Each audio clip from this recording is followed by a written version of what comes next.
What's good, YouTube? It's your boy Vexus, the lurking legend. Y'all can just call me Vex. And I'm here with the crew, Jacoby, DJ, SSJ8 Cody, and Straw Hat Lucas for episode 9 of the 3-episode test podcast. We have a ton of things we're going to be getting into today, like the MHA finale, Gotcha Kuda and Sanda's finale. We're going over all of the big updates from Jump Festa that we just got, discussing our top 3 anime of the year and homework assignments of 2025.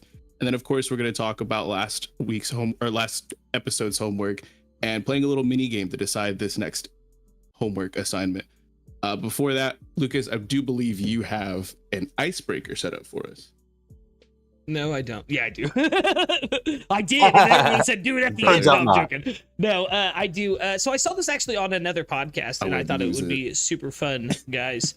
I need to know, what are some things that people think are like, you know, we're all guys here. Well, most of us. What? And nothing's confirmed. Nothing's confirmed, exactly. So I need to know, what are things that men think are feminine but aren't? These could be things like driving with 2 hands or holding a cocoa with 2 hands, like things that. What the fuck is your problem? Oh no, I'm a safe driver. Now I'm feminine. Shut up. No. Are you for real right now? Cody, I'm surprised. No, God, easiest beat in the world, and I'm not. You're not getting away with this. He's known about this since 7 a.m. I said you literally. Yeah, but you didn't say, haha. Hey, Cody, for an example, I'm gonna say safe driving is very feminine. Like, you motherfucker. Exactly. Are you? I think it is. I drive with 2 hands. That's what I'm saying. These are things that men will think are feminine. Yeah, exactly. That's what I'm saying. These are things that men may think are feminine, but aren't. I think calling other things feminine is feminine. How about that? That's fine. Rip to me for having Cody at 200% volume. Also me. I also had Cody at 200%. That obliterated me. Cody, you need to stay closer to your mic. Yeah. Mel said, I'm hearing a lot of estrogen in your voice. Lord jorks a lot. Estrogen, J8 Cody. Estrogen, J8 Cody. Anyway, we got some actual answers for me, Jacoby. Okay, next. like watching slice of life or romance anime. Yeah, that's true. People call. I feel like gym bros are like, I'll never admit that I watch like slice of life. Yeah, this is crazy, Shady. I hate massagists. I think women are cool. I do too. That's why I think this is a funny thing. Misogyny in the 2026 is crazy. I just want to say I love women. So gotta be so real with y'all. Yeah, women are cool. Start this podcast off just right. Yeah, and like tampons and pads and diva cups. Yeah, those are all obviously. I respect all. Yeah. I respect all of them. No, yeah, mad respect. It's no, fuck. I don't have a good answer for this. Is I don't know what you expect from me for this icebreaker.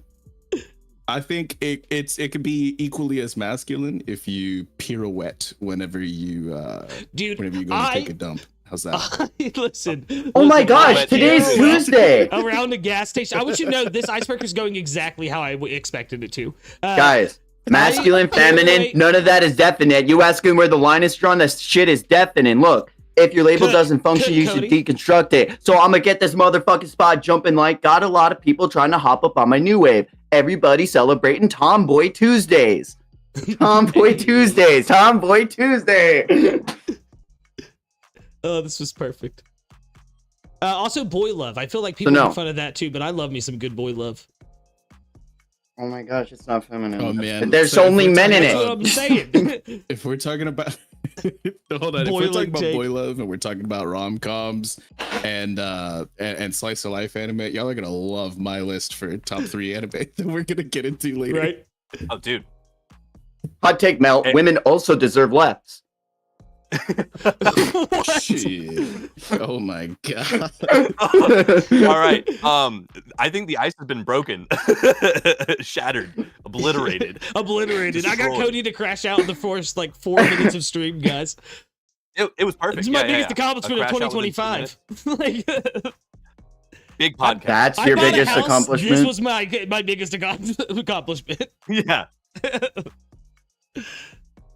Ugh. But guys, we do have an insane amount of stuff to talk about. Jump Festa happened this past weekend, which, if you don't know, is basically just the biggest news dump of all anime things that are happening in the near future or incredibly far future. We don't actually know, but it's going to be crazy. We have a lot of stuff to go over with that. We're at the end of the year, guys. It's big wrap-up times. We're going to be talking about some of our favorite anime of the year, and also some of our favorite homework that we've had to do from the homies. Lots of big stuff to talk about, but we figured we'd start off with the big one, the elephant in the room, MHA's finale and potential news for the future of MHA. Potential, yeah, air quotes. Air quotes. It's it's the second to last episode of MHA, apparently. Yeah. I just want to rip that Band-Aid off first, honestly. I'm not even going to lie. Like, they gave us an 11-episode finale season, which I thought was fantastic. But there's one more chapter that they haven't adapted. And they just announced at Jump Festa that May 2nd of next year, we're going to get that one last episode, which literally just picks up exactly where the last one left off. Why did we not just get a 12-episode season and call it done? This makes literally no sense to me whatsoever. I don't get it. I don't get this. Like, I'm excited for it. I'll be watching it. Why wouldn't we just put this in the season? Like, why make it an OVA? To the real knowers, being Lucas and Cody, for us anime onlys, is this last chapter like 40 pages? Is this going to be like a really beefy episode, or is it like a normal chapter? Like, it's like a normal chapter, and like maybe some change. It's like a normal. Yeah, so like, it's barely like a normal. Like 20 pages. It's one full chapter and then like 4 pages of some stuff. like yeah. And so like, as the that's the craziest thing to 31.5. me is like, and yeah, I'm right there with Jacoby that it's like apparently there's more, and they literally just named it like My Hero Academia more, and I'm like, okay, how on the nose, but and then, but literally in like the synopsis, I guess there's light spoilers. So don't read that, I guess, if you're anime only, which is crazy. Yeah. And it's not like a big vibe killer or anything to me. Like, it's why obvious. Didn't you just, it's what you expect to happen. Like, why not just let it happen? It's like what you've been saying about anime for, #decades is that like putting a big delay in between seasons kills the hype. This kills the hype. Obliterate the hype. No, listen, I gotta say this. In May, no one's gonna give a shit about this anymore. Yeah, Vigilantes won't even be airing at that point. Like, we're done. Yeah, like you don't give a shit. I have to say this right now. I wanted to speak on this last episode because when I was watching the finale of MHA, I was like, "Where's the rest? There's a big chunk missing here." I figured they would like adapt both those chapters for the last episode. I was like, I was completely baffled by it though. It was yeah, a choice. We'll call it that. It's a choice. Yeah, that was a choice, and like my we all icebreaker, know, like it was a I choice. understand, like that was a choice. Like manga wise, like I feel like I remember this, and you guys can correct me if I'm wrong, but like when the manga, like the final chapter officially came out, they did the same thing that the anime is doing, where like the final chapter was that one, and everyone was, or like the one that we've all seen now, and everyone was complaining like, why didn't you wrap up, insert these couple things that I know are coming in this episode? And then like weeks later or something, y'all got that final chapter. Is that correct? Like it came out and like a delayed when the volume dropped is Hero? when we got the epilogue chapter. Okay, cool. Okay, Yeah. so yeah, So there was some delay, time in between but the still. official finale versus like when you got like this bit of wrap up. Yeah, they announced it like, I think, Cody, I might be wrong here, but you would remember probably. They announced it like right when the final chapter came out that there would be additional content in the volume, I believe. So we knew it was coming. Yeah. We knew that there was going to get it, be like- extra stuff, but we didn't know what kind of end Yeah. capacity it would be. It's And you to the had to wait point for where that volume to drop. They had to give more Yeah. time for the Baku Deku shippers to be like, so you're saying To there's mourn. a chance. No. Oh, God. They're already crashing out though, dude. The internet, like the amount of headlines I've seen of like people genuinely crashing out because their ships didn't come true is just insane. Like a ship that they imagined for the Ugh. entirety of the show without watching any context at all blew me away. But yeah, I'm disappointed in this. I like I loved the My Hero like finale in general from what we've gotten. I loved that like this whole season. Like that was one of the best seasons of My Hero just in general. For many reasons that we'll get into in my opinion. But this definitely just disappoints me as far as like hurting the hype and yeah, like at that point, like low key, if this was like if the episode that we got was the last episode, I'd be fine with it. Yeah, like I'm not in any place where I feel like I need more. I'm happy to get more, but I don't need it. So the fact that we're getting more, but we're getting it in 4 months or whatever, like I just don't understand. Like I do not understand that at all. But you know, it is what it is. With the whole shipper crash out thing, like Mel said in chat, it was funny when it happened. When the manga they did it, it's even funnier now. I don't know who needs to hear this, but men and women can be friends, guys. They can be just friends. They don't have to hook up. Like that's the big facts, right? Yeah, there was a lot of people upset. I'm not going to say anything because I want you guys to experience it the way I did, with the most amazing gut laughter you could ever have. Yeah. To speak on the final season that we did get, and whatever is still to come is a separate entity. That's a choice that they made. But to speak on, we've gone over each of the episodes and like as they were dropping weekly, and I'll just say that like there are aspects of this wrap up, this finale, and this like post story that we're getting that I think we're done pretty well, and some that we're done really well. But largely, I feel like this last singular episode was kind of a snooze fest for me, outside of like one scene. And I'm not mad at it though. Like I think that it was fine, but I'm not like blown away either.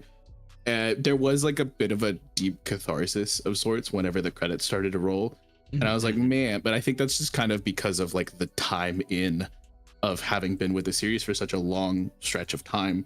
But Brother, what I will say is it left a better taste in my mouth. Yeah, it left a better taste in my mouth than I ever thought was possible back in season 6 when I straight dropped the series. So that is a good enough victory for me to be like, cool, we're done. But apparently we're not. But you know what I mean? It's like I wasn't blown away, but I'm not like mad at it either. No, see, that's how I felt too. I was very I wouldn't say numb to it or anything like that, but like you said, it's like cathartic. It's you're content with how it happened. Better than, like you said, it's you're content with how it happened, but with it being there, because like I said, I started reading I think right after the first like couple episodes dropped of the season 1, and that's when I picked it up. I was with the series for like 7 years weekly, and it's weird when a long running series like that ends, especially, I don't know why, but in your adult life, because it's like, man, I was like 24 when this started. You know what I mean? Like it's, it's crazy. Well, there's like somebody who I'm the godfather of, who I used to babysit, like back when they were like 7 years old. They were into like My Hero, and they were talking about Hawks and stuff, and they were only on season 1, and I'm like, you shouldn't know that person exists. And to think now that person's in high school and they're getting to see the finale, it's like this is like their Naruto, you know what I mean? Like, it really is. That was like what I was on the ground floor for, and like it felt crazy when that ended for me. And so to know that this is like what that was, but for the next gen, or one of the next gens, because we're old as fuck now, so there's been several next gens, but it's just kind of crazy. It feels and it's like I feel like, because I'm an empath, I'm quirky like that, I'm like I'm picking up on a lot of other people's squishy vibes, but it doesn't really feel like they're my own, you know? Dude, I mean, I've glazed this pretty much the whole season for our pod and all of this. I definitely do have some issues with it. I don't think it was perfect. I have some gripes. Like I don't love like anonymous amalgamation monster like transformations by the end. Like, you know, it was really cool in Akira. There's times and places, but like, and I really like it in Akira, but you know, like there's a point where I lose like the villain loses their humanity to a point where I no longer like connect with them even in any capacity, because it's like that doesn't look like Shigaraki anymore, and we barely, you know, like many of the critiques that Vex had, I think were super valid with like All for One, you know, us not having a lot of time with them. But overall, like animation wise, pacing wise, with the amount of different things that they covered in the epilogues. I personally loved the epilogues. The final episode just had me mad squishy, man. It was super endearing same. and kind of just to the point of like, so I've been since like within like the first 5 episodes of season 1, I've been anime weekly with My Hero the entire time. So 9-ish years I've spent, you know, kind of waiting for the series to end, not catching any manga spoilers. Like, so like I went in like, you know, completely blind. Dude, that's beautiful. No pun intended, guys. But like that being said, Poor Vex. What does he mean? Whatever could he mean? Yeah, what's he referencing there? I don't get but it. Don't worry, Vex, you wouldn't. But no, it really did have me feeling some type of way. You know, virtually like a decade with this anime, and I think it's concluded very, very well, and honestly better than like a lot of these long form shonens do. I feel like a lot of them tend to lose the plot, and I know a lot of like My Hero fans tended to like fall off around season 5 once they like I think switched to My like Villain Academia, and we kind of, you know, I do think Horikoshi had a bit of a falling off in his like writing in that moment, but I really think by the end of it he brought it back. Like for me personally as a fan, it was never enough for me to lose interest. I was always intrigued by like where the future of this was going to go, and I'm super happy with how it wrapped up. I mean, seeing everything like seeing the cycle get broken in that last episode, and seeing Deku like running into that kid, and that kid was looking up to him, Koda. you know, because you know he wasn't a super strong kid. Not even Koda. Well, wait. Yeah, I know who you're talking about now. Yeah. The other kid. But I think overall they did a really, really good job on it, and I'm blown away. I mean, no matter what, My Hero is going to go down as one of the great shonens. I think it's officially solidified itself in the halls. And I'm happy to see a lot That's of the the internet thing. kind of turning around on it. You know? Yeah, that's like, the thing with longer running shonen. It's like it's really it's almost never happened where anyone sticks the landing, because they're like, but we can make more money, or like we can, you know, like or like I can shoehorn in aliens or something. You know, it just happens. How many times has that happened? So many times. It's really crazy how many times that's happened now at this point. But I would say that though there and a lot of like the final war type of arcs, we see a bit of like a departure from the quality and whatnot. And I'm not just specifically talking about Naruto. It's just kind of one of the most glaring examples. But there were a lot of issues that people had with Bleach's ending because of circumstances as well. And it's been a thing with several different long running shonen. And so I think though Horikoshi did falter for a bit there in season 5 and 6, I would say that, yeah, it is a fairly stuck landing. And I don't even feel like I'm being hypercritical or generous. It just feels valid. You know what I mean? Like, I have to say too, like you had mentioned like the Bleach situation, and Jacoby, you'd brought up how like he fell off. Then there's a lot of speculation that they were telling him that he was going to have to wrap up the story soon when My Villain Academia was coming out in the manga, and then after the success of I think it's what's next, the Liberation War, like in the manga that shit hit. Like I'm not gonna lie, they messed up the pacing, and plus I think that's like right after the Chisake stuff too, right? That's his name, right? Yeah. And everything. Coming right off of like Misaki and Eri. And then we did the My Villain Academia but stuff. I think the war was good. I just think and then they were like, okay, now I stretch actually liked it it out. all, but they did. They straight up told that man you got to make it last a little bit longer, and he was like, like stop, wait, no, keep going, wait, stop, no, keep going.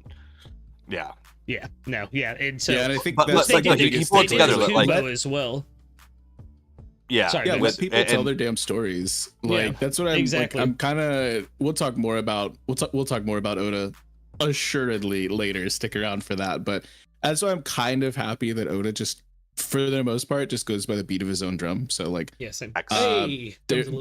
Like they need to have like just more carte blanche for these types of mangaka that are writing these epics, and quit trying to like force them to do whatever they need. Like and that's why like I kind of wish that some people would just like write their stories independently, and we weren't like having to abide by what these anime studios or publishing companies like, you know, and editors like tell you to do. And I think that some of my favorite stories have came from not having to abide by those kind of constraints. Like like Togashi can just do whatever he wants. Oda can just kind of do whatever he wants. And two of my favorite stories written by those like mangaka. Yeah. So I think we should do that more, you know? I think so as well. Give the mangaka free reign to tell the story Yeah. they want to tell from start to finish. If they have it all For mapped sure. out, that's great. If they don't, let them roll. Let them roll until they feel like it's a natural stopping point. Like, Yeah, I mean, we don't especially need- once it's already a hit. Like, exactly. we know If My something's Hero's a hit. popping off, it's gonna yeah. still have a fan base. Keep let going. it come to. Just If he keep cooking says, with it. "Hey guys, I'm going to be ending it in the next couple of chapters," let the dude do it. If he says, "Hey, I need like another arc to finish out my story," let him do that. You know what I mean? Or let her do that. You know, Or any if they mangaka, say, like, if they say hashtag 5 more years, let them do that. You know what I Yeah. mean? Like, don't make them wrap it up. If that is the case, you don't see too many mangaka pulling it like that these days. yeah, But I mean, Exactly. it goes both ways is the thing. exactly. Yeah, they're just But Oh, all yeah. in all, Overall, dubs in the chat Unfortunately, for My Hero what are- Academia. dubs in the chat. what are we 07s rating as it well. out of 10? As a whole, Are the we series, rating it out of 10? Like the entire series? Yeah. I'd say like a 7.5. Mm. It's a solid like or even an 8. Loosely I'd say 8, but 7.5. Like it's got its dips in quality. Like I said, I was expecting more from the My Villain Academia stuff. Yeah. But yeah, I think it's a solid story overall. Like Mel put it, I think best. It's a mid to high B rank anime for sure. Yeah. Especially in the shonen sphere. Yeah. It's got a lot of good iconic moments that I think will go down in anime history. Like All Might saying, you know, next it's your turn or you're next. Like that's gonna go down. Plus Ultra is gonna go down as a catchphrase. It's gonna be right up there with the Kamehameha waves and the I'm gonna be king of the pirates. You know what I mean? Like, so Yeah, it's no, left its fair enough. impact. I for would sure. rate it. I'd rate it through two different criteria because with a long running shonen like this, I think that's fair. And so, like for me, the first filter that I pass it through is how is it as a starter anime? And as a starter anime, I think 8's fine. But Yeah. as like, if you're not just a shonen bro and you're not like a normie and you like actually get into like, I don't know, I think it doesn't match, like it doesn't hold muster quite well enough. And like I'm for the memes, I'm gonna give it a 6.9. But I think as a Yeah. starter anime, it's much higher rated, I would say. Mhm. Yeah, Yeah, I'd this say is- for like the time it was coming out, like with the superhero craze, with Avengers and DC and everything coming up and up on the rise, it was a lot easier for people to shift genres from saying, hey, if you like these kinds of like heroes tropes and story type settings, you can try this anime to try to get into it. And it was a lot easier for it to be that gateway anime, a real like starter anime for you to just get into the genre. And for that, I'll always have like a deep respect for My Hero Academia as a story as a whole. Like Horikoshi's art would pop off at weeks Oh, yeah. times, and it was so fucking phenomenal. Like I give it like an 8.5. Like handling wise, as like a manga and everything, it was pretty dope. The ending was very, very strung out, but I mean, I was overall, I left satisfied, so I can't Mhm. really. I'm not gonna yuck it forever. Like I left happy. Hell yeah. So I think, I mean, I like the concept of like ranking it like in the total sphere versus like an intro level. I think it's one of the best intro like shonen anime you could give somebody, especially like in comparison to like, you know, when you have the person who's like, oh, well, if you never watch anime, you should just watch Naruto or One Piece. And I always say that's freaking ridiculous because intro animes are not 1,000 episodes or 700 episodes. That is not what an intro anime should ever be for somebody. But I think if you're starting to want to get into like the longer form shonen, I think My Hero is the perfect place to get in there. So I'd give it a clean like 8.5 to maybe 9 as an intro anime. I think it's a really, really good one. And I also want to include that score with the cultural impact it had. No matter how you cut it, this is so many people's first big anime. This is the Naruto for so many people. Like the generation below us and even below them like are deep on this right now, and they've grown up with it. There's a lot of kids who started My Hero in middle school and finished it like in college or whatever it may be. Well, and then And the frequency as well, because they were putting out, Mhm. it was still seasonal, but it was Yeah, putting it was shit out every year. consistently year after year Yeah, after basically. year. And Mhm. so it wasn't doing it like, you know, your One Piece or your Black Clover where they just have like 150 uninterrupted, no breaks, like no Yeah. fillers, like or anything like Mhm. but it was still one of the most consistent of the longer running shonen that wasn't like a weekly, but like a seasonal. Yeah, no, I absolutely, like, I think they did a great job with it. This is a good example of, generally speaking, just a well done run for a shonen. Without it ever getting too close to its own manga. They kind of paced out release wise well, so it was like a good thing to kind of like be current with the whole time. My own personal rating, for exactly what I said just a second ago, it had its dips. Never was it enough for me to be like, I'm outright not enjoying this. But like Lucas said, I expected more out of the My Villain arc. Like, I was so hyped for it when it was announced. I was like, this is going to be so cool. And it was just so all right, and I realized I didn't give a shit about like any of the villains except for Shigaraki and Toga. And like Twice Twice is my boy. Twice came around. Everyone that. But it just took too. I'm not saying it took too long, but like it took a while for Twice to hit, and he did end up hitting. Don't get me wrong, that like he was good, and I enjoyed Dobby, I guess. But like Spinner, like I wanted his story to be better, and I just feel like that was done poorly. But I will say, I think the end, like with what they did with the octopus guy from like the class and like one other dude, like I think they did a good job of at least touching on that again at the very end, and Tentacle, exactly, and having the right people kind of be on the forefront of oh dude, I could maybe tell you like 10 My Hero Academia characters' names, maybe dude. Like it is all just generic. Like, I'm stereotyping them, dude. I hate it. I'm like, all right, dude, you got the 6 arms. On a bro. good day, I could name 15 members of Class 1A. On a good day, I know my next game. That's my personal best. That's my personal best. If it's a naming game, I'm cooked. Me and Cody got this. There's Deku, and there's Bakugo, and there's Dinky, and there's Momo. No, shut up. Ida, Ochako. Let's go. Floppy? No. Mineta and Kirishima and. Does anyone keep All count? Right, Cody, I think we can do it. Oh my god, fuck. Mino Ashida and Momo. You already said that. Did I say Momo? No, we're done. Yep. No. We're done. We're wrapping it up. Mino's the big girl. No. Mineta's. No. What? No. I did not double name any characters. We're gonna have to run the VOD back. Run it back. I give it a 7.9. I think overall, it's a 7.9. I think it was really good. I'm stoked on it. It did all the things. I was happier with this ending than I was with Naruto, and Naruto is one of my all-time favorites. You know what I'm saying? And kind of like what Vex said, like them being able to get at least very close to sticking the landing almost perfectly for all intents and purposes. Now, like, let me tell you though, there's a few things I would like. I could have done differently, but none of it, like nothing by the very end, had me being like, "That's absolute BS. I hate that." So if that's how it ends up, I'm happy. Yeah, if we get this final epilogue episode and aliens show up, it could fuck it up for me. You're not wrong about that. Point. Yeah. This final episode is actually a weight on this right now. It definitely is, because y'all could have just left it and I would have been happy. I know the Baku Deku shippers wouldn't have been, but I would have been happy. Just listen to me, boys. I'm going to say this. I think Cody, you may agree, you may not. As someone who's read the finale and the epilogue and everything, just go read that chapter. Like, it's not worth waiting. Nah, whole time. Like, I already have negative hype.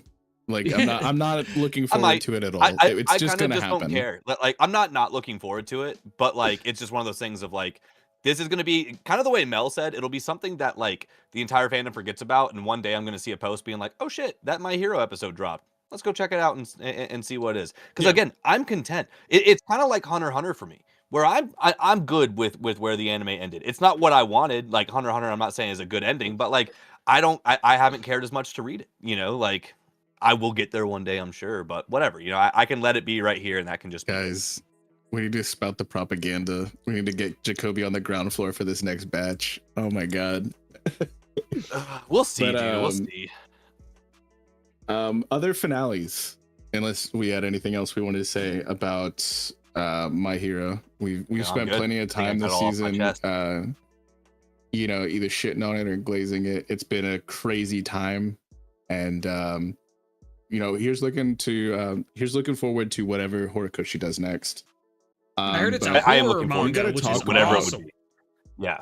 I hope That so. is sick. Yeah, no, You can with his you art can style, pronounce like that whew, as drawn out as you can. I'm I only can't. gonna I'm from the hear Midwest. other I'm word. sorry. Yeah, like I can't. I know I'm it's the only way gonna I hear the say other it. I'm word. sorry. A But scary we manga. have to There talk we go. about. We got to talk about Gachiakura season 1 finale, guys. Guys, Holy shit! was there a single bad episode of Gachiaka to be so for real? Like, I haven't watched the finale I'm really yet. curious. Like, if I you would- guys, Cody and Lucas, y'all probably didn't watch all of it. Chat, y'all let me know. And I think Vex, you're gonna say that there was because you did. I don't think you were sold on the beginning. I don't think there was a single bad episode in this 24 episode season, dude. I think the first I'm not saying that episode every had one was a first little bad, bit of. but no bit bad of- episodes. I think only the first core episode had some had a mid little bit stuff. of bad pacing. I don't know, dude. Going in knowing literally nothing about Gachiakura, I had a freaking blast every single episode. The slowest episode, in my opinion, was the first Canvas Town episode, and I ended up crying. Completely So, agree. Yeah. so, He said he so by ended the end up of it, I was like, crying. it was all worth it. So it was all worth it. I Like, didn't cry. I don't Yeah, agree. it- I don't co-sign that, but I do it, agree. it was brought the a tear slowest to my episode eye. I won't by say I was balling. country Let me not mile. over exaggerate, but like the fireworks show and just like the carrying on of all of that, I was like, okay, that hit. But dude, like my biggest argument is not a bad episode. That doesn't mean that every episode was a 10 out of 10 or even a 7 out of 10. But there was no, in my opinion, there was no episodes where I was like, that felt like a waste of time, or I was bored, or Yeah. I'm not like excited. And holy shit, the way it ended, guys. Like the way the world went from like however big I thought it was to like literally times 4. Like the theories I have and like the stuff I'm thinking about being just an anime guy, which I will be reading this 100%. Like 100%. Oh, let's go. This was the best advertisement ever for a manga. Like I said, I have not I watched love the finale. Where did it end? it ended with them back at Canvas Town looking at the mural and finding out that yeah, that's where it ended. That's where that was the very last moment was Rudo's name. We got Rudo's name. Cody! They know Rudo Sherbert! Ah! Yeah. Wait, how do they pronounce it in the show? I need to know this. Me and Josh argued about this. Like Scarbeck or Only- something. They've Mm. only done it I'm in gonna have to run it back. I sub. don't remember. I'm not good at names. Okay. Yeah, the dub isn't to the finale yet. So Oh yeah, we haven't I gotten mean, the dub yet either. We haven't gotten like I don't know. Either way, I have a lot to say about this last little chunk. But to speak on the point that you just brought, I do think that the pacing wise, this is an insane season 1. In Yeah, 24 episodes, they covered 88 chapters worth of content, which is like half Wow. of the manga. Yeah. Like that's Yeah. ridiculous. Just about, yeah. Yeah, that's a crazy pace. So that it's for me to say slow. I'm not referring to the actual pacing. I'm just referring to like the way that it kind of felt in the episode as an anime only. There were a few episodes that I would say are mid, but there were also some crazy peak moments, and so I think that it definitely averages out to a very positive score from me. I'm extremely intrigued with the boss of the cleaners because he got like almost no screen time whatsoever. But some of the things that were established earlier on now make a little bit more sense that we've met Zodil. And so it's like it's crazy that they're kind of tying things together like that. One of my notes is a second gigantic trash beast will hit the sphere. Not I think the second that- one. Yeah, the setup for the whole Watchmen series and like the cleaners having one is crazy. Like, if that is true, because we never saw it's. I think it's said nobody in the cleaners has ever seen their boss's vital instrument, Yeah. Nobody knows what his which is powers are. crazy. Yeah, so like that, just like. And with Bundis specific, my goat specifically, like having to goat. ask bro questions about their boss. Yeah. I'm like, okay, so like that's clearly there's so much more to cook here. Oh yes, so and much. I'm looking forward to that. The setup with the whole like going and finding Amo, I felt like was a bit like kind of whatever for me, and it just feels like a necessary MacGuffin chase. But like knowing that there's like some sort of like traumatized child kinship between like Rudo and her. It's just the bond didn't feel like it was there until they mentioned it, and I'm like, okay, I guess that's a thing. So whatever. See, I don't know. Then, I like, would the I would disagree with introduction. that completely based on their like last moment interacting with each other directly. They literally said, "Let's hang out again," and like Yeah. like they had kind of like squashed their beef and come like to terms with each other. Like I think the most impactful thing about those two stories, they're both two humans who are very broken in different ways, and Zonka did a great job of like pointing out to Rudo, like you're trying to reach your hand out, you just don't know how to because you're a freaking weirdo. But you really care, like you really do care, and you really want to connect with people, but you're not ready to connect yet because you don't know how.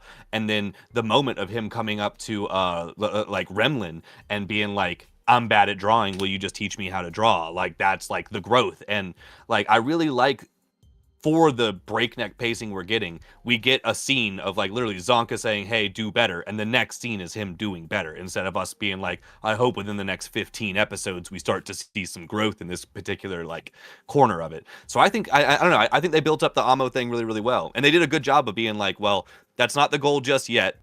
Like, yeah, you want to save Amo, but you can't really do shit right now, so you're gonna have to kind of lock in and grind just a bit so we can figure all this shit out. And you know, you need to figure out how to connect with people and actually like lean on us the way like we all lean on each other. I think there's a super good commentary in that. If I look at it by itself in a vacuum, it's fine enough, but compared to a lot of the other setup, it feels lacking. Is my main like gripe. But I also think that the introduction of the Hell Guard is like that's insane. Like potential. Yeah, like dude. What is to come. I Like, cannot that's believe the crazy. Hell Guard So, is yeah, already like, in the anime. That is just so wild to me. I can't believe how much they covered, dude. Dude, and she seems so badass, bro. Like her character design is so sick. It looks just like the mangaka, even though she said very specifically that's not her, but it's giving self-insert for sure. She's badass, and that is really interesting that we basically have another shitty cop force. You know, like we got a world government now. Like they gave us a world government that we don't fuck with now. And they're obviously like, yeah, we want Rudo to poke and prod them and literally just do whatever the hell we want with.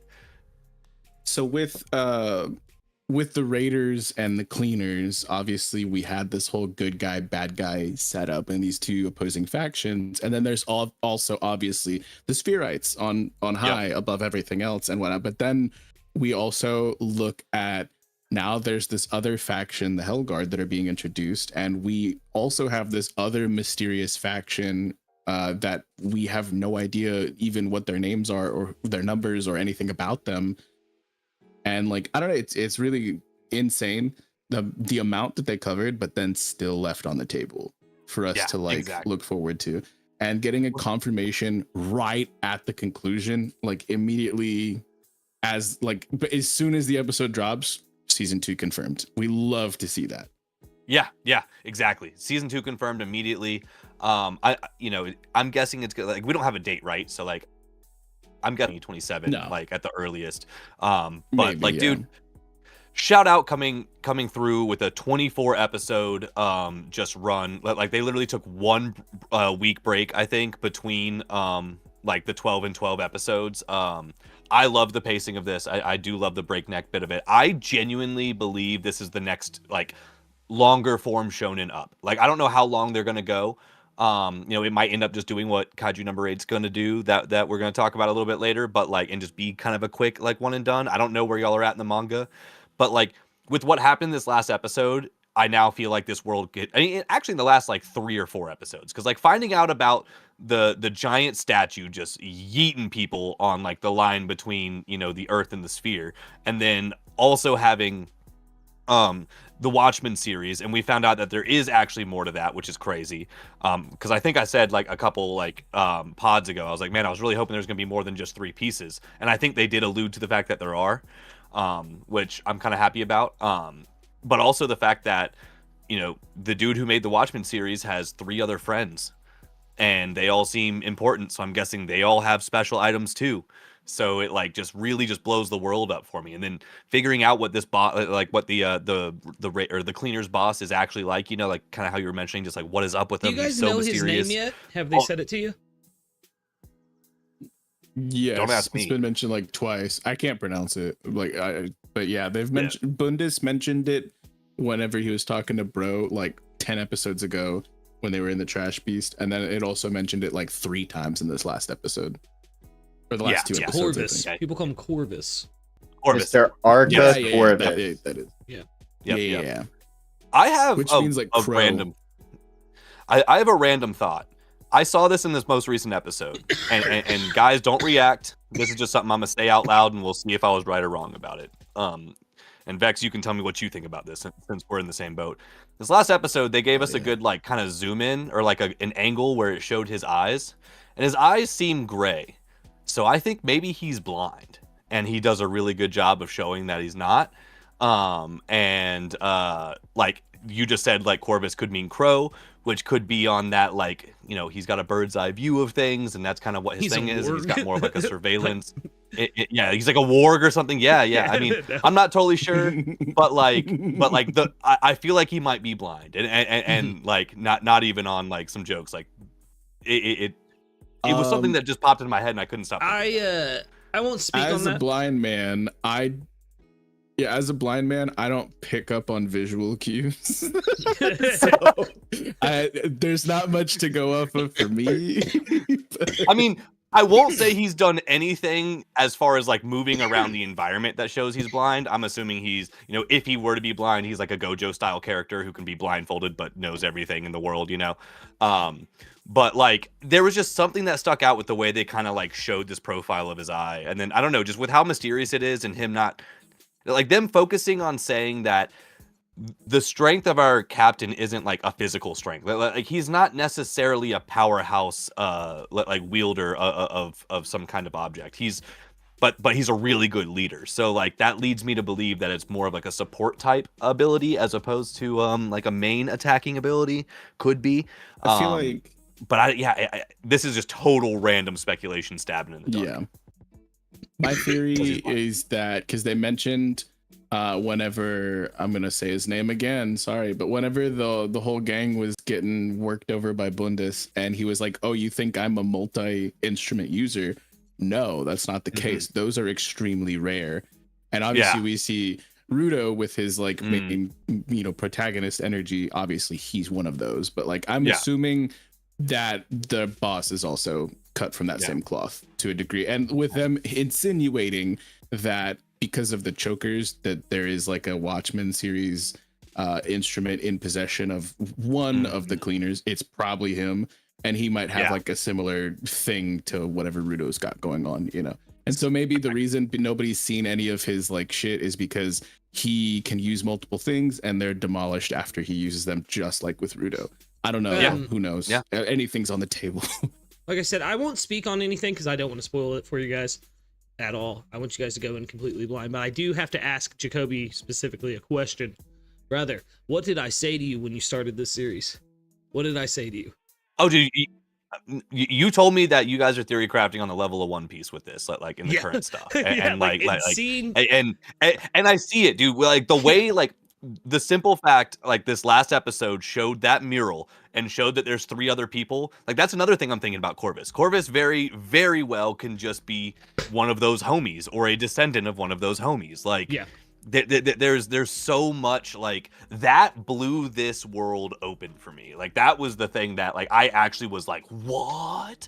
Like when I saw that, and like Remlin gave us like the actual description of it. Like we, again, this show gives me more information than I ever think I'm gonna get in one sitting every time something is kind of given up. Like obviously tons of mystery still, but Remlin was like, yeah, nah, like this is from, you know, the first sorcerer, and that was him and his homies, you know, and like we actually do know the name of, you know, the Watchmen one.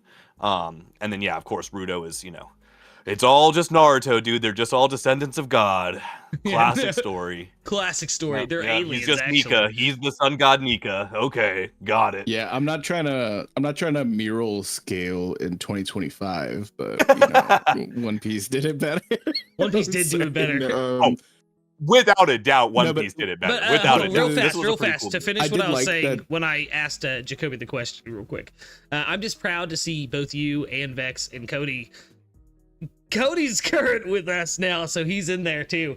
But I'm so glad to see you and Vex like theory crafting on this, and Cody and everybody enjoying it, especially someone who's been reading the series for like 2 years now. Like it's great to see everybody just loving Gachiakuda, which is still hard for me to say because I called it Gachiakuda forever.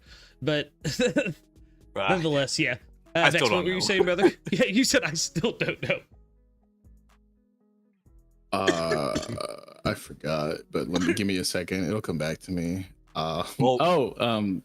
No, I thought that like the going back to Canvas Town, I did enjoy it a little bit more this time, although it did feel kind of slice of lifey for a bit there. But seeing like Fu just so out of his element, and like I still don't know what this dude can do, but he's got this like Dr. Jekyll, Mr. Hyde shit going on, where like the voices in his head are talking to him, and I'm like, he could have maybe ended the story right there. But nobody ordered him to, so he didn't.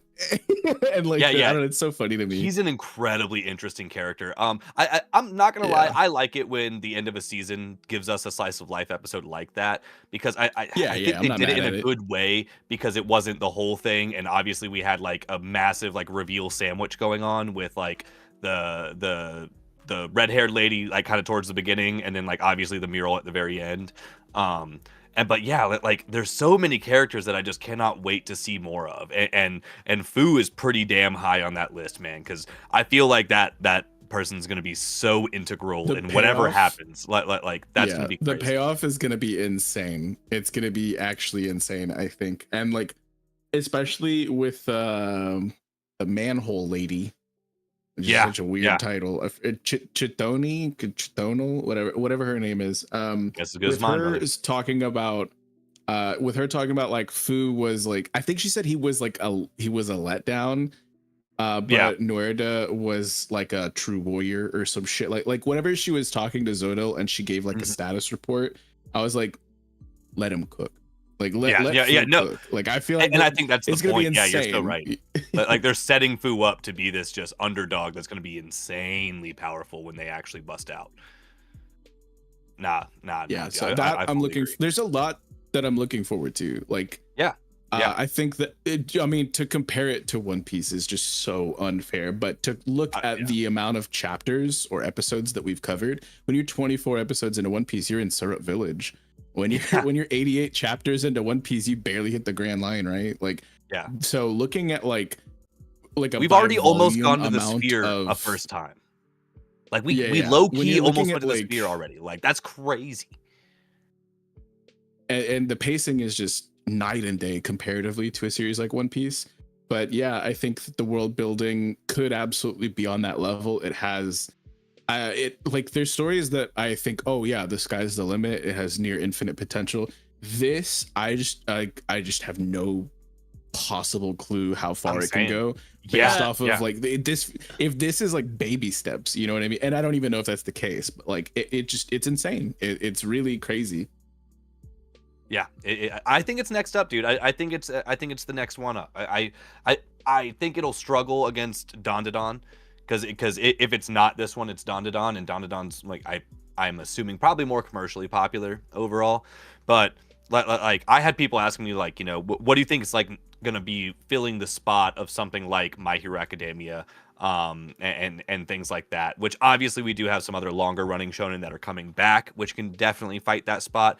But like as far as like the new gen, whatever newest version of gen we're on right now, like Gachiakuda and Dandadan are top of the pile, I think. I really think they are. They both have just such a good story and have been so well set up with the exact same amount of episodes. With 24 episodes, they're killing it, absolutely killing it. I'm stoked. I'm super hype on this. I have to ask because he's my boy. What do you guys think of Gris and Follow as well? Who? Gris. Which one's Gris? Gris is the driver, dude. What? Y'all sleeping on some good characters here. Yeah. No, is he one of the support guys? He is a support guy. Yeah, he's like the main. They didn't flesh any of them out well enough. Oh yeah, he's cool. I like his relationship with Rudo. I like the way that built up in like the first fight with Jabber and all that. Oh yeah. Yeah, there were like two good moments with him, but like they just did not set up anywhere near as many of the side characters as they did some of them. Like I feel like I have a good. This has got to be bait. Lucas is baiting you. No, Lucas is baiting y'all. He says with Hey, a giggle. Classic. Classic. He said, But Split I farming. really think that characters like Rio and Engine and shit like that, like they did a really good job with. But then there's like certain characters that I'm like, okay, they did a pretty good job with, and then there's characters that I'm like, I can't even remember their names. Yeah. And But I mean, that's, I like, just think a large that'll all chunk of come with it. time. There's just Yeah, obviously fair. we spent a lot of time with Rio, Engine, and Zonka, but you know we didn't spend nearly as much time with Water Hose Guy, even though we got a little bit of his info. Like that kind of came and went. It was like And the first backstory we got. I know, yeah, he's like the first Nobody one, but remembers his then name. yeah, but dude. I can't remember his name we have either. like That would basically be no real. we have no background on Deer and not much on like Bro and like Homegirl and like the little like kaiju fit, but like they're so crazy, like Deer and Homegirl becoming an entire kaiju, like their powers are so crazy. Yeah. Like Deer solos your favorite verse with prep time. Like he solos any verse with prep time. It's crazy. Deer's insane, dude. Oh, this is awesome. Yeah, I'm stoked. I'm so stoked. And anyone in chat, don't sleep on Gachiakura. I respect waiting for the dub. I actually genuinely liked the dub significantly more than the sub. I'm gonna go back and watch it all in dub again, since like the back core I've watched completely in Japanese. I really caught this is the first time I've missed a dub this much in a long time, but that one I definitely did. And look at these cutie wooties, both of them, twinning on the pod. 20 on the pod. If only me and Vexus could get the same shirt on. I gotta get a chef hat. Weren't you and Cody twinning last episode? Yeah, we Mhm. were actually. Yeah.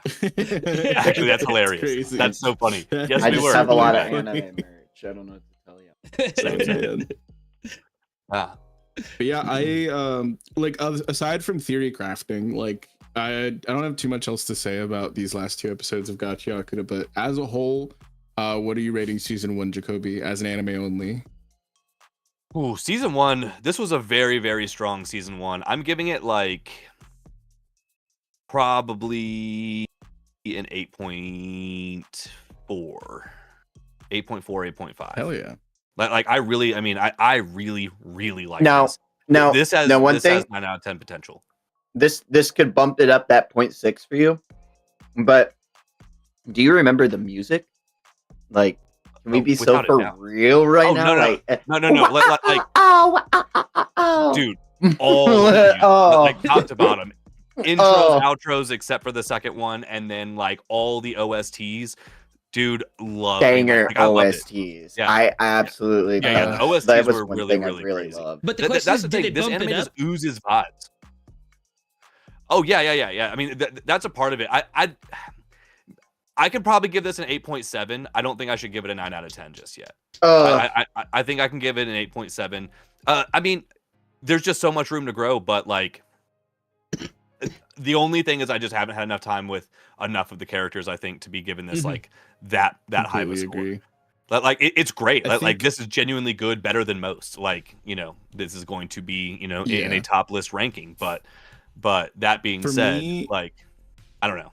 It was 2 consecutive cores, and that does like you said, like when they split it up, it does a bit to kill the hype. And Mhm. I think that this benefits a lot from being 24 mostly consecutive episodes. And Yep. but if I were to like judge the first core, like I would be like, that's like a 7 maybe.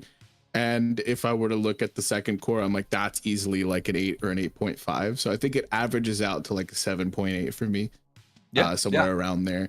It's really solid though. As far as the first season in Shonen, the crazy amount that it adapted, and from what I've heard, it did it very faithfully, so with zero filler, all killer. And I think that's how it should be done. Like this is like it's the blueprint. It checks all of the boxes. Yeah. Yep, it checks all the boxes, dude. Yeah, this is the easiest recommend for someone who's even remotely into that kind of stuff. Like, Yeah, and you don't even have to warn. as a starter. You don't even have to anime, warn them about it because like- it's a very good one. As a starter anime, I think I would give it a solid, like a rounded off 8. But fair. I think my just general rating is closer to like a 7.7, 7.8. but yeah, I'm very happy with what we got, and I'm looking forward to, like I said, the unlimited potential that the rest of the series has. I'm going to be reading the manga, which I've said that several episodes in a row now. I was just waiting on the finale, and we got there. Yep. So, yep, we'll keep you posted on me and Jacoby's progress as we both get into it. Sure. But Chat. I don't have Get 'em to too read it much else together to on say stream. about this one.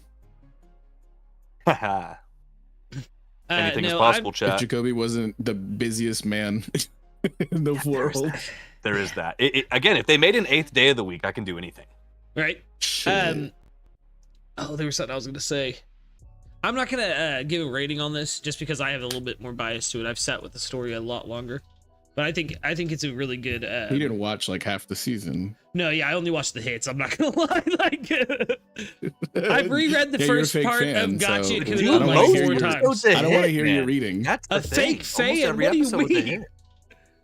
Yeah, you're a fake fan. You didn't even watch the anime. You watched it through shorts. No, I didn't. I watched full episodes. I watched the last like 8 episodes.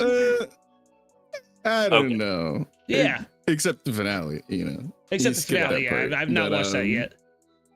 Have not had time with the holidays.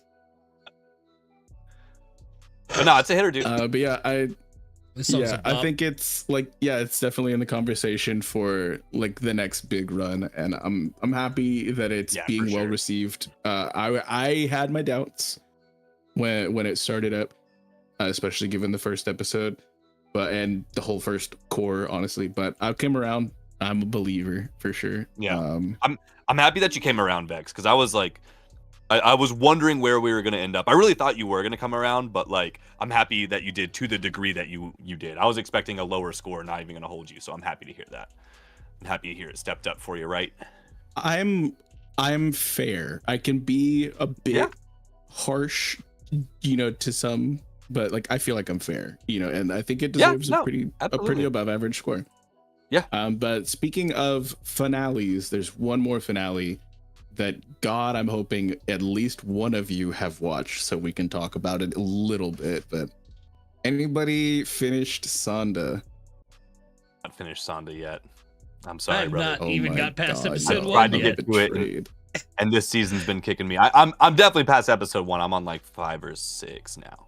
But I just haven't had time. I thought I was going to, and then now it's next year already. Wild. I love it though. I want to watch more.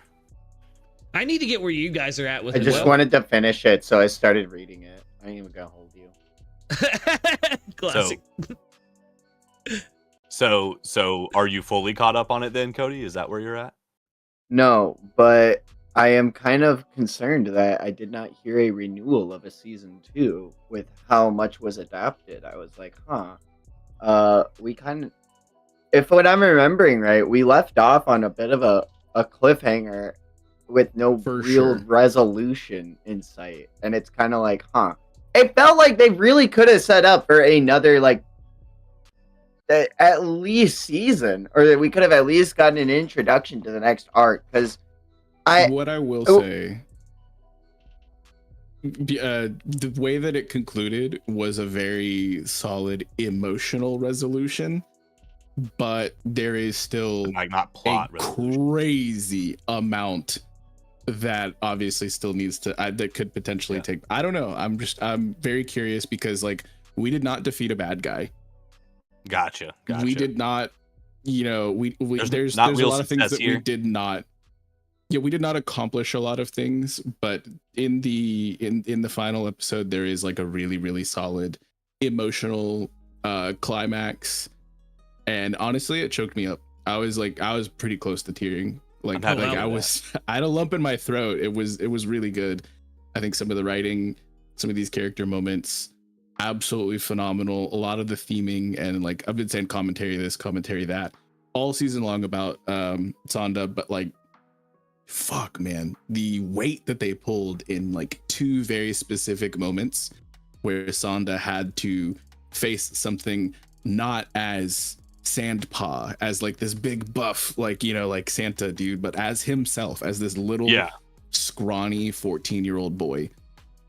It hit so hard for me, and I love it. I'm so happy with what we got, and I have like a book of things that I could get more in depth with, but I'm gonna wait. I'll just wait. Yeah, I will say, like, with those like emotional character moments that you're touching on, that like that's what I've come to expect from this series, and I'm happy to hear that like at the end of this like arc or season, I guess we shouldn't even probably call it an arc. Like you got that, and that just makes me happy to know that like, you know, at least that keeps up, because that's what I found incredibly endearing is like how self-aware this anime is about like the characters and what they're dealing with. Like I love seeing like Sanda's, you know, like difficulty with, you know, knowing or like always wondering if someone's lying to him, and kind of like always being on that because of his like naughty like sensor and stuff that he has. Like they've done a good job of just putting a good amount of mechanisms in here to really portray like the place that these kids are in and what they're dealing with. Like I'm stoked to see more of that. There's something that happens in the second to last episode I cannot wait to talk to you about. And it's like you're talking about these mechanisms, like these Santa-isms, where you're like, oh, obviously he can do that because he's Santa. Awesome. Obviously he's fire resistant because he's Santa. Obviously, you know, this, and X, Y, and Z because he's Santa. There's one in the second to last episode in this crazy good fight scene, like the second really, really good fight scene that they did this season. And it's not a battle shonen. This is not a battle shonen, but man, can buff Santa throw hands, let me tell you. But there's like a there's a Santa-ism that when it hits you, you're like, that's so obvious. Holy shit, why did I not think of this yet? It's literally fucking genius, Jacoby. I cannot wait to hear your like. I'm happy that this rounded out. I'm really happy it rounded out. They didn't front load it. They didn't like just throw all the Santa-isms at you in the first 2 episodes. Like they're like it is fully interspersed throughout the critical moments, and it's like it really does show like the trajectory of his growth as 14-year-old Santa, and you know, as Santa himself, big old buff 60-something-year-old Silver Fox, and then like those two working against each other in some aspects, and you know, alongside each other in some aspects. And I think, dude, it's such a fucking well-written story, and like it blows my mind. There's so many good characters, and like this world is crazy. It is an absurd setting. It makes no sense how a society could function given these like full tyrannical constraints. And it's there's so many different like bizarre and crazy things. Like I'll always look back to the first episode where Fuyumura just stabs, you know, a kid in a school, and like we're just pretending that that's supposed to be normal, and then she's like, gonna get away with a bomb strapped to her chest in another episode, and we're like, that's totally. And so like it's this absurd setting where all of these things are normal, and but it's all been justified. There's all of these, it's been well justified. Yeah, there's like, well, no, the thing is they introduce a character later on. They introduce a character later on, and this character is painted as the most batshit crazy of the entire lot. And when you get their backstory, you actually understand that this is legitimately the most normal reaction to the world that has been set up, and everybody else is who's actually crazy. Like it's so ridiculously well done how this person's trauma makes their crazy actions make sense in a world full of things that don't make sense. And it's like it's so poetic, it's so well structured, and like I cannot speak enough about how phenomenally well written this whole first season is. I can't speak on the manga, and hopefully Cody can tell me that there's more peak to look forward to, and hopefully we get a season 2 confirmed for maybe next holiday season or the next one after that. They can take their time. I know Science Saru's working on some other shit like Dawn season 3, which we'll talk about later more, but man, this is such a crazy good hit of a first season for an anime, and I hope there's more. And a sleeper, a big sleeper, dude. And the Glazer of the Year award goes to Vexus. It is worthy of it, dude. I mean, sorry, go ahead, Jacoby. You got to give it another chance. Yeah, that's what I was saying. Just give it another chance, bro. It's good. You just gotta lock in. Well, like I said, I tried to watch the episode like 2 or 3 times, but yeah, I just need to lock in on it, get through it, and then watch the rest of it, because the way you guys talk about, like all three of you guys talk about it, sounds like it's a very deep story, like an interesting one. And then Santaisms just got me. Is that a canon term? No. Ah, damn. Latina massages. That'd be hilarious if it was. But no, just think of like all of the things that you just take as a given for Santa, like him he slides down chimneys. So obviously he would be fire resistant, and his superpowers, like sweet. So like of all of the superpowers that you can imagine for Santa, they figured it out. Like this manga has done power just a scaled crazy everything job. Santa can do. Like, it's so funny. It's wild. It's actually so and funny. It's not, and it all makes sense. You're like, oh yeah, duh, of course, naturally. So watch it. Yeah, like I seriously cannot wait for you to get to episode 11. And like there's just so many good moments. I love it. It's honestly one of the most enjoyable watches of the year for me. I would say. And it's been a stacked fucking year. That's high praise. Yeah. All right, boys, should we dive into the insanity that is Jump Festa this year? Oh man. I'm kind of blown away with like overwhelmed actually with the amount of anime news and trailers and just insane peak that's happening. Like we thought winter 2026 was just going to be crazy. The entire year next year will be crazy, and 2027 is already looking insane as well. Like this has been crazy.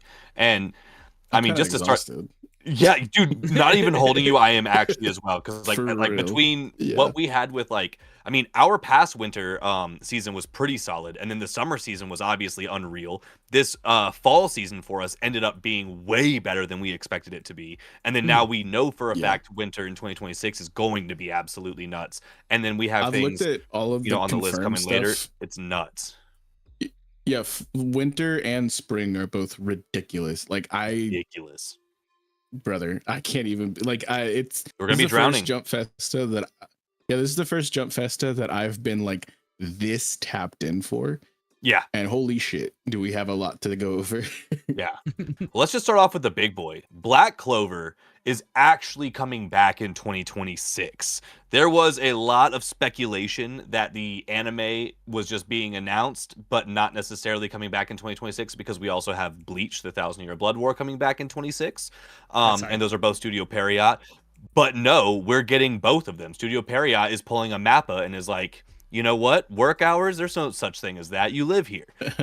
Make us great anime. And dude, the trailer for Black Clover looks so damn good. And I mean, dude, the 4-year wait is going to be beyond worth it. If you've been sleeping on Black Clover, catch the fuck up right now. This one is the one that will take over for My Hero. And by the end of Black Clover, I truly believe that, like, I don't know, man. I think the wait kind of killed the hype for it. I think you're right, but I think I think you're right, but I think once this comes back, I really feel like there's gonna be enough of it. I mean, the trailer for Black Clover when it dropped got 2 million views on YouTube in less than a day. Like, it's getting some motion. I'm not saying that's like a definitive like stat, but like people still give a shit about Black Clover. What? Like I agree, it lost did a lot. Black Clover season 1 come out? It was like 2017. Okay. It started in 2017. I was thinking 2014. Hold on. It was all season 1. All of it was season 1 was 180 episodes. Oh, okay. So it was like from 2019 to like 2021 or something. From 17 to 21. From 2017 to 2021 was like when we got all of that. And then they had a movie come out right around Film Red time. So like 2022 or 2023. So it's been a minute, and the movie's not canon, but it is peak. It's so good. It's so good. That's not a bad way. It's phenomenal. One of the best anime movies I've seen. Like, obviously, there's been some crazy entries like recently, like Demon Slayer and Chainsaw Man, but holy shit, was the Black Clover movie good? Yeah, it was so good. But this is coming back with an absolute bang. The trailer looked really, really good. For people who have read the manga, you know that, like, I won't give any spoilers, but like literally the very first episode is going to blow your mind.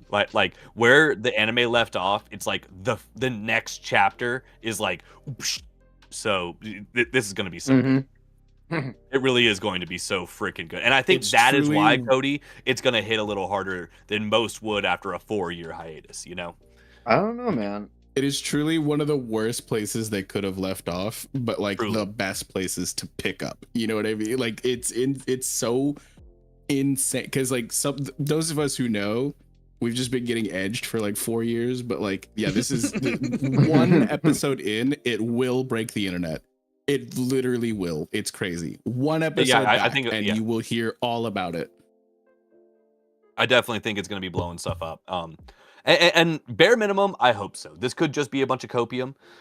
Black Clover does have like a lot of haters, and you know, it's another one of those anime that whether you agree with it or not, it's tough for a lot of people within like the first 30 episodes because Asta just be screaming, and it's a lot to kind of like get into the world. For me, it took a while. It took me 2 tries. If I'm being honest. Yeah.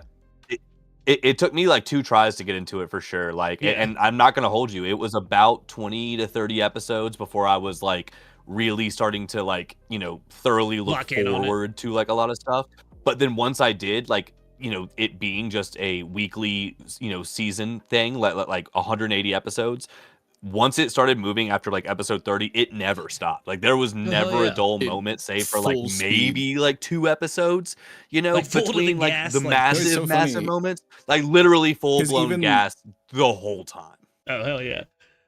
Maybe I need to give it another try. I Even remember the watching Hot the first Springs like episode. the first Read it, like dude. 4 You should read it. episodes. Yeah, It- I might try reading it. There's a Hot Springs. some of the episode? craziest Ooh, art I've ever ooh. seen. So it's a whole Hot Springs arc, and it's a training arc. It's so funny. It's not like any other Hot Springs episode you've ever seen. It's so funny to me. Like Yeah. Black Clover has truly picked and like pulled apart some of the best things from the shonen giants that it's standing on the shoulders of, and it has amalgamated such a crazy phenomenal story, some of the best fights, one of the coolest magic systems. It's like there's nothing that I actually still to this day have any gripes about with the way that things are currently in the series, in the manga. Yeah. And they're going to be adapting definitively, I feel like, the best part of the series in this next run of definitively, yeah, episodes dude. by Unequivocally. quite a margin. Like there were things Yeah. at the beginning I was like, I don't know. You know, I don't know, man. Like this guy keeps talking about potatoes and yelling really loud. And But like, but I by also- the time we get to where we're at now, I have zero complaints. yeah, None. exactly. Well, my thing is I literally only have one actual complaint, and it's Gauche. He's a horrible character. Yeah, you're right. like you You're know, right. just like I mean, no Hold matter on, how though. you cut it, he's a net negative. There is The His unity powers with are all super of you cool. guys. Yeah, I mean, there's a part he of me is. that's like, let him cook, but only in Well- fights.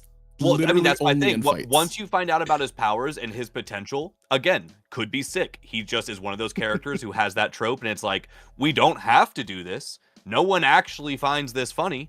So we just didn't have to. But like but the thing is, even with him, like Black Clover has such a good ensemble cast, and they do such a good job, I think, of like giving you the time needed with different characters at different times, to where you're never getting too much of that character to where like you can't stand it. And kind of like Vex was saying, when he does like lock in on a fight and stuff, like he at least can be like an enjoyable character on screen for a moment, you know?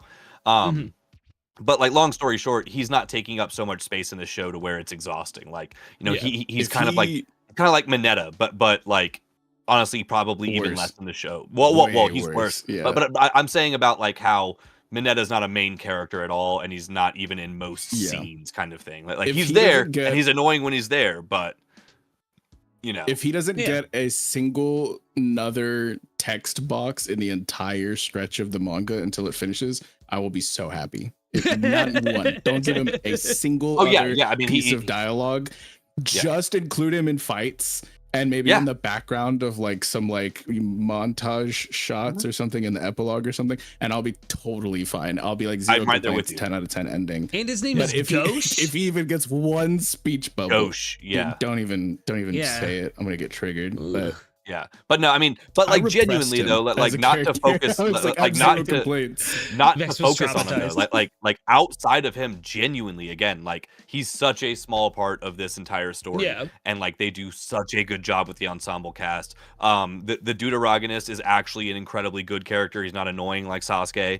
Facts. And Uryu, like he's actually someone that like you're also rooting for, and like. Asta and Yuno, I would say potentially have the best rivalry in anime manga. Like I Yeah. think there's a conversation about that. I you know that might can be argued here and there, but like they are on the list for sure for just one of the most whole. I mean, they genuinely care for each other. Like the way they hold each other down when they're not together for the vast majority of this series, and the way they talk about each other when the other isn't around is so awesome because it's on both sides. Like homie, Yuno's talking good about Asta, and same like on the other way. And when they do show up together, like yeah, they're rivals, but they're still growing. Like I just love the way they've done it. I love the Black Bulls specifically, just as like a group and like the team, i.e. like the Konoha 13 and all that. Like they're just a great group. Magic system, like Vex was saying, is just so damn good and well fleshed out, and pretty damn well balanced, to be honest with you, even with how insane it's getting. It takes the best qualities of all your favorite shonens and just smashes it into one really fun fantasy magic story. So yeah, if you're not caught up or you haven't started watching, I actually personally, and this is a big one for me, I recommend reading the manga over watching the anime. Yeah.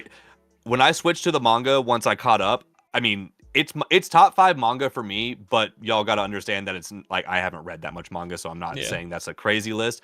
But dude, the Tabata's art is just so insane, dude. Like it's so good. Like the transformations, like the transformations in this are so good. Like the amount of times I just like turned a panel and I was just like, I just need to look at this for a second. It's goated, dude. Absolutely goated. So yeah, give it a read. Check it out. I love a good art. I need you to get caught up. I need you to get caught up in the damn manga, Jacoby, so I could talk about Peak with you. Like, I know. And we got more chapters dropping in January 4th. More chapters are dropping. Manga wise, it's like every quarter we get like 1 to 3 chapters. And that's 2 days before the next 3-episode test podcast where we storm the Capitol. Oh my god, no. Oh my god. Oh god. And, get ready for January. Special guest, Fritz D. Ditz. Oh my god! In GTA, yeah, that's in GTA. Yeah. But in Dungeons and Dragons. Black Clover, there's no doubt in my mind. I just had something else for it. Fuck me. I will. Yeah, I'll save it. Don't worry. There's no doubt in my mind. Literally the first episode back, this shit's breaking the internet. And once we get to like, this is like the start of an arc that has been culminating for like 180 episodes and like I think it's like 240 chapters or 270 chapters or some shit like that. Like this is like the start of like just such a crazy arc. By the time this arc finishes, I think it will be in conversation for one of the best shonen arcs ever adapted into an anime. I'm not even lying. It's up there, and I'm wondering if they just pull another 180 episodes and don't stop. Like, are we getting all the way to the end? Are we getting a season, or are we getting like a full weekly? Because it does feel like the finish line is in sight for the manga. So they would, by time they get that far into the anime adaptation, they would they'll have an ending. Have the full source material to work from. Yeah, I think it's going to be split up into the arc right before the big moment that's happening right now, and then the big moment. Wano? Oh, sorry. Exactly. That's exactly what I mean. That's exactly what I mean. Yes. It's so funny. That's what I'm guessing. I'm thinking we get two more seasons or whatever. Oh, but what you ended up mentioning it. If you want to get in on the manga too, like it could be ending at any point now. So the ending is in sight. So like by the end of 2026, more than likely Black Clover's manga is done. It's possible it's not because the release schedule is so crazy, but it's very, very possible it is. Oh, this is not a direct spoiler, but like just to put things into context, somebody in one of the most recent chapters, this was like 3 or 4 chapters ago, literally said, "This is the final fight." And I'm like, wow, that's the words real were text actually box said that out just loud. happened. Like, it literally is a word that was said by a character, and I'm like, I believe you. I How's the fully pacing in believe it? you. You said it's 3 chapters ago that was said. How's the pacing? Is it gonna end sooner? Should I catch up now so I can catch the ending, or do I have time to like take my time with it? I've been telling you to catch up to this for over a year, Lucas. That is Yeah, true. I'd say catch up now. Do it. The thing is that like I know I'm chapters behind a little bit, but I'd still say catch up now. Yeah, chapters do be dropping like at an infrequent rate, like every couple of months. It's like every 3 months. Yeah, so 3 to 4 like months. even if you were to catch up right now, it might not end within the next batch of chapters, and there's just no way to know. And that's the part Yeah, that's we don't know. as a JJK fan who's like fiending at like 2 a.m. frothing at the mouth for those leaks and Ross to be dropping. This is killing me. Like I'm like, Is oh. it as bad as Berserk? I think it's refreshing. Let me tell you, man. It's- I actually preached this to my friend Tree the Wolf, though, when trying to get him into Black Clover. If you fuck with Kentaro Miura's art, you will fuck with Tabata's manga art so hard in Black That Clover. is very true. The That is heavy very use of like Heavy negative black. space is Mhm. fucking phenomenal. Like That's high you praise will for me. love it, Lucas. Oh hell yeah! No, I'm brother. telling you, dude, just the art, sold me. the art is mind blowing, bro. The fights are so good too because this magic system, like nearly anything is possible. So like, it's like there's certain things where in JJK, obviously, some of the fights were not very legible for me, somebody who has low vision. Agreed. I Someone never who had has that normal issue. vision. I have zero issue with that with Tabata's work, and the scale of some of these fights, it's fucking insane. Like you truly feel like when some of these great crazy magical effects are happening, that this is like truly on city scale or country scale of like a magnitude. It really feels like that in certain instances. That's It's gonna get crazy. Oh, you said something. No, I'm forgetting what you said. Oh man, I had something. Never mind. Sorry. No, yeah, I think Well, I'm that's gonna all- give it a. Yeah. I think I am gonna give it a chance, though. Like I said, I remember watching the first like 4 episodes, but like you guys said, the main character's voice just was like, I was like, oh my god, that's grating. That's And he's annoying in English and Japanese, bro. I mean, Yeah, like, I tried it's a both. tough Yeah, one, dude. Like, I don't even mind no, them I did anymore. the same thing, bro. I did the same thing. I pushed through it, and it was worth He- it, and I thoroughly enjoyed watching the anime overall. Yeah. But like knowing you as a guy who hates anime vehemently, I do. I think you'd love the manga. Oh hell yeah, dude. I really think you'd love the manga. That's what's up. But yeah, I don't even mind his voice anymore at this point. Yeah, But like, well, it in the calms first, down after in the 30 first episodes. arc. Yes, yeah, Like, absolutely. that's the thing. Like the voice actor heard people being like, "This is fucking annoying," and he was like, "All right, I'll chill out just a little bit." Like, so yeah, so it I'm definitely wondering got if better. they do. I'm wondering if they do a one and done, like I said, because we'll have potentially the full source material to work off of by time they finish this next arc that we're getting into. Another series that we're gonna see it's called the final season. Yeah, of I'm not Kaiju number 8. 100% sure about Do this, we- but Do we think But I it's gonna also be am. split into 2 cores? I think it's very possible it gets split into 2 cores, but as someone who hasn't fully finished it out, like I think Cody would have to answer that. We're close enough to finish it off, I think, just as far as numbers of chapters being adapted wise. Like it's very doable. But I think more than likely we're still probably getting 2 cores. Cody, what do you think? I think the fact that they called this season 2 is that we're just going back to weekly, baby, and we're gonna finish it all the way out to the end. Like, there's How no many more reason episodes not do you to. think we'll Yeah, Like 100, like easy 100. 100. Wait, what? Yeah. 100 more episodes From of where Kaiju number we, eight? from where? Episodes? Oh, of Kaiju. I thought we were still talking about Black Clover. No, Oh of no. Kaiju. no. It's like easy 14, 15 episodes. I think they could wrap it up in. Yeah, see, that sounds Damn. about right to me. I would say 15 probably, with like just distance wise and like how far up I have read. But like it doesn't feel like a 12 episode season could do it for me. That's kind of where I'm at, I think, on it. Is like I feel like we need a little bit more than 12 episodes.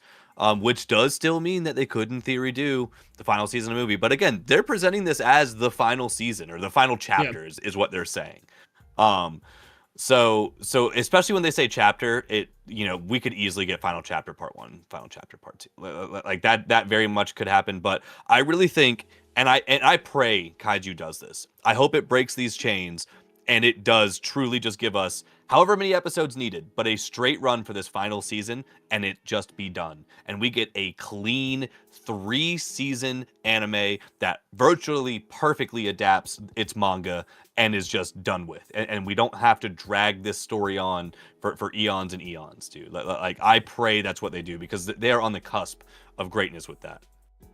Yeah, I think being concise is like so understated right now, because like there's a lot of, you know, like I think it's been a minute since I've seen a genuine full filler arc within like a multi-series like It doesn't show. happen anymore, really. Like, yeah, there's like one or two one-off, like, you know, beach or hot springs episodes or something. It's just classic. Yeah, You get there's that no shit arc. every now and then. There's that one time in JJK where they played baseball, but like it's not like That's full, canon. you know. I know That's it's canon, but it feels like it's filler. Yeah, You it know doesn't what I move the mean? story forward. You don't know how to bring So, yourself unlike- out, Megumi. Stop bunting. Oh my god. But I think that it's really insane too, because not only did they very concisely adapt an already extremely concise story, but they've added anime only bits to the story as well, while keeping it like a tight 12. Yeah, for like, real. They've y'all added were more saying, like, context. they and it's added- still hitting. They added in like him going back and talking to his buddies from Mhm. like the God, I loved that so much. the cleanup force. Mhm. And it's so fun. I somebody pointed out to me. I was reading something online, and somebody pointed out to me, there's this Japanese kaiju defense force or something like that. And when you look at it, it straight up looks like it spells jacked off. Oh yeah, it's Japanese anti-kaiju force. Yeah, Yeah, it's yeah, yeah. JAKDF or Yeah, whatever. yeah, It's yeah. just literally Jacked jacked off. off. It's Yeah, so yeah, funny. yeah. I've got that on a shirt, and I just I'll think that all the never- time. I'm like, for I'll normies never who don't know what unsee the it. fuck I'm wearing, I'm just like, oh yeah, dude, I'm just post jacked off right now, just walking through some clarity. Oh my god. Nah, I'm stoked. I'm super happy to see it. Do y'all think we're getting so this is just a production announcement. We don't have a date. So what are y'all thinking date wise? What's the prediction? I'm thinking it's very possible we get this in the fall season of 2026. Yeah, I think to end the year with, it's very possible, Because it's very it's like spooky. there's and has monsters. there's the kaiju. question. Exactly. Well, no, there's the question that, like, why announce it this Jump Festa if it's not going to be out by next Jump Festa? Honestly, so real. Like, Yeah. Oda's the real. only one who does that kind of shit. But like, I will say though, the announcement could just simply be keeping it up because they weren't able to give us any key visuals for it. Like the entire trailer that we got was 100% already animated stuff from the last season. Like 100%. Like, unlike other things that we're going to talk about, i.e. like the Chainsaw Man announcement having at least a little bit of like things, like they have physically not made anything but a compilation trailer of last season and then just a singular visual.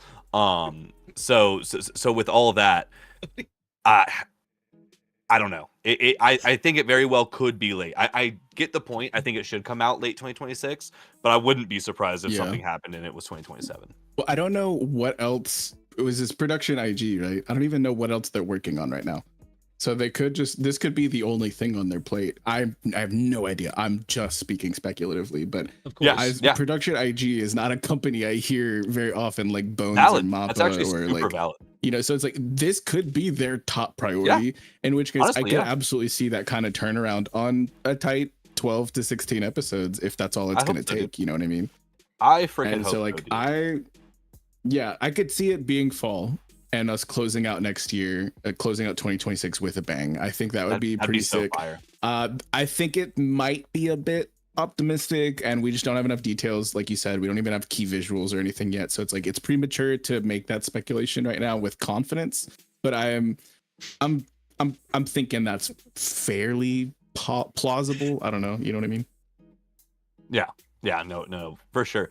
Either way, Kaiju is just one of those that I'm dummy hype on. I would put it there in the conversation that I was having, as far as like with Gachiakata and Dandadan, but it's just not gonna be long enough. You know, and I think it's just gonna be one of those that it's just its own thing. But again, I think Kaiju is one of the greats as of this current gen, and I also hope that it's setting the standard, dude. I'm not opposed to Facts. you know a 130 chapter manga and a 3-season anime And I mean, shit, we got the anime. It started 2 years ago. We've gotten a season a year right now. Did you guys finish the manga? I have not finished the manga. No. Okay. I probably will. So I've been reading it physically. So I'm on. I don't own 14 yet, but I have 13. So I've read up through 13. I remember you telling me that you were reading like some of the fights, and so like I was wondering where you guys were at with it, because like the way it ends, it is very divisive, and I think a lot of people have a lot of, I think, valid arguments on how they feel on how the story ends. But me personally, I'm an enjoyer of things. I try to like things. Try to just like it, yeah. So- No, Cody, I'll tell you, like with where I'm set up at right now. With where I'm at in the manga being a bit ahead, I will be honest, 129 chapters sounds like not enough for what I feel like I'm expecting to see wrapped up and done and all of that. So I can appreciate, and I am a little bit nervous about that fact, because I don't know if that's enough or not. But at the same time, I'm just doing my best to like just hold off on any judgment and just read it myself. I've loved reading it physically and collecting it physically. I own all up to the 13th volume. And I think there's 15 or there are 14 out now. But yeah, I'm gonna end up reading it before it comes out, anime wise. The perspective that I have as an anime only, looking at the fact that the chapters that have been adapted in the anime so far is like barely half of what there is in the manga. Like I think we're 68 chapters out of 129 chapters adapted. So thinking that it could end in 12 more episodes when 24 is all we've got so far is crazy to me. But like I'm also thinking, like, because as an anime only, they've mentioned kaiju activity beneath the tectonic plates and shit like that. And like I'm thinking like it feels like it's going to get a lot bigger, hundreds of well, they've talked about hundreds of years in the past, like with the shrine and things like, and I'm just like, yo, this could be, if they don't resolve everything that is potentially on the table, I could see like a spin-off, like or a sequel or something. I would love I don't know. Prequel. I want to spin off of a knowing prequel. The ending. I want to see the fucking samurai try to figure out how to fucking deal with those kaiju. Because how the hell did they deal with those damn kaiju, bro? Like when we have the power that like they have. And like there was Hoshina's great grandpa. Like give me him. That's exactly what I want, bro. That is exactly what I want, bro. I would love that. But the way that things are currently framed with me looking, I'm like, so there's so many things that could happen, but the only potential endings that I can imagine is either like we lose some great people in a crazy grueling fight and barely eke it out on top, or we face a full-on apocalypse, because that's or they just full-blown lose. It ends with and kaiju roamed the earth once again, and it just hard cuts to fucking man. Because like we've all seen Attack on Titan. The only time that's ever been a possibility in manga history was taken from us, and I'll never. I'm not saying he should have won. I'm just saying we didn't have to vindicate. We didn't have to. Oh, fine. It's good. Yeah, I don't know. It's a crazy story, and like I said, being concise, it's an understated thing in today's era. You know. Yeah, facts. So I hope this is the new standard. I think that's my biggest takeaway from kaiju. No matter how it ends up like kind of wrapping up, I do hope that this general pace is the new standard, and it seems like it is, dude. And I love to see that kaiju's like as popular as it is. I think it's done very, very well, so I'm hyped either way. I really hope we get this in 2026. If it wraps up our year, that'd be just beautiful. That being said, something we're not getting in 2026 is Dandadan season 3. It is officially in production, but Dandadan season 3 is officially dropping in 2027. No dates. Apparently, with what we got, technically season 1 and season 2 were supposed to just be season 1, core 1, and core 2, but they just decided to label it differently. But the real reason we got Dandadan, like its turnaround so fast, is because they animated all 24 episodes pretty much in one run. So that's why we're getting a little bit of a break in between Also, Science Saru, the production company, they did make Sanda, so in theory, maybe they might be working on some of that for this year too. But I really think Dandadan is just like their bread and butter, obviously, and it's got such good animation that I'm very okay with waiting a year for the next season. It's very possible I end up reading this one as well because like I really do like this story, but it has been one that I have just thoroughly enjoyed the anime experience for watching it with my homies every week. Like everyone's hyped on this one, so I just hope it comes back as good as it has been so far. I'm telling season you, 2 was really, really solid, and I'm sure it just gets better from here. It left on a bombshell, so yeah, that's what I'm saying. I'm telling you, like, I was so hyped with the way that it ended.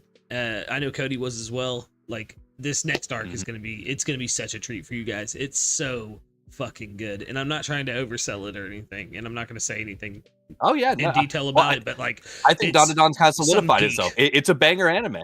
Yeah. Like it's one of the big boys now, like it's on the table. It's that new gen, that new big three. It's that new gen. No. I mean, for real though, it's in whatever new big three would be existing right now. I got like 30 chapters in, like before the actual season 1 dropped, and I dropped it because I was not very interested at all. I think that the anime adaptation was strictly better in my experience from both of them. So I'm and see that worries me about reading it too, because like this is such a fun. That's what I'm saying. Medium. I can totally understand people feeling the need to go and read it now because there's going to be this significant delay and they're hyped now and they might not be as hyped later. I have zero want or need to go read it. I'm totally fine waiting. Totally in on the anime experience. I respect the heck out of that one, dude. This is one I keep flip-flopping on. Yeah, I respect it a lot actually if you stick to anime only, because like I said, it is going to be a treat if you do. Yeah, no, I they've just done such a good job, so that's just one I'm stoked for. Oh yeah. Not too much to touch on, but it was a banger this year. I will. Yeah, with Dandadan, if you like with the manga, the one thing I will do say about it is like we get weekly double page spreads from Tatsu, which is absolutely fucking gorgeous. It blows my mind every week. Every I'm always like, oh, what kind of a treat am I gonna get to see this week? Because we always get a double page spread without fail, and like as someone who has been a longtime One Piece fan, having to wait 20 years between double page spreads in the manga, like it is something of a treat to actually like, damn, we're getting wow. Okay. Ooh. It that hit a lot harder than I thought it would. It feels like it's one that would be worth going back and like reading the chapter after each episode. Like it almost feels like that's something that I should do. Like I would highly recommend it. Because y'all have shown me, and I've had a couple other people like show me some out of context panels that just go absolutely insane. And I'm super here for some banger art.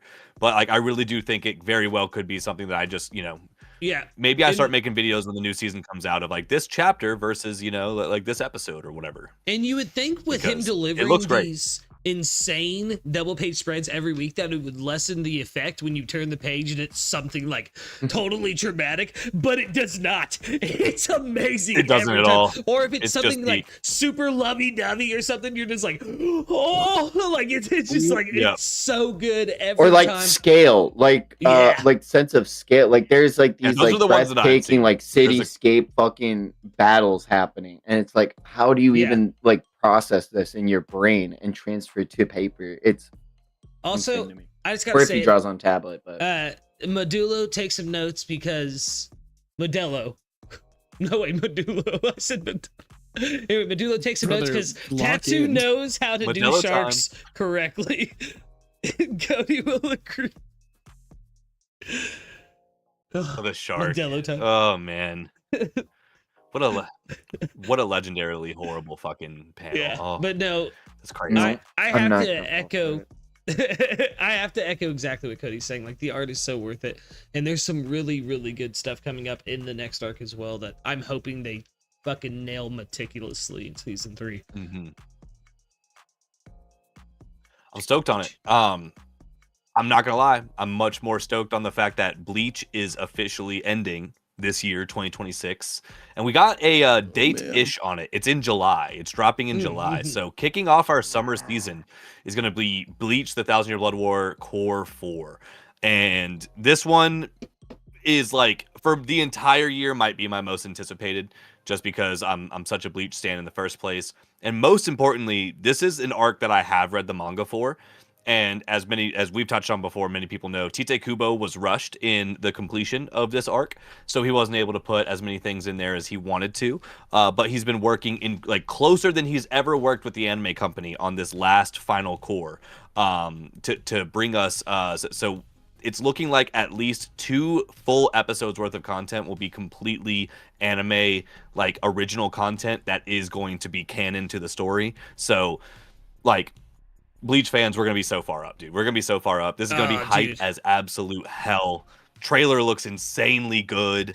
I just could not be more excited. For I Bleach. need to catch up by then because I've been waiting for the final core to be announced, and then I was gonna binge the whole thing. So I think it's time. This is it. Enough time has passed. Yeah. How much have you watched? Have you watched any of it? Like, I've read all of Bleach. And then, okay, you've read it all. Okay, yeah. okay. You just haven't watched the Thousand Year Blood War yet. No. I wanted to. Yeah. I caught up with the manga. Anime. I do not hate anime. Right. First time he's denied it in a long time. Yeah, I don't know. You're never beating those allegations. Yeah. You see the but no, dude, I gotta say, like, Thousand Year Blood War is, if it's not number 1, it's number 2 best animated thing out there. I watched the trailer. From like, Jump Festa so this good. morning, and I was like, "Oh!" He said, "I watched it on YouTube Shorts." I was on YouTube Shorts, and I was scrolling, and I was like, "Hell Quite yeah!" literally. He said, "I saw a TikTok." Like, Yeah, I've waited so long for Bleach to finally like end and to see this like a animated. true ending. I know, dude. But like, Yeah, the amount of this time is- we've been waiting is insane, bro. Like, I feel so vindicated, and like, yeah, I'm like, say whatever you want, call me the copium guy, the Gojo cope master, but like that hell chapter, that hell, it's gotta come. It's coming out July. Taikubo's gonna release it as soon as the anime finishes.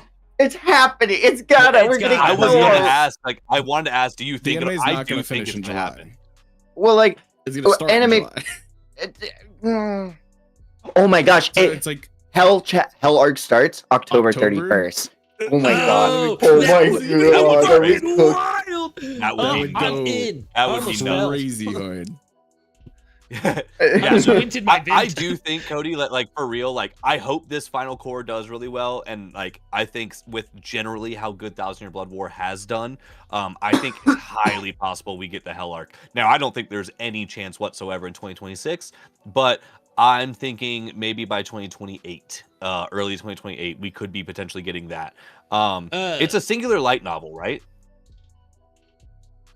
There's the Hisagi light novels, and then what the Hell arc is there is a chapter that Kubo released that went over a period of time after the 1,000-year Blood War arc. It is a 40-page chapter of an epilogue that sets up what is to be entering Hell, because Hell was set up way back in the beginning of Bleach and during the Substitute Soul Reaper arc. And so with the recollection of how captains, Reiatsus, and how everyone passes through the end of their life in the Soul Society, and how Hell intertwines with that, it is almost a setup for us to go explore the verse of Hell with Ichigo Kurisaki's child somehow being intertwined with this, with their powers, and that's where it leaves off. It just sets up the future of Bleach. So we could, in theory, get that as a movie, dude.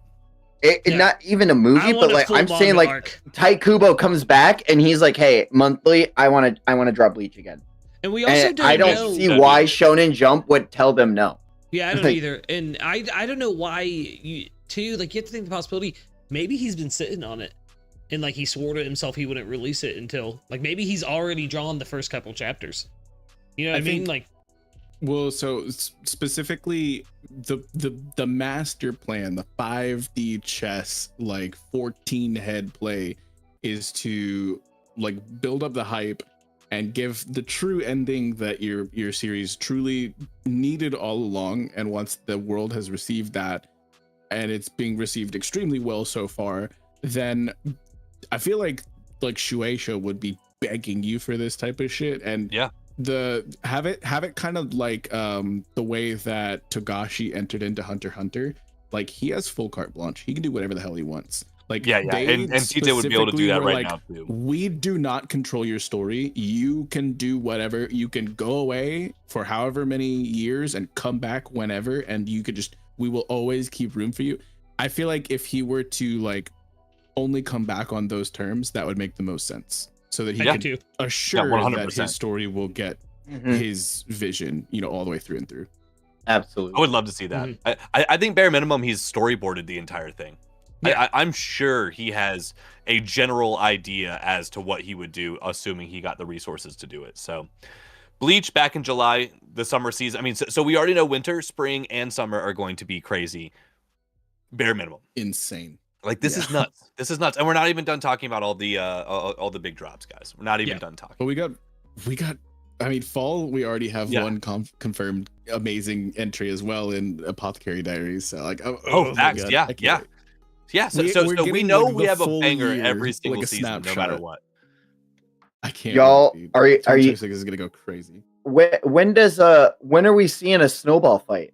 When does the next season of Chainsaw Man drop? So I'm thinking 2027. We don't have confirmation. Yeah, I don't think it's gonna be.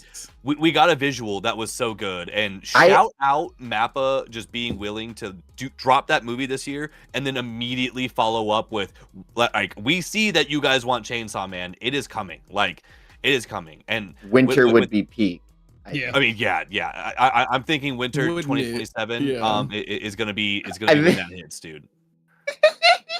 Vex is like, Cody, stop hurting me, and I'm like, no, I get it. No, I get it. And like, realistically, when you look at what needs to be adapted of the rest of part one, they could get it done in a fairly short amount of time, I think.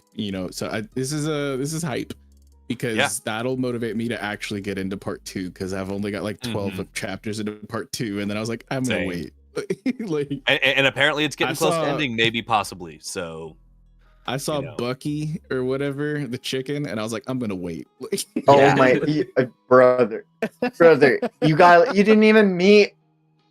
No, I got further than that. It's just for the memes, but I'm hype because the movie, I finally did watch the movie. It's really good. It's one of the best anime movies I've ever seen. I won't really say that it's like a 10 for me, but it's pretty fucking close. And that's my favorite part of Chainsaw Man that I've consumed. Yeah. But the rest of part one is very different from what season one gave us. Like that, I think season one, what was adapted, that's the weakest part of Chainsaw Man by far, in my opinion. Without a doubt. It's not bad. Without a doubt. Yeah. The and rest not to say of it's part bad. one is, the rest of part one is built so different. And there's a few scenes specifically that I just cannot wait to see. Like the hamburger scene, that's gonna be like a fever dream. I won't elaborate, but holy shit, is that gonna go crazy? Yeah, this was not something this was not something I expected. I'll be honest, I didn't expect to see a Chainsaw Man announcement. And like Mappa, they're back at it again, dude. They locked their workers away, because like right now Mappa's cooking on possibly one of the greatest animes of all time with campfire cooking. You know they're allocating all their resources to campfire cooking, obviously. And then in January they have 2 dropping back to back with Hell's Paradise and JJK. Like, jokes aside about campfire cooking, but like Mappa's going crazy, dude. Like with Chainsaw Man doing that, like we also, like, just to touch on it very lightly, because I know we don't have a ton of time for it, but like Hell's Paradise got another like visual trailer, and my goodness, it looks good. Like it looks so good. Like I think I know a complaint for a lot of people, not me personally, but a lot of people, they said that season 1 felt a little dull compared to kind of like the way the manga presented the crazy world that Hell's Paradise is in. I think all of that will be fixed in season 2, if that was a complaint for you. And if it's not a complaint for you, then it's just going to be even better than it already was. And that's where I'm at. So but yeah, Mappa, dude, like even though their working conditions are insane, they are bringing us some freaking peak. How good their working conditions. Yeah, speaking of like reveals, Dude, reveals from mappas and trailers. We all saw that JJK trailer, right? Oh, Dude, Like, it looks so good, bro. Can't wait for the shorts, man. So I mean, we can talk- good. Hold on. We can talk more about JJK later when we get to Modulo, because I don't want to spoil anyone who is anime only on any of the season 3 stuff. You know what I mean? But yeah, it does look really good. I don't know Just how Mappa's doing seeing these it. Like, characters animated, I'm just hype on it. And then like, you know, the Zoro voice actor, you know, just him finding him's way into JJK. I'm so excited, dude. Yeah, JJK's announcement was great. It's gonna go wild. yeah, and It's then gonna go wild. there was one other big title that I definitely want us to make sure we have on our radar. Yeah. That got announced for a season 2 in Jump Festa, which is Sakamoto Days. Sakamoto which- Days. It feels so crazy that yet again nobody's talking about it from what I've seen, because it's just surrounded by like there's like Bleach, there's Chainsaw Man, there's like all this other crazy. It hype always shit gets that's lost getting in this announced. sauce with everything else. I hate it. It's not I its think it's fault. unfair. I think It's not its so fault. unfair because It just it's always has peak. the arrogant It's solo so- leveling. No, dude, it's so damn good, and like I'm so hyped with where season 1 part 2 left off. I cannot wait. And like Cody has read, so he knows further than what I do. I'm anime only. I'm actually gonna be picking it up alongside Gacha Kuda. So that's gonna be something that I'm gonna make. This is gonna be. I'm not a New Year's resolution kind of guy, but fuck it, I'll do it now. Because I'm more tapped in He'll with do it live. the shit than I have been. So I'm gonna. I gotta say, with the trailer that we got for season 2, this season looks even better than the first season, and I liked the animation quite a bit actually on season 1. I just feel like people were complaining that I don't know what they expected. I guess they expected like One Piece, Vincent Season Panzard 1, level part stuff, 1 but like part Well, 1 no, was all right. Season Part 1, 2 was not great. was It incredible. was good. It wasn't great. Part 2 Yeah, was a fucking masterpiece. It was so good. Yeah, part 2 looks so damn good.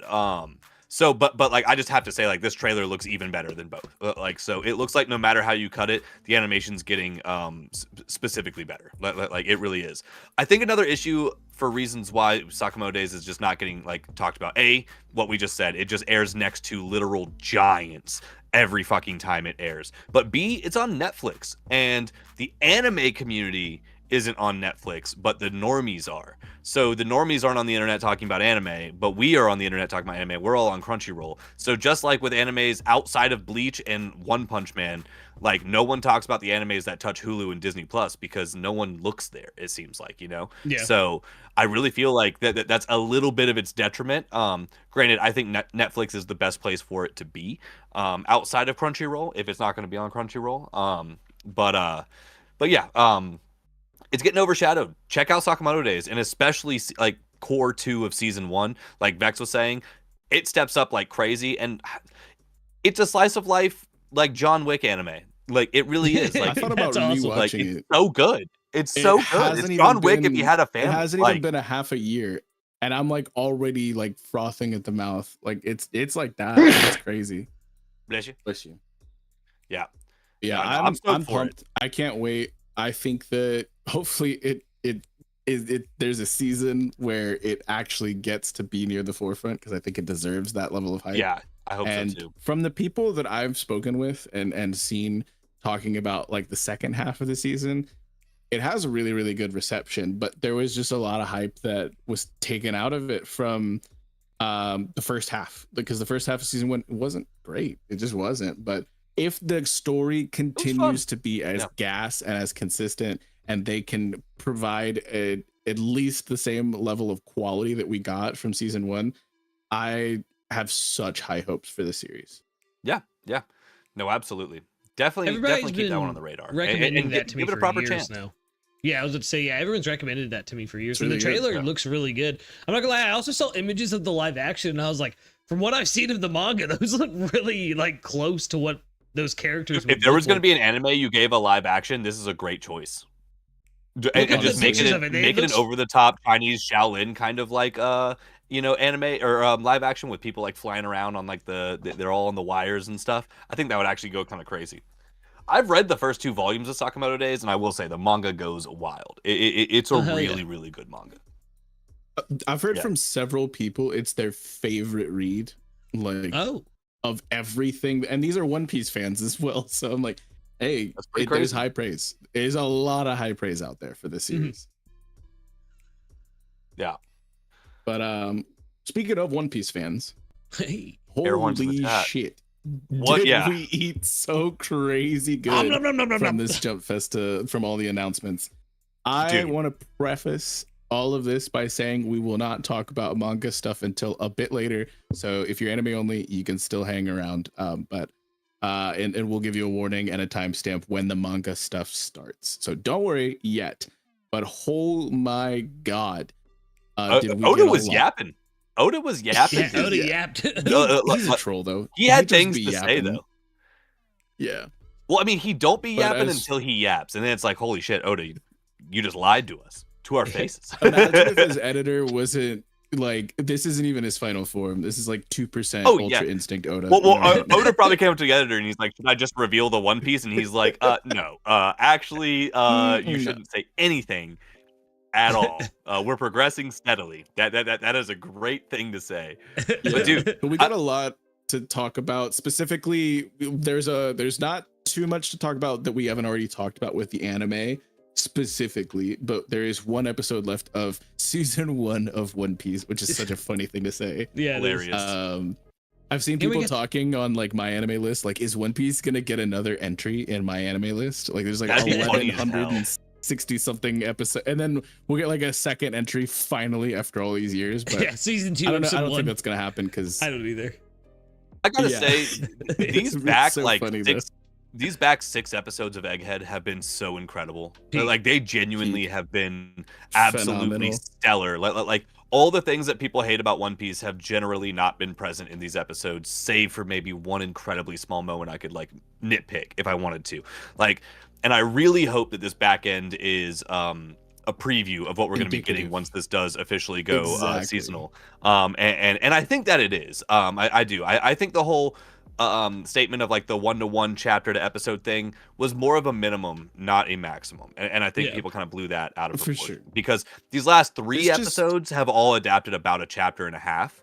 And the pacing feels like virtually fixed in my opinion. Like virtually. Yeah. Of course, it by One Piece This just standards, gives everything's me- gauged, but this gives me so much more hype for the Studio Wit reboot, which we got a little snippet of. Like, all we got from Oda in this message working is on it. that hey, it's they're steadily making progress, which yeah. it's the same shit we've been hearing for I feel like 2 years now. But Mhm. it just, this level of pacing and quality and attention to detail, it just makes me really think that like I really like East Blue. When I first got into One Piece, it was a 4Kids experience, so I had a bit of a weird foray into the series, and I did not appreciate East Blue until #decades later when I got back into the series. Same. But I'm just wondering, like, is there gonna be like a whole nother level of appreciation for different parts of the series? Not just what we're experiencing in Egghead right now, but the whole shebang. I once think it this gets, is like, about a to little bring bit of so a- much more magic to the show. I Yeah. genuinely do. So think. I'm excited. Because like my hype had died like over a year ago when we hadn't gotten any updates from like the remake from Studio Wit. My hype was like dead, but now like seeing how green the grass is, on the other side of like solid pacing for One Piece, like I'm honestly I'm hype again from this statement a little bit. It's one of those things. I won't say I'm more hype at all. I don't think this statement did anything for me. In general, I look forward to the remake. I have like the remake is just one of those things though. I hate to say it, almost kind of like the way we were talking about that My Hero extra episode is like, it's not something that will change anything for me necessarily. Now, obviously I don't know about the My Hero thing, but like, I don't know if it's going to change anything for me, but I'm just perfectly excited to watch the remake and see, it in like a bit of a different light. I still have no predictions on when we're actually getting it, but I do really like the concept and the way this is looking like it's going is at least by the time we're into 2027, with the anime being seasonal, every 6 months we're going to get like 12-ish episodes or 13 episodes, whatever they're doing. And then in between that wait, we should be getting a season of the Wit remake.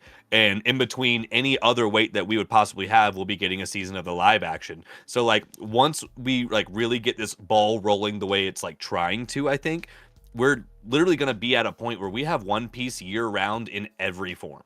Yeah. Basically, or like in one way or another. Like we have 2 animes, a live action, and of course the manga continuing, plus movies coming out.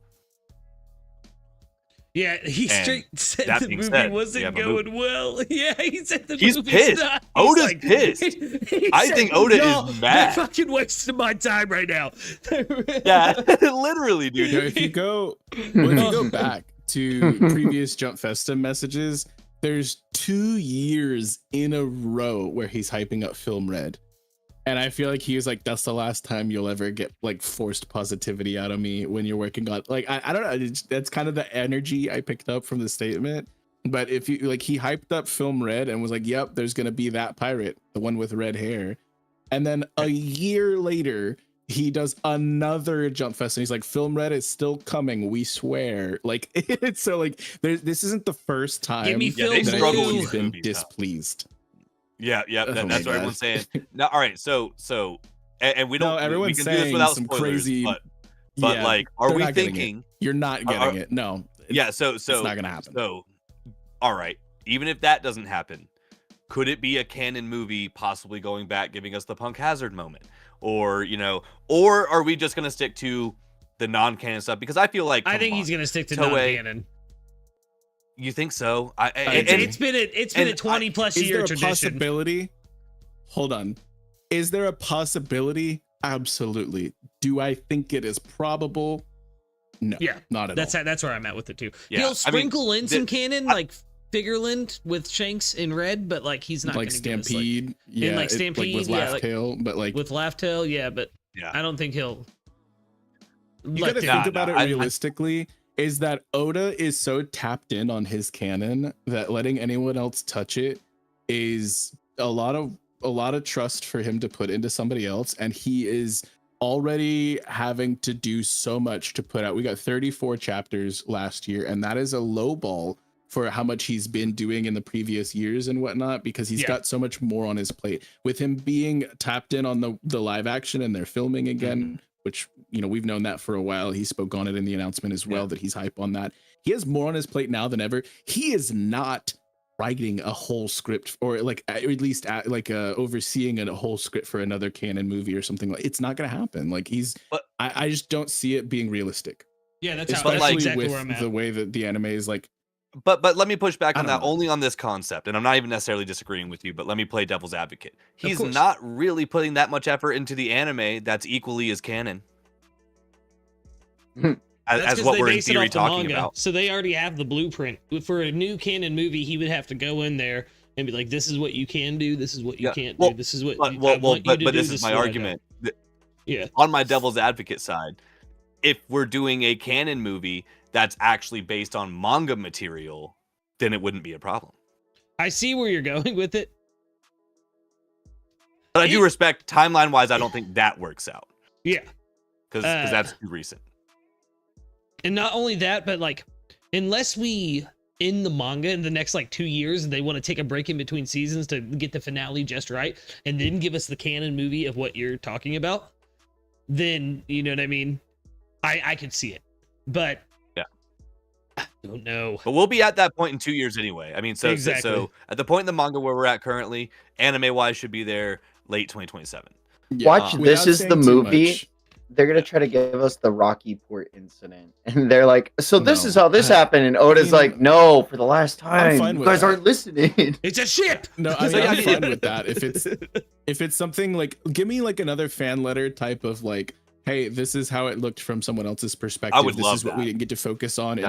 Give me like a tertiary canon event, and I'm totally fine with that. But I like that. And I'm not going to say any spoilers, but with what we were just eating in the manga, we're talking about over like 12 chapters worth of material, and it's just, I don't think it's necessarily realistic for that to be adapted into a single movie. and that's what a lot of people are begging for. And I'm like, that's just it. You're not going to get it. I'm sorry. The pacing Like, would be way too You're not going to quick. get that iteration. I think it's would be incredibly realistic, insane. but I also think we won't get it because it's not realistic for One Piece standards. But Yeah. I mean, like literally, Exactly. Gachiyakura just gave us 24 episodes. That was peak, and it covered 80 chapters. We could fucking put 12 chapters in a movie. We could do it. Yeah, it's possible. I just feel like The thing is also if we get a 1-to-1, I'm like, I don't like they need to do more. There's so many more moving parts in that specific series of events that we just simply did not get in the panels. And the sheer scale of it, it's like, I don't know, man. And no, I get it. I can see both sides of it. I'm mostly just playing devil's advocate because I really fucking want this to happen. Yeah, I would rather But, see but, more I resources respect that. allocated to like Film Red was such a crazy success, even if it wasn't I'm not gonna lie, it's one of my least favorite One Piece movies of the the new era, like everything like post time skip. It's one of my least favorites. But when you look at it from like a financial, like fiscal, like sense, it is ridiculously successful. They made a crazy amount of merch. They drummed up a shit ton of hype, and they did, foreshadow a little bit of this and that for the anime onlys and legitimately spoil stuff for the manga heads. So it's like it's actually crazy how much they were able to accomplish without needing Oda's full undivided attention. And I think if it ain't broke, don't fix it. That's all I'm saying. No, super fair. Super fair. I did absolutely love Red. I'd put it. It's actually probably like my number 2 One Piece movie. It's like Strong World, then Red, and then everything else. Have you seen Baron Omatsuri? Super good. I think we did watch that one at some point when I was going through all of these. It's so good. But that's definitely a tier top list one of for One me. Piece movies, but like that's a whole different stream. Yeah. But yeah, no. More than likely, this will be a non-canon movie or a mostly non-canon movie. Either way, I'm hyped though. Like to bring it back to just the excitement in general, the fact that he full blown did confirm that they are actively in some capacity working on a movie. That's super hype, dude. Because like Red came out 2023, maybe 2022. So 2023 for sure. Yeah. So I mean, this will be my first chance to watch a One Piece movie in theaters, and I'm stoked on that because I was like, I was before Gear 5 in the anime when Red came out, and obviously everybody warned me not to watch it until after that, which was a good play. So I jumped up at the theater. Yeah, I'm stoked like a jackass. I bet. Oh, I bet, dude. I bet it was so hyped. It was so hyped. Hey, at least you weren't. Never mind. I was gonna say some Demon Slayer movie relevant shit. I'm not that unhinged, but Gooning. I'm excited. No, brother. All right. Stampede's really good. Stampede. I think it's gonna be a lot more hype. It's gonna be. I'm wondering what like little nuggets of canon we will get, because inevitably there's gonna be something that's just like kind of the formula that we've had for the past couple of movies. There's gonna be like one or two little things that end up becoming important later. And I've talked extensively with so many people in the One Piece community about how these non-canon things do have some like theory fodder and validity like hidden and tucked away inside them, because Oda is still going to be at least a little bit tapped in. So I'm very curious to see that. And even if it's not something that I thoroughly enjoy the story of, it's still going to be a spectacle in and of itself. Like, I don't think Stampede has a great story, but god damn, is it one of the most enjoyable slugfests in the entire, it ain't even about story. It's just another so Marine Ford.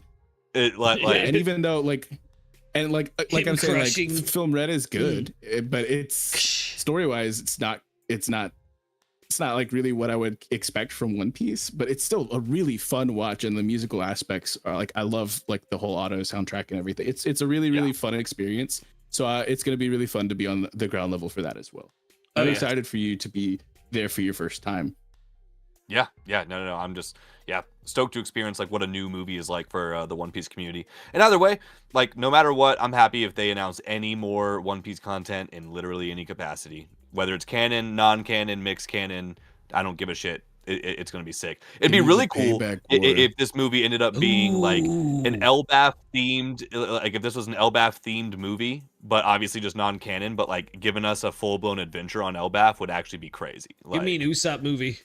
I've been saying for years, like since before Film Red came out, I want the payback war. I want to see the remnants of the Whitebeard pirates fighting Blackbeard in the middle of the time skip. Like that's top of the like cool docket for like the most insanely hyped things I could want in like a fan letter style, like tertiary canon aspect, because Oda's I don't think he's ever going to show us that, but damn, would that be hype? And like the Vista stocks would be through the roof. Like they're already pretty high. I mean, he solos movie.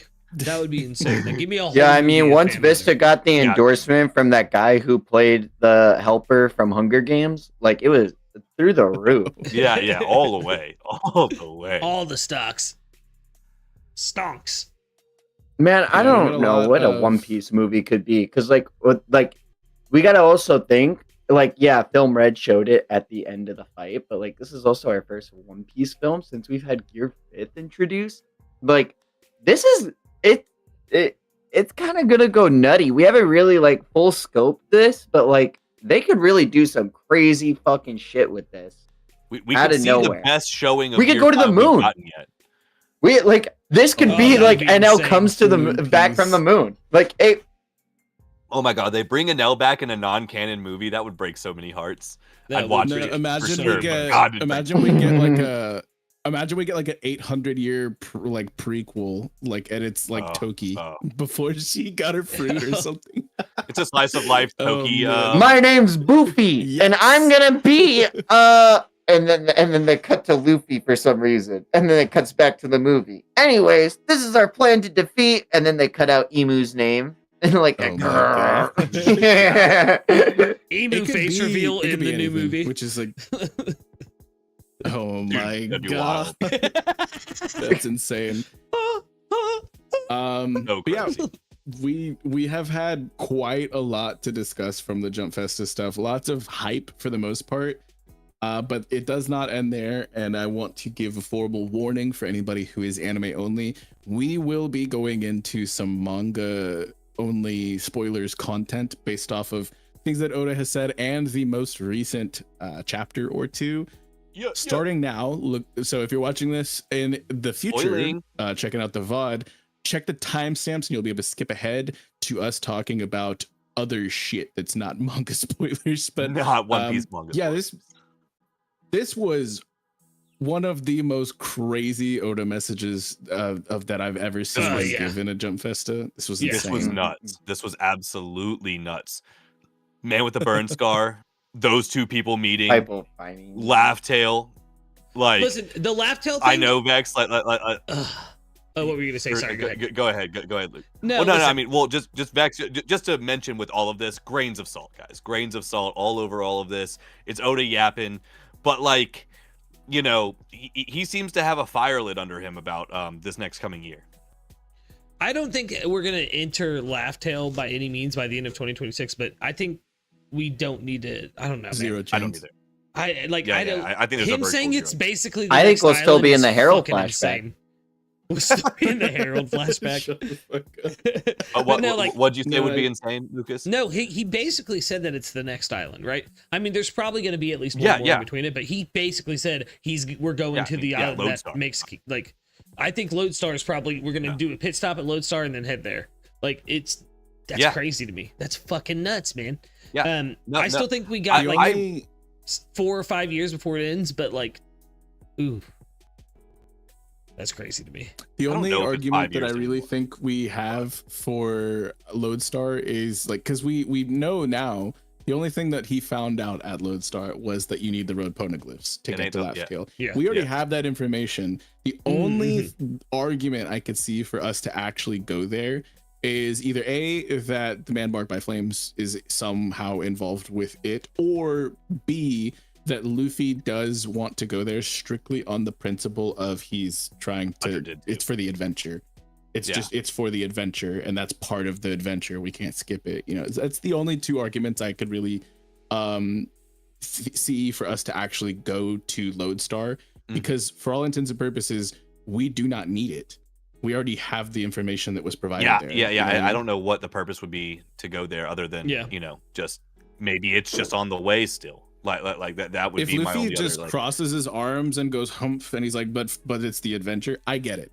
Fine, Yeah, let's yeah, that's yeah, fine. I'm yeah. not gonna be mad at that. But outside of us getting that's one simple panel in one text box, there's really no reason for us to go. I feel like. I agree. I have agree. a question, I've s- and this is like a semantic based thing, maybe just real quick, and we Yeah. can jump to that. Like, so obviously Oda said we're gonna go to that island that only the King of the Pirates has been to, and a lot of people are arguing that the King of the Pirates also is the only one who's been to Lodestar. Is that true or no? That doesn't seem true to me. As far as we know, it is. Is that it okay? could not be. Yeah.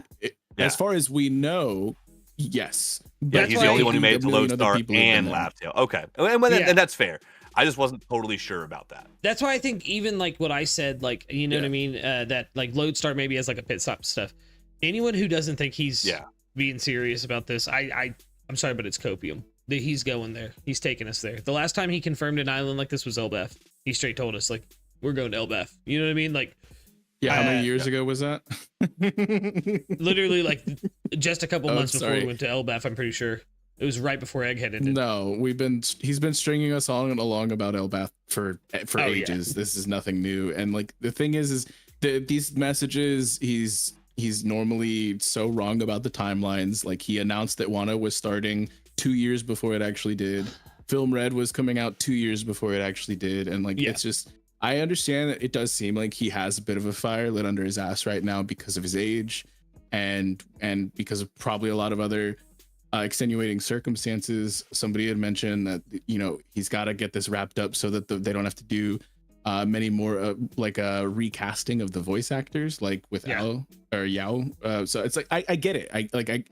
There's a lot of reasons as to why, and we can see it within the actual pacing of the chapters themselves. Things are moving a lot faster since, I would say, about the halfway point of Egghead, or even the end of Wano. Like post Wano felt so rushed. And I think it was like him kind of like learning his new stride, and Egghead was him maybe perfecting that. And now Elbaf, we're on a whole different pace. Yeah. And if he's going to continue to keep picking it up, then I mean, cool, if that's what you plan on doing. But I've never once trusted an Oda timeline, and I'm not going to start now. I'm Yeah, just that's saying fair. that. That's fair. I think that's fair to say for sure. But I mean, either way, like, so looking at, I'm pulling up the past messages right now. Last year's Jump Festa, he literally says, if Luffy can make it off of Egghead, we're going to go to that island that we've been wanting to go to the whole time, which was like the Elbaf reference, right? Yeah. So he did mention it, that one. I'm trying to go back to 2023 and see if he was trying to say that we were They're also all in going. the wiki. Yeah.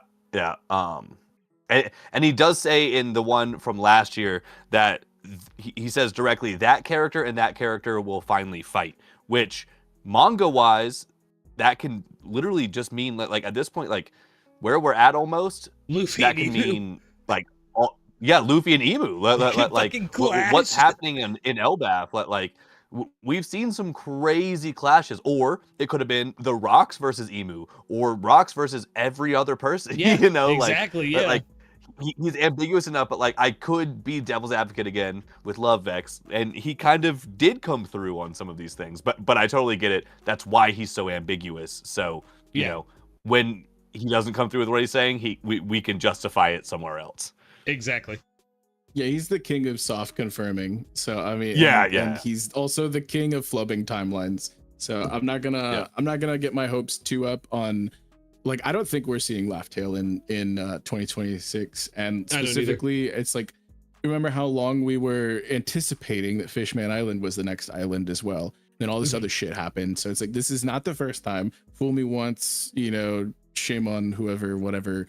Can't get fooled again. You know, the whole, you know, thing. So it's, I don't know. I'm as hype as I have ever been, and this has not killed or boosted my hype in any way, because this ain't my first Jump Festa. Like, this is the first one I'm so tapped in on a whole bunch of other shit. But like, as far as One Piece goes, like, yeah, I think that this is a big old nothing burger of a statement, because he's been saying shit like this for a really long time, and I'm not gonna. It's not taking any wind out of my sails, but it's not adding any either. A small amount more copium. 2023. Pretty accurate again, dude. He literally says, like, in this one, I know I've been saying Final Saga this and Final Saga that, but it's not going to end as quickly as I'm making it sound, so I'd recommend not stressing over it and just reading comfortably. You know, and that was his, like, real just message, I guess, in that moment we were leaving Wano and entering Egghead. Yeah. Was that it? Mhm. Or Egghead was, like, actively starting. So, like, I don't know. Like, as far as these last two compared to where we are now, I don't think he was as far off as we're making it sound, even though I know there is plenty of that.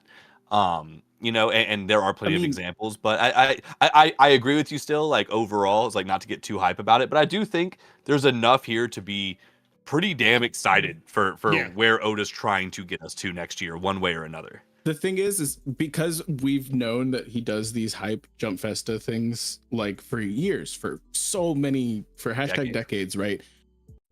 A week before the Jump Festa announcement, I am just as hype as when I'm actually reading it, because I already knew exactly that he's just gonna. It's like I'm taking everything else like I can't necessarily take it at full face value, because I just don't think we're gonna get there. Like, it's just so unrealistic to assume that that's what's gonna happen. I don't think we will get to Laugh Tale next year. Like I'll easily say that. But I do think we will leave. I think we will leave Elbaf, and it will be stated that our next main goal is Laugh Tale. Whether we still have to make a pit stop at Lodestar, obviously we know we still have one more road poneglyph to get. Whether maybe somehow it shows up on Elbaf with the man with the burn scar then, because like Homie mentioned directly, man with the burn scar, that island, and you know, random people meeting who have never met. Which, like, really, as far as that's concerned, the only one I can really think of is like Luffy and Dragon at this point. And that feels Yasop and like Usopp, let's go. Yet. I told you. No, it's I did make the meme of Yasop and Usopp for sure. On that shit too. Yeah, Blackbeard might find, but see, Blackbeard and Shanks have already met. So Oda mentioned that it's two people who've never met before. So that one takes that one out a little bit. But I do and those two. Yeah, but Goku. But either way, Cody. Like, big freaking stuff. Yeah. But yeah, I don't know. It feels like every Jump Festa he mentions those two, and it's always a different. It could be interpreted in so many different ways where I'm just like, okay, sure. You know what I mean? Like, yeah, cool. That one is too ambiguous to really cook on, unfortunately.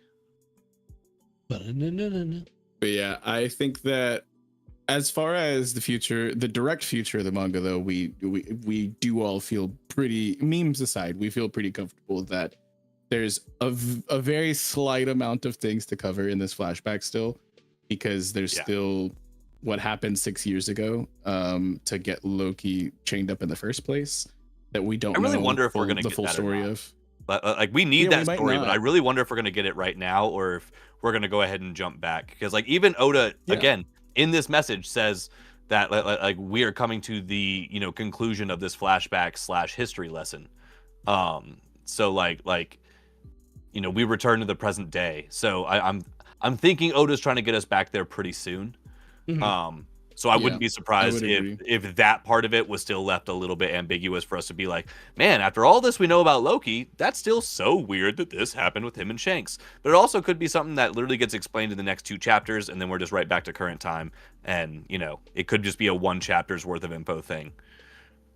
I've seen a lot of people memeing that when we get back to present day, we immediately cut away from Elbaf and go look at Cross and go to Dragon and or go something. Look at Marijois, or go look at like everybody. Give me on top of the Dawn Island. Show me what Maki knows.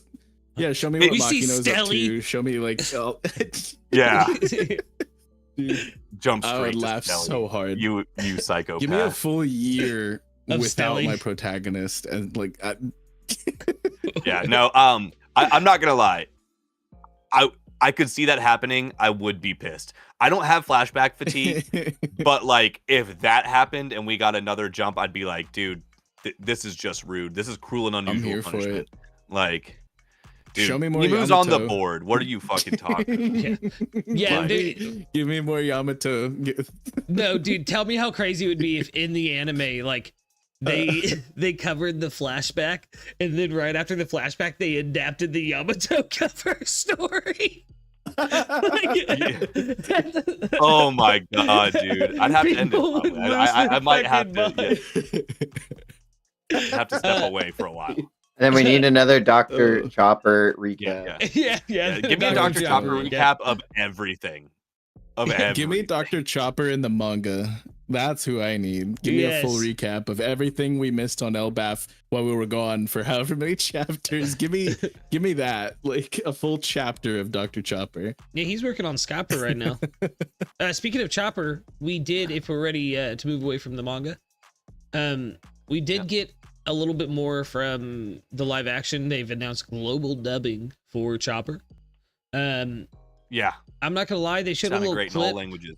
Yeah, I'm not gonna lie, they showed a little clip of him asking Nami if she was feeling better, and it melted my fucking heart. He looked so cute. That little smile got adorable. me. Yeah, that little smile got me. I was like, oh man, it's Chopper. They actually did it.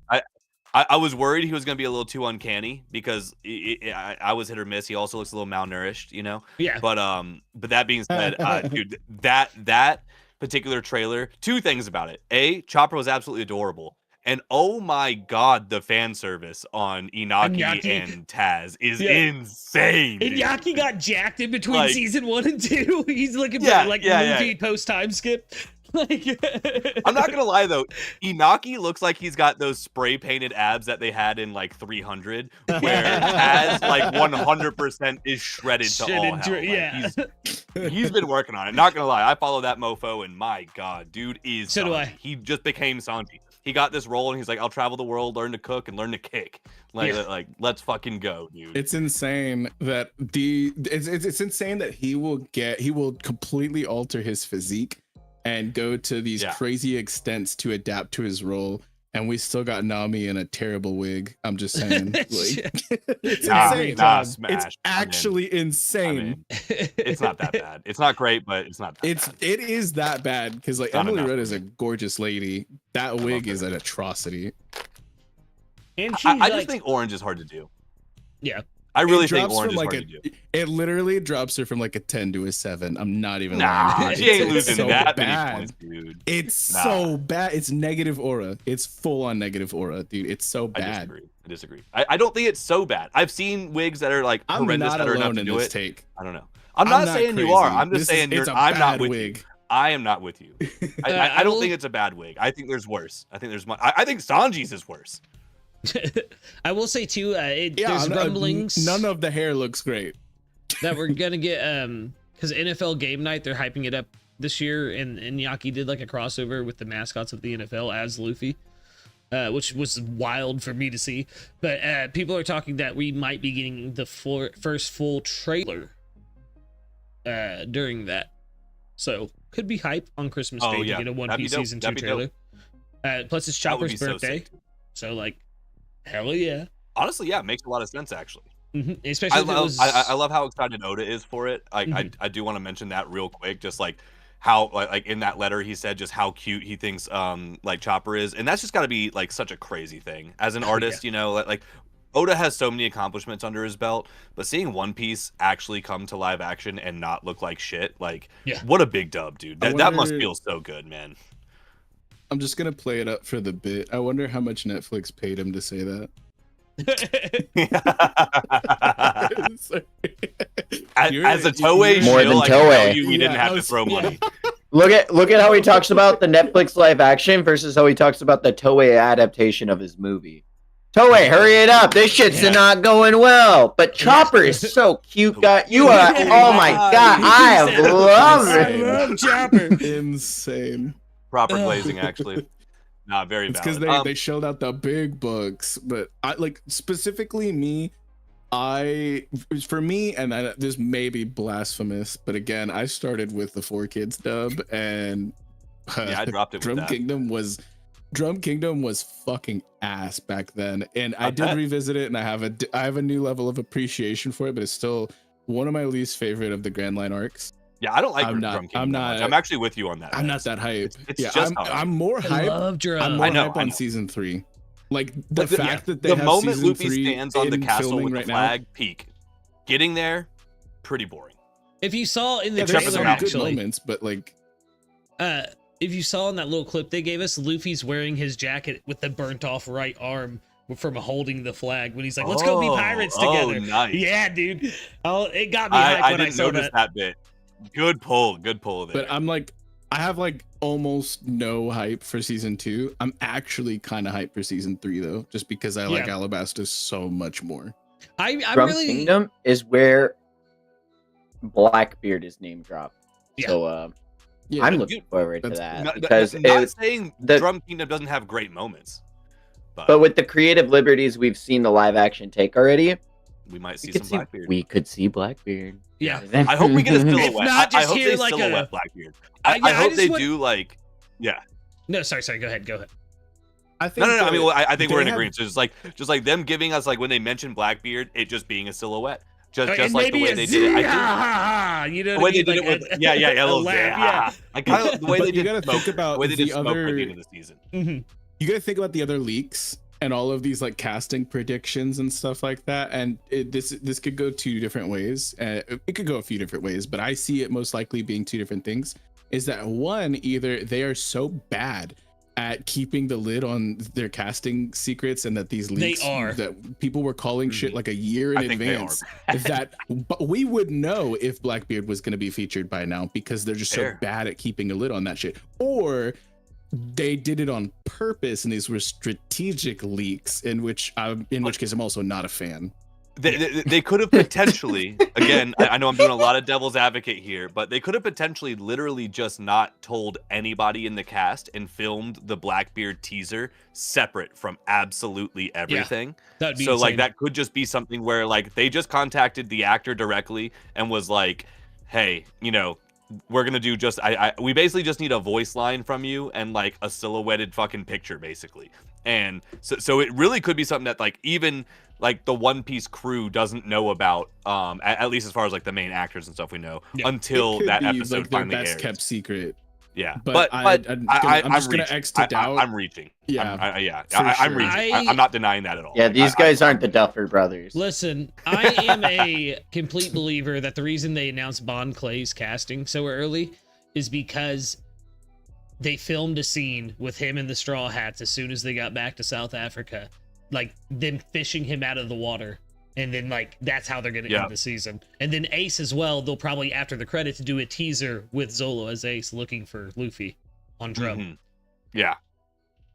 I will say that, like the way Vex said, I'm much more hyped. I'm for so hyped for Alabasta, just Alabasta. with just because, you know, like just everything that'll be happening with that. Like, Oh, yeah. I'm excited for Drum Kingdom. I love how much it sets up. I'm excited to have Chopper on the crew, but I'm honestly, and this might be a hot take, like I'm really not a big fan, or at least at the time. I've only gone through Alabasta my very first time when I watched it, but like I did not. I've slandered a little bit, but I just didn't love a lot of that arc. It got so boring for me. Just This guy so much hates desert Vivi. shit. I The- know, the and desert crawl. I need to go back and check it out, but Is lengthy in the I anime. hated Vivi so much. I love Vivi. Vivi drove me nuts, and I know.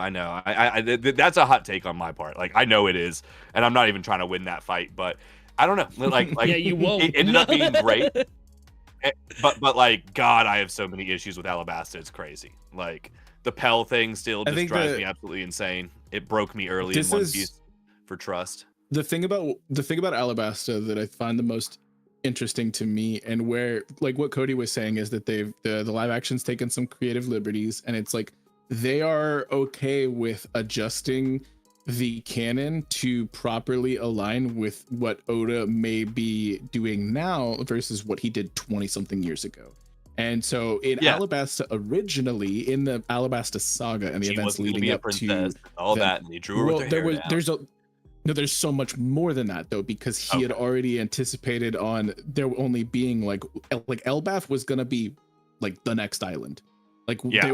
he was gonna end it so quickly. It was supposed to be like a 5-year plan, and then he extended it to be so much more. He created Yeah. the Yonko system, and then later down the line, We get everything with Robin. We get everything with the supernovas and all of the new world. And none of that was the original plan. So seeing how a revised attempt at Alabasta at this tipping point, I respect that a lot, actually. It could be peak. It could be really cool, and it's the only thing I'm actually looking forward to out of the live action right now. I'm gonna be real. Yeah, I'm really excited because I'm still looking forward to this. I just like it, and I'm stoked to see more. Well, they from what I heard, they've kind of changed things up a little bit. And Robin's gonna be, well, Miss All Sunday. I don't think there's any live action onlys in our chat.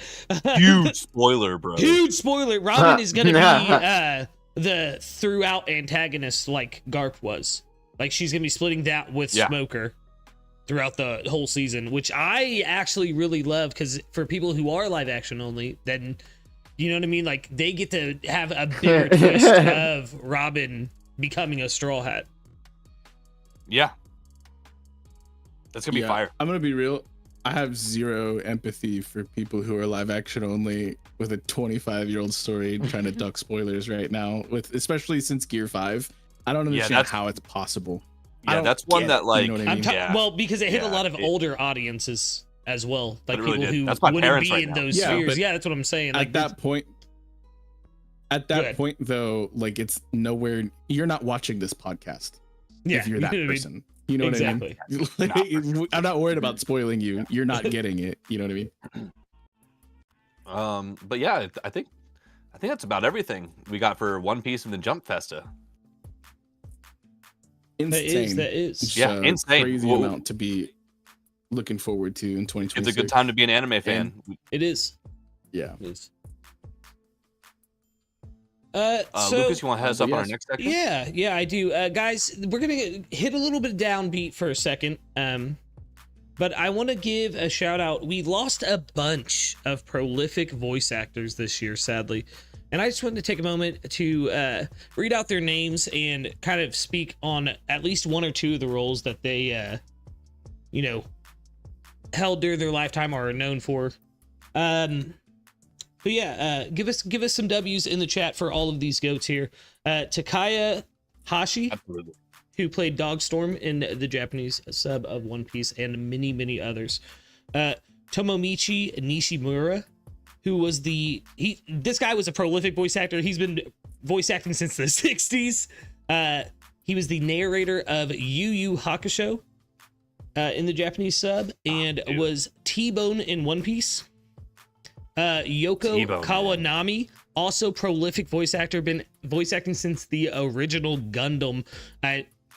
Lesser known role, but one that she was known for later in her life was Bikini in Dragon Ball Z and Dragon Ball Super, Bulma's mother.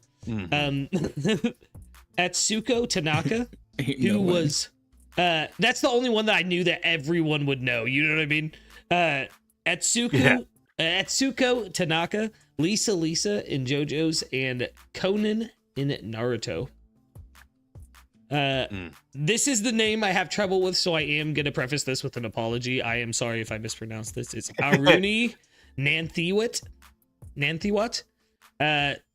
She was a legendary Thai voice actress who did dub work for years and years and years. She was the lead in Detective Conan. She was Sailor Mars and Sailor Jupiter. Oh, wow. And just many more. What a then legend. We had Jeff Utanis, who was also a legendary prolific Filipino voice actor in the Tagalog dub community. He was the Filipino Goku. So big one there. Yeah. Then we have Julie Erickson. This is in English VA. She played Pinako, Rockbell, Granny Kokoro, Suru, and a lot of other fantastic. Wow. Damn. Yeah, a lot of other roles. Then I have some English non-anime roles here as well. Jim Ward, very famous voice actor. He's done many roles. Most popularly in recent years was Mr. Crocker in the Fairly Odd Parents. Legend. Legend. James Carter Cathcart. He played James Meowth Gary Oak in the original Pokemon. Then we had, this was a very recent one. This was a very recent one. Jeff Garcia, who played Sheen Estevez famously on Jimmy Neutron. Yep. Then we had just saw that. Jonathan Joss, who played John Redcorn on King of the Hill. He passed away this summer. Ruth Buzzy. This one, she had too many credits to her name that I could not go through all of them. I mean, she was around for decades even. Just prolific American actor and voice actor. And last but certainly not least, a personal hero of mine, actually, George Lowe, who famously co-founded Adult Swim. Absolute and legend. Voiced Space Ghost in Space Ghost Coast to Coast for 20 years almost. So rest in peace to all of those legends. Big rest in peace. It's crazy. It's been a wild year for stuff like this. You know, we've talked about it a lot with Oda taking health breaks. He even mentioned it in this message, and obviously we've seen many mangaka struggle with this, but as much as we all love this industry and everything, we got to give these people making it happen the proper space and time to do it. Exactly. We can sit here and speculate about when we're going to get X, Y, and Z, and yeah, we make some light jokes about the Mappa studio and all that, but that stuff is actually genuinely very serious, and it's something to be thought about as an anime fan. So make sure you at least have empathy when it comes to the people actually creating this stuff, and have some respect for the time being put in. And hopefully the more content creators like us talk about it, and other fans just learn this. Hopefully the industry can start to learn that we are willing to wait if it's for the health of the people creating it, as opposed to just pushing this hyper consumerism on us. So big dubs for pointing all of those out, Lucas. Super appreciative. Yeah, no, I'd realized that. I'm not gonna lie, like, she's like the Oscars and all those like big award shows are showing up here soon, and they do those in memoriams, and they never put voice actors on there, and they're definitely not gonna put foreign voice actors on there. You know what I mean? Like, so I wanted to make sure that at least somebody out there was making sure these legends got remembered. You know what I mean? Which, I mean, they have huge fan bases and stuff, of course, but I mean, I just wanted to take a moment to say a word. Shout it out. Say a word for all those who passed in 2025 in this industry. Cheers to all of them. Excellent. And cheers to a healthier 2026. While we're looking at a year in review, we got to move on to the topic of the episode now, which is going to be our top 3 anime of the year 2025. We're also going to be talking about our favorite homework assignments that we here on the pod have assigned each other. We each have a bit of a list prepared for both of those. Saying we do 3, then 2, then honorable mentions, and then hit our top ones, and we go around in a circle. Sound all right, boys? I'm with it. Sounds good to me. Do we want to start with homework, or do we want to start with the Big Fish anime of the year? Let's hit the big fish, because the homework can lead us into the homework. I'm gonna go last because I got tinkles. So Jacoby. Jacoby, you want me to start off? If he's going last, I'll go first, so that we're going in clockwise or whatever. So my number 3 is going to be from the winter season. I spoke about it briefly. The hype that we have for it coming up this next fall is Apothecary Diaries Season 2. One of the most enjoyable watching experiences. I loved Season 1, which was a very well-contained single season mystery type of thing, and it has like a historical vibe. It has romantic undertones, and there were even action, like fight scene bits in this, and there's so many great, wonderful, well-written characters. It's such a great story, and I am so much looking forward to the movie as well as the sequel season that is on the way. And it's one of the most enjoyable things I've seen all year. And as a series, I'm probably going to get into the source material as well. Like, it's so good. And I was like, how are they going to follow up season 1? And they did such a phenomenal job. So that is my number 3. What was your number 3? I missed the title when I was walking away. Sorry. It was Apothecary. Oh, okay. Apothecary Diaries. So good, dude. That just to riff on it just for a second before we get off of it. I loved that one. That was something my community got me to watch on stream. It was voted on, and I am so happy they had me watch it. I'm not going to hold you. That is one that wouldn't have necessarily caught me based on trailers or just like the general synopsis, but my lord, I loved it to death. So I got to watch all of like season 1 and season 2 like back to back pretty much. Wait, yeah. It's a bit of an unconventional sell for me. If somebody were to try to pitch it to me, they're like, yeah, it's like feudal China where there's like, it's about like concubines and courtesans and stuff. And there's also this chick who knows a lot about poisons, and I'm like, okay. But then like when you really get into it, you're like, oh shit, Mao Mao's Batman. Like she's Mao Mao crazy. Was so sick, like she's so cool. She's such a good female main character representation. Like she's so Frieren meets Batman in the best ways. It's that's the best way to describe it. Yeah, such a wild combination. And I think that the overarching like mystery aspects, it's just so well done. I think the setting is just so well fleshed out. So many of the characters just are so phenomenal. Gao Xuan's my goat. I love him. But yeah, it's like there's something for I think literally everybody in that series, and it's just an incredible like vehicle to get me to enjoy things that I didn't think I would really actually appreciate. It took me by storm. And I caught up last December, about a year ago now. And so I only had to wait a couple weeks because we got at the very start of the year in early January, the start of season 2. So it was a very early entrant into my 2026 viewing experience, and it still holds true to my top 3. So nice. Yeah, that's my top one, or that's my top 3. Are we going in order like this? Yes, you doing our thirds. Okay. All right. Cool. My number 3 is Gachi Yakuta. I really just I as with how many great things we had this year, it's really hard for me to not put this on there. With, like I said earlier in the podcast, it had not a single bad episode in 24 episodes straight. We got such a big season with so much information, and for me, like I think this is another one that's just setting the tone for what new age anime and battle shonen looks like. It's got one of the most interesting worlds, and like this is like one of the most excited like I've never been, but haven't been this excited for like the story to open up as I am literally watching like the final episode of season 1. The music was good. The art style is immaculate. It's so fresh. It's so original. Such a good commentary on obviously like the state of society and our wasteful nature. It was great. I love Gachi Yakuta. There's so much heart in it. I think this is one of the freshest things to come out in recent times, and that's going to be a big proponent of what my list is composed of, like doing something new, doing something fresh. Gachi Yakuta did that. Lucas was absolutely right. Can't wait to read the manga. Banger anime. I think great start. What I'm most excited about for the future of the series as well is that it started out so strong. And Kei Urana is just somebody who, for one, they're not like a pervy old guy in the industry.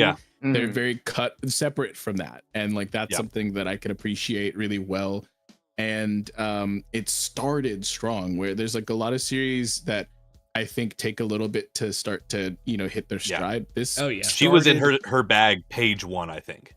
I wasn't as big of a fan of the first arc of season 1, but it was still strong. It just wasn't what I was kind of expecting based off of the praise that I had heard, but it did live up to it by the end of season 1, and I'm very excited to get into the manga. So I agree, it's up there for sure. Banger. Respect this pick. Banger. Cody, what you got? My number 3 from this season. It's a little story known as Kaiju number 8. Let's go. I think as far as anime adaptations have gone with adapting manga, I think 1-to-1 Kaiju number 8 is one of the most faithful, like true to paper to anime form I've ever seen. And like the amount of like filler that we do get that only expands the world, that doesn't even feel like filler. I know Jacoby's mentioned it once with Kafka heading back to his house and seeing his old cleaner and like having the like rekindling with them, like these little extra these little extra moments we get don't even feel like filler. They only serve to not only enhance the world, but the characters who inhabit said Mhm. world. And I really fuck with it. It has been such a hot minute since an anime adaptation has made me say this is different enough from the manga where I warranted myself to actually watch it after reading the manga and completing it. Like I was like, this is Hell worth yeah. actually like watching through. So Oh yeah, it brother. made it onto my list just for that reason alone, where I was like, this is a really good adaptation, and I highly recommend it to anyone who has read through Kaiju number 8 and liked it. You'll I definitely think love it. season 2 just does so much to develop characters that aren't just Kafka, and it builds so much Yeah. more of the world around them. Like I said earlier, they're talking about like what's going on underneath tectonic plates in the Pacific Ocean and Mhm. shit. And I'm like, whoa, that's crazy. 'Cause I didn't ever think that we would get to that scale Yeah, of they're like getting world right to it. building. And the weapon system and the past and like it just season 2 The development of the specifically did entire cast as well, like the expansiveness of like insane, not yeah. just Kafka, where it's like Kafka Kafka's has not this even kaiju in like power, the first but- half of it, low key. Like or Exactly. barely. Yeah. But it's Yeah. everyone else. It Like did good. we can't let him shoulder this on his own, and like Hoshina having to like come into terms with like getting the new kaiju Oh my weapon. God. The Hoshina like- growth in season 2 is I- just so good. You like y'all. I'm still on the It's, fence. it's really good. I Y'all know really where like I'm at. it. Y'all know. Yeah, it's a banger choice for sure. Banger It's choice. up there for me as well. Lucas, Yeah. what's your third pick, my brother? My third pick is Dawn to Dawn season 2. I think it had a weak start, but with everything they set up in the back half of the season, dropping my fucking goat, and then introducing a new character right at the end of it, just like they did with the whole kaiju arc and everything. Like I think they did really well. And I know there was some trouble with people not liking the animation switch that they did this season, but I think it looked great. I think it smoothed out. Animation was great. That's not Yeah, that's what I'm saying. Yeah, like that's what I never got why people were complaining about it, but yeah, I think it had a solid delivery of the source material. Even if there's some things I wish they would have adapted better art wise to line up with Tatsu's style. Yeah, I think it delivered a really good adaptation this year, and I'm very excited for 2027 now. I was looking for something to look forward to that year, so let's go. yeah. No, absolutely. Definitely worth I talking think- about. It was fun. It's definitely in the conversation for some of the most like well received and hyped things. I personally like season 1 or the first half, whatever. Like I like Yeah. what we got previously a lot more, but it's still really solid all in all. There were some low points and there was even some drama, like that lawsuit and shit like that. So it was a wild Yeah, that was ride crazy. while we had it, for sure. I don't glaze Dawn to Dawn anywhere near what I see everybody else doing, but even then it's still good, you know what I mean? So Yeah. I respect that. Yeah. What about you, Vex? What's your number Right, 2? Vex. Number 2. Moving on to number 2s, and this is something that I don't know if this is contentious or not, because technically it's not like a Japanese anime, but I don't give a shit. I'm giving number 2 slot to Lord of Mysteries, because oh my fucking god, was it breathtaking, and did it take me by surprise. Almost every single scene that we got was just an immaculate visual and auditory experience, and the story overall, despite the pacing stuff that was going on in the first 3 episodes, I think, like, Jesus, did we get there? You know what I mean? And Yeah, I think yeah. that I'm one of the most anticipated futures for a series that I have, Mhm. probably in the past like 5 years. I would put it right up there with a few Huge other praise. titles. It's like, it's insane how Yeah. much I enjoyed season 1 and just the quality. Yeah. I've never seen anything as visually breathtaking as this in anime ever. This It's good. With what I mentioned earlier, like this is probably the best animated thing I've ever seen as far as like what we assume animated Hands to be. down. Like it is just genuinely on a Gorgeous. level that is just It's it's gorgeous, yeah. unrivaled. I mean, it's more than gorgeous, dude. It's a marvel. Like it's actually a marvel to look at. It's Like people something say I like wanted Demon to Slayer is binge. carried by animation. Demon Slayer looks like One Punch Man season 3 next to Lord of Mysteries. It's Well, that's crazy. the thing too. Hadn't is got to that mention it it's yet. not We did it. just gorgeous animation. It's Yeah. also a ridiculously good story with very compelling characters. Immaculate they don't vibes. just, like- too. Like Yeah, it's yeah. such a And like like the period vibe is nice. That it's in old London and all that. Like I can't wait to see where we go from here too, Yeah. because like the sky's the limit. And like I don't know, I'm not such a big cultivation style like power system like fan. I like, but man, did they do the They whole cook. mystery part that's in the title immaculately well.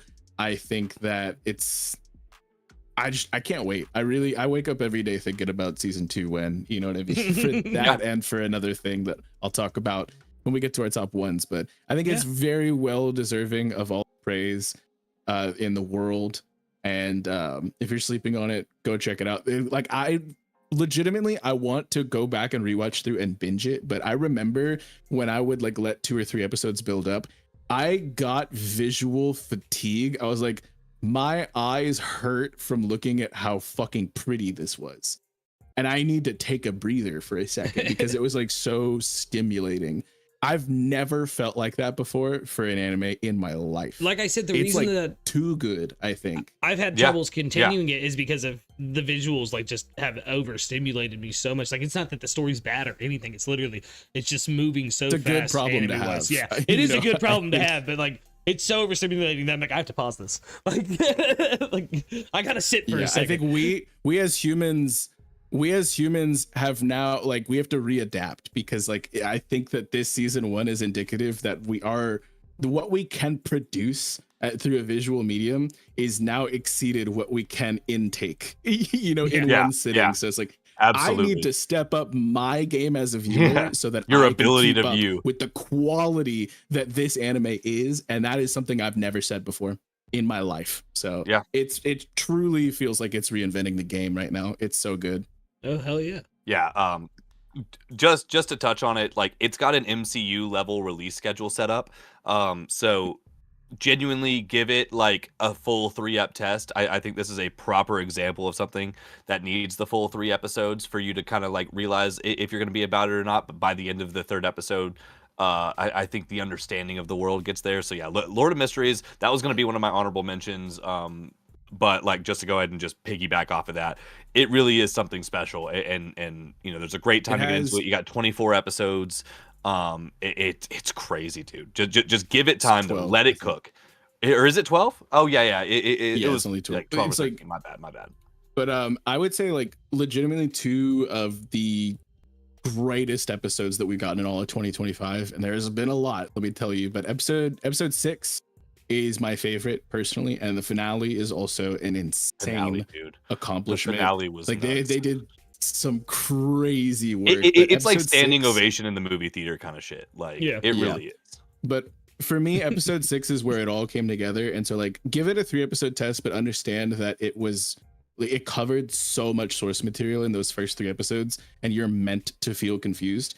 If Yeah, you're not feeling that's it the after point. 3, like story wise, but you're still liking what you're seeing, Keep going. please get to episode 6. You will love it. You will absolutely love it. Because like for me, it's like that's like an appetizer. I think that it's not designed around the 3-episode test at all. Which is funny because it kind of was. They're like, you need to cover this much content in the first 3 episodes, or else if you Yeah, want this 75 adaptation and chapters. licensing, you have to do this. But in that like a constraint, it kind of like forced itself out of being something that I think would pass specifically off of story vibes alone. But Yeah, for sure. visually, it should pass. It will. is Yeah. the most gorgeous looking thing that you could. It's the best possibly CGI choose has to ever looked in watch. anime. That's for damn sure. Facts. Mhm. They figured out Absolute facts. CGI. This is it. It finally looks But if good. if you like what you're seeing and you maybe are seeing the capacity for a really great story, give it 6 episodes, because episode 6 is it's in the it blows conversation, the I think, doors for the off it. best episode of the year. It's Yeah. really good. Yeah, for sure. With my number Jacoby. 2, we go in My Hero Academia, dude. It deserves its go. flowers. We got an immaculate conclusion to a story I've been riding with for 10 years, just about. I don't have too much more to say on it that I didn't say earlier in the pod. But genuinely, as an MHA fan, I'm hype on it, dude. They did a great job. Shout out a long-term shonen sticking the landing. I think that's just the biggest thing to really talk about. They managed to do it. I can't wait to see what Horikoshi does next. That whole, one more episode in May, pretty fucking stupid, but I'm gonna be watching that too. That's a bit of an L. But even if that, like, before that information was given to me, I felt like this was my number 2 with the ending that we did get. So great animation, great season, great action, great climax, great wrap up and epilogue. Overall, great anime. Dubs in the chat from MHA. It deserves it. Wody, what about you, brother? Cody. Hell yeah. What's that number? Wody. What's number 2? Oh man, my number 2. I feel like a shout out to everyone in the 3-episode test, because I lied to y'all, and it was unintentional because I didn't watch this anime until a couple weeks ago. But my number 2 pick for anime season of 2025 is To Your Eternity season 3. That is Crazy. Let's go. Yeah. Let's go. I'm crying in the club. It is my literally God, Cody. one of the craziest stories I have ever binged in such a short amount of time since Urasawa's Monster. I think this has the potential to not only rival any other future like big name stories coming out, like Frieren, ReZero, Mushoku Tensei. Like, there's these huge epic narratives like being told, like with very tragic protagonistic characters, and Fushi is in and of himself not only a tragic character but a tragic concept. And I think that if you give To Your Eternity the 1-episode test, you will be hooked immediately. I think we are all frauds for waiting this long to talk about it. Shout out to Vexus, the Lurking Legend. I'll stand here and own this L forever. But yeah, To Your Eternity is probably my second most favorite thing viewed from this entire year. And that was just me finishing all 3 seasons like a couple weeks ago. Dubs in the chat for To Your Eternity. Yeah.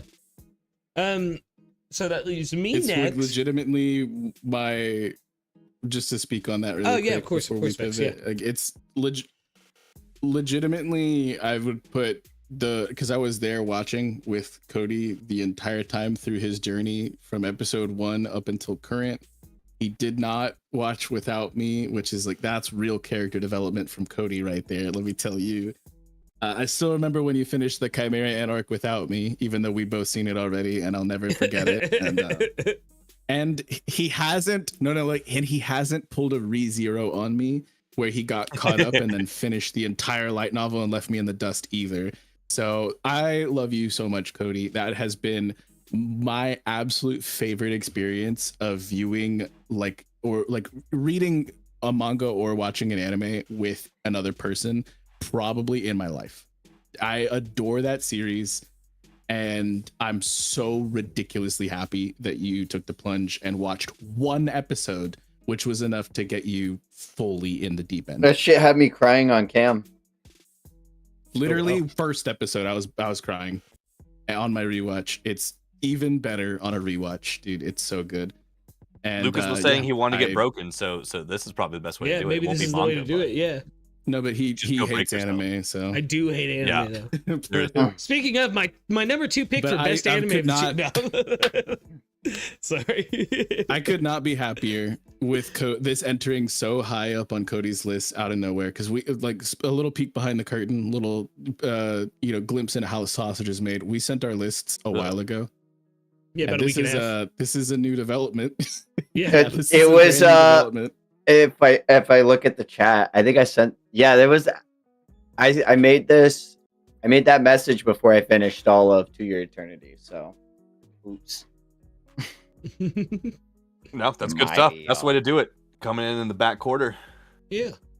My number 2 has been spoken on to no end this episode. It is Gachi Okuda. I mean, I'm just gonna be real. It's more of a sentimental thing because all my boys are now into it, and I've been talking about the manga for a while now, and to hear all of you guys sing its praises and enjoying it as much as you are, it brings that sense of connectivity that we all have with One Piece. You know what I mean? So the more properties we have like that, the better. Because I don't know, I like talking with my boys about anime. So when we're all on the same page on something, it means a lot to me. Other than that, it was a goated first season 100%. Too. Like, yeah, I can't believe how much they covered. That was crazy, dude. Yeah. Yeah. I mean, Gachi Okuda covered 80 chapters in 24 episodes. Lord of Mysteries did it in 3, man. Get good. Get fucking good, though, you know? Gachi Okuda, you could go faster. Nah, it was so good, dude. Isn't that crazy to think about, though, Vex? That is wild. All right. Honorable mentions, and then your number 1? Yep. I had some honorable mentions that there are 3 specifically that I chose to not mention because I knew you guys would be including them in your list. So I'm going to go for the less conventional route and, the road less traveled and sing some praises on some honorable mentions that I don't think you guys necessarily are going to have on your radar. My first of which being My Dress Up Darling Season 2, which good honorable was just such a phenomenal experience. One of the most emotionally revolutionizing, if you ask me in a million years if I would ever connect so deeply with some guy who makes dolls and clothes and some cosplayer, I would have told you you're batshit crazy. But the way that the story is depicted is phenomenal, and it's kind of a complete departure from some of the aspects of season 1 that were Gooner bait, and it's fully beaten the allegations. And I think that it's completely and utterly, it's just an absolutely beautiful masterpiece of a season. And I think that it's unfortunate that people are going to discredit it, and that's why I want to shout it out, is because it's truly really, really, really good. So good. Such a valid one. Do you want to dive into your number 1? Speed blitz. Yeah. We just want to speed blitz all 3 of our how many honorable mentions did you guys? I did 3 honorable mentions. I did 3. I only have 1. I've got 2. Okay, so I'll just go over my other 2 real quick, and then we can we'll speed run Jacoby's. Yeah. We'll speed run each. I also want to shout out the summer Hikaru died, which is just a fucking phenomenal viewing experience. It's gorgeous. Cygames knocked it out of the park. It is, I would say, other than Lord of Mysteries, the most visually breathtaking thing I've watched all year. It's so fucking gorgeous. The direction of each and every single scene, sound wise, lighting wise, and the blocking of each of the characters moving on screen, it's all so meticulous and intentional and gorgeous. It's breathtaking. And I've never forayed into boy love, which this technically isn't, but it really is, let's be real. It totally is. I'm not a big paranormal kind of guy either, but holy shit, did this get me hooked. And the story is phenomenal. I can't wait for season 2. And did this absolutely instill a primal fear in me of ever going to a mountainside in Japan. You will never see me do that ever in my fucking life, because it evokes some real raw emotion from me in a way that not many other things have. Mm-hmm. No, dubs. And then last on my list of honorable mentions is something I've spoken ad nauseum about in this whole season, Sanda. And I'll leave it at that. Dubs. Yeah, fair. So valid, dude. So valid. My honorable mentions, I do have 3. I'll be real quick. First one, Togenanki. Obviously, just kidding, guys. What the? I'm kidding. I'm kidding. Totally kidding. I just had to do it, boys. I had to do it. I had All right, to guys, do that's it, stream. boys. Thank you for coming through this first year of the 3-episode test. We love you. No. There it is. We made it. I only have 3 in. It members. was a good run. Lucas won the game. Everything I worked just lost out. the game. Oh my god. Oh my god, yeah. dude. Is this loss? This is lost. Shut All the fuck right. I hate it here. Oh my god. But to follow up with kind of what Beck said. You guys basically already said what my like honest honorable mentions would have been with like Kaiju and Don to Don. There's been so much good anime, but for ones I really do want to point out, my truest of like honorable mentions, it's pretty low on the list, but I think it was great and slept on, was Cleavitus. I think Cleavitus actually came through with a really good first season, and touched on some commentary that I feel like was handled very well for it being a pretty gruesome, shonen tropey kind of thing. I love the humanity in it. I really like the diversity of like the main character cast in general. It had good animation. It had great music and OST. That was a sleeper. It was a really, really good one. My number 2, Solo Leveling. It deserves to be talked about, dude. Honestly, at this point, I think Solo Leveling is way overhated because the conversation is simply only to compare it to Frieren. And I just think that's simply unfair, completely and utterly. They are not two anime that I would ever compare in a legitimate, good faith conversation. Better. I mean, it does things better. It absolutely does things better. But I think Solo Leveling does battle shonen. It is no Togenanki, dude. Ain't no plot in Frieren like Togenanki, you know what I'm saying? Oh my god. Yeah. Where's the plot? I'm still trying to find it. No. Ubo is right there. Chill. I fully support this. Solo Leveling does get dunked on way too much. Way too much, dude. It's not bad. Like people It's saying not it's bad. bad or mid. And it doesn't have no story either. Wrong. It doesn't have a complex, deep story, but saying it has no story is stupid. Just like saying Demon Slayer has no story is stupid. It fucking does. It's Muzan trying to make demons who can live in the sun. And same with Solo Leveling. What's the game? What's the system? Why did he come back? Where did these gates come from? There's a million questions that we can immediately point to that the story is very properly set up. So yes, it's a simplistic, straightforward story. You don't have to, big brain it the whole time, but that isn't a detriment to it. And I think it's over, that whole argument's overblown. But animation wise and pacing wise and accuracy to the source, or at least to the manhwa specifically, all fantastic. And Solo Leveling just had a legendary run yet again. Season 1 was legendary. Season 2, I think, was some of the best battle shonen we've ever gotten. We had a season finale level fight on 8 out of 12 episodes that season, and for what that is, that's freaking sick. So I do think Solo Leveling deserves its flowers. By no means is it anime of the year, but it's overhated, and people need to get over that.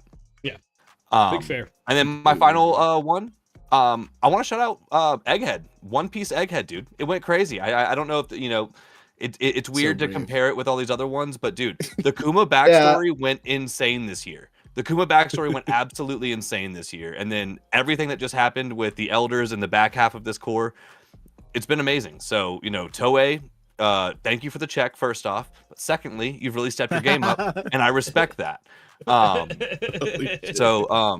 Genuinely, I think it deserves to be talked about. Egghead turned a corner for One Piece. The pacing is better than it has ever been overall, save for a few small moments in early Alabasta, maybe, when they did adapt more than 2 chapters in one episode. And the animation is without a doubt better than it's ever been. And it's on some of the highest levels of animation, and bare minimum, some of the most creative types of animation we're seeing in the industry. So One Piece got to get its flowers, dude. The Toei did, in fact, good. Yeah, even the biggest complaint most people had, which is the sound design, they did phenomenally for a lot of the year. There were still some things that people can gripe and nitpick and whatnot about, but One Piece has never been better. I fully support this. Facts. It's anime wise, it's never been better. Period. Yeah. Wody? My honorable mention, I hate to take, yours and Vex's number 1 away from y'all, but I'm really disappointed we haven't talked about it yet. My honorable mention is campfire cooking. What are we doing here? Honestly, hello? How have we not talked about this yet? So I'm surprised y'all didn't. The finale dropped today, but I know Jacoby hasn't seen it, so I've been restraining myself. Oh man, it's so good. Yes. Literally, I don't think I'd we've always talked about how cozy of an anime it is. And I think just for that reason alone, like me personally, I don't think it could make my top 3. Just so like I like the punchies. I just really do. I can't help it. But my fucking god, was I on the edge of my seat for like that the second half of like Campfire Cooking, and like every new little like dish that we got to explore, and every new like buff that kept coming, like had me like fucking like cheering on like our fucking cast that we've grown this whole entire time. Seriously, what a great anime. If you haven't started it, like it's wonderful. Like Cody, I'm so happy that you mentioned that, dude. Like that is actually a big L on mine and Vex's part for sure. Yeah. That shit's I thought so for good. sure Lucas, where are you at? You would shout it out. Yeah. Like, I'm still. You know, it was great, but there was just so much great Lucas stuff. hasn't made any progress. Yeah, no, I haven't yet, but it is in my honorable mentions as well. It and Spy Family, because those are two that are current right now, and they both came out. You know, I started both of them this year. Those both were in there. Cody, did you have any more honorable mentions before I continue? That was the other one I was gonna mention, was Spy Family. I finally got to see a moment I've been waiting for in season 3. The most recent 2 episodes were fucking insane. We're gonna talk about that more next episode, because there's still one more episode of season 3 before, like, we still have the finale. But Jesus, dude, I remember telling Bex, I was like, I've been waiting so long for. I'm losing it. Like, I watched them yesterday, and I was like about to shit myself, y'all. I was like, oh my god. He literally turned into Lucas. He was like, it's over. But my honorable mention, Spy Family's so good. Like I said, I had 3. Spy Family and Campfire Cooking were 2 of them. The other one is My Hero Academia. As someone who's with the series for a long time, weekly with the manga, like, I just have to give it its flowers as well. It had such a good run. Stupid fucking decision to release the second part of the episode as a standalone fucking episode, but it is what it is. Let them milk that series dry, I guess. Hey, in spring we can make it our honorable mention again. Let's just think of the silver lining. Yeah, silver linings. Yeah, exactly. Yeah. So that brings us all to our number 1s. Woo! Are we ready, y'all? I'm ready.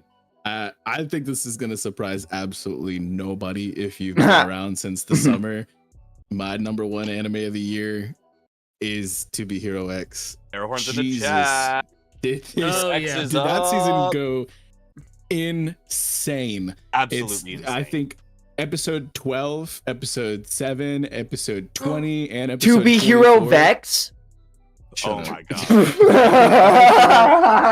I think all 4 of those episodes are in conversation for greatest visual like experience that we've gotten in a single episode. They're so good.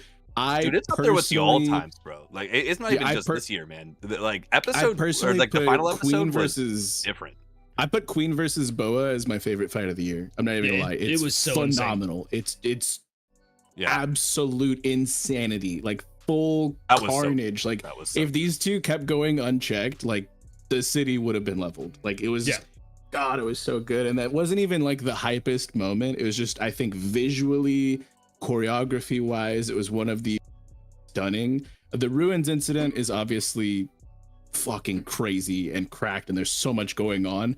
But I just think that this one-on-one 2 just absolute just beasts of characters just going to town for, like, I think it's like 17 straight minutes of pure gas. Yeah, it's one just of the single movement, greatest fights in anime. It's so good. Yeah, I need to speak on this a little bit. Just real quick, because this is also my number 1. I'm just gonna rip that band-aid off right now. Let's go. I loved To Be. I was locked the fuck in on this.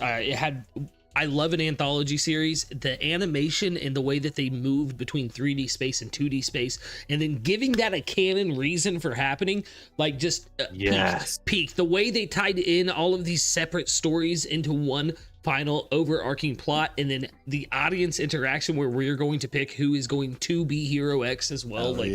It's just it's such a phenomenon.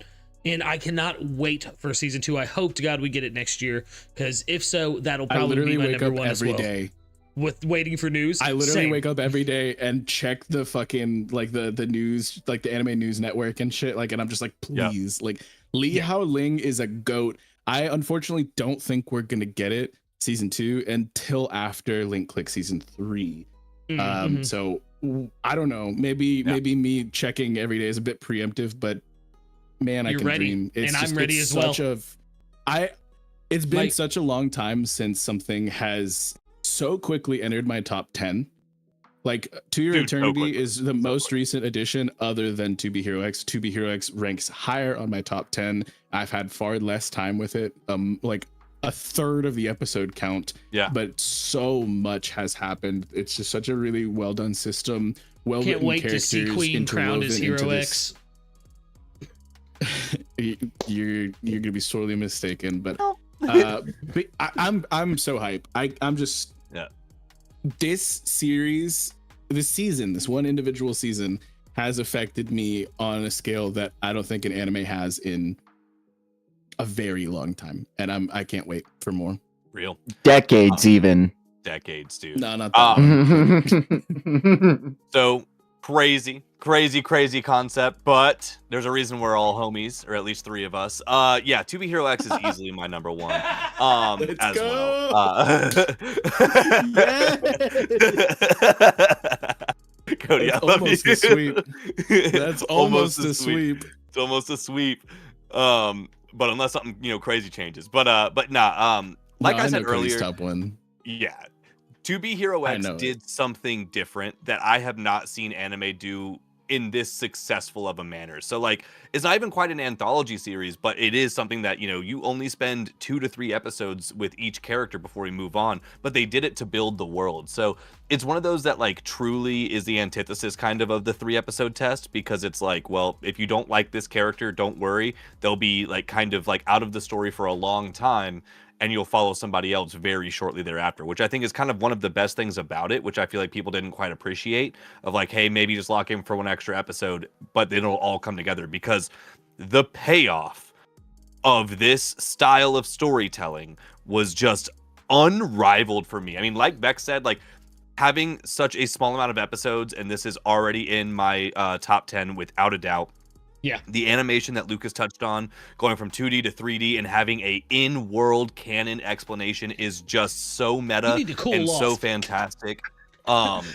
Dude, and then like It like the final hero, like episode 12, I think could possibly be just one of the best pieces of animation of all time. Like I am like willing to scale that to the highest. I'm not saying it definitively is, but it is in that conversation for me of like, I mean, just single best moment, or just that whole episode. I jaw on the floor. It was a like we were talking about with Lord of the Mysteries, but just to a higher level. This was just so visually stimulating, but mind blowing, and like so twisty, like curvy. Like it was hard for me to comprehend what was happening, but I was also following it and like so impressed with it. And then just the way it all came together, the way your time with every character made such a difference by the end, because all of a sudden now they do actually all come together and converge. I couldn't possibly be more excited for season 2. With the culminating that was like so good. plot points that all led to everything 20 and beyond. Yeah, Like episode 20 was just fucking redefining for me for like what I believe can be done in a story. Because you're always like I praise Hunter x Hunter for having like multiple protagonists. It's not just a deuteragonist, but there's like a 4 or 5 protagonist system. Then and we bounce from arc to arc to follow. And like I praise Hunter x Hunter for how well handled a lot of that aspect of the story is on different fronts. And this did it with like, I'm not even lying, 12 different people. And for so much of it, for some of their stories, you're not sure if they're a face or a heel. And getting like the full story is something that you don't have when you leave some of them. So when you leave Linling and you leave Yang Chen and stuff like that, you're not sure how to feel, and it leaves you suspended in this moment where you can't really fully solidify your opinions until much later, and when it all finally culminates, like I said, it fully redefined to me what storytelling can be in this medium. And through the cross media like applications of like 2D 3D and like these different art styles, like comic book, very cell shaded and heavy line and things like that, and then like the cool static smoke clouds, and then the just absolutely breathtaking like pen and paper style animation that we get, and like whether you like all of the different styles that it encompasses throughout the entire journey, it still redefined what I feel like the parameters of the medium of anime entail entirely. Yeah. And moving forward, there's just a whole nother realm of possibilities because of what this has accomplished, in my opinion. Yeah, fully agree. It's a masterpiece, and if you're not watching it, you're just playing yourself. You're just playing 10 yourself. Out of 10. It's a 10 out of 10. It is a 10 out of 10. It's the easiest 10 out of 10 I've given in like 6 years, probably. Yeah. Yeah, no, I mean, yeah. One of the only ones I've given 10 out of 10. Like, I loved every bit of it. Yeah. Cody? Number 1. Wow. Oh. Hey, you guys ever feel intimidated? Like, my number 1 was definitely, without a doubt, My Hero Academia, Vigilantes. What a surprise. I think I have talked about this anime not ad nauseum about how much I love this side story, side plot, whatever you want to call it. I love the utilization of the cast. I love the variety of different quirks that are shown off. I love that it is such a tight and cohesive story being told between these 3 different characters. We have one of my favorite archetypes in characters in like a titular protagonist in freaking. We have 2 of them, which is like a, little whiny, need to, grow up to be a big hero guy. And he actually like has to show up with his old sensei, rugged father type anime archetype. And like the amount of different animation stylistic choices, from having the onomatopoeias appearing on screen to the different OSTs being used and differing from My Hero Academia entirely, to the slight cameos that we get to see from Aizawa, Mount Lady, and all these other heroes that like expand the My Hero Academia world. It's literally like such a 10 out of 10 slam dunk that I really like fell in love with it. I watched it all with my homie Trodical. We were weekly with it, and like just getting to like geek out for like a solid 2 hours after every episode felt surreal, because it was like, what do we think could happen? What is this and this be? Could they be sitting up X and X? Like, we know that this was this person because of this voice we heard, and honestly, a phenomenal, like, enjoyable ride that I haven't had in such a long time. And it was with My Hero Academia, of all things. Like, I was so surprised, and for that reason, it's my number 1 of the season. I fully support this. Like, I respect it. I absolutely adored Vigilantes. It was so enjoyable. There was so much to love. And although obviously it does borrow from the parent series a bit as far as premise goes, I think that it just does so much right. And I sing a lot more praises for it than I ever have for My Hero since like season 4. I think that it's of the 2 seasons of My Hero content that we got this year, I prefer Vigilantes. I think Vigilantes is really good. I think that was a spicy comment at the end, but I do think Vigilantes is actually incredible. It's not spicy. And it was a little spicy. I'll wait till May, and then I'll...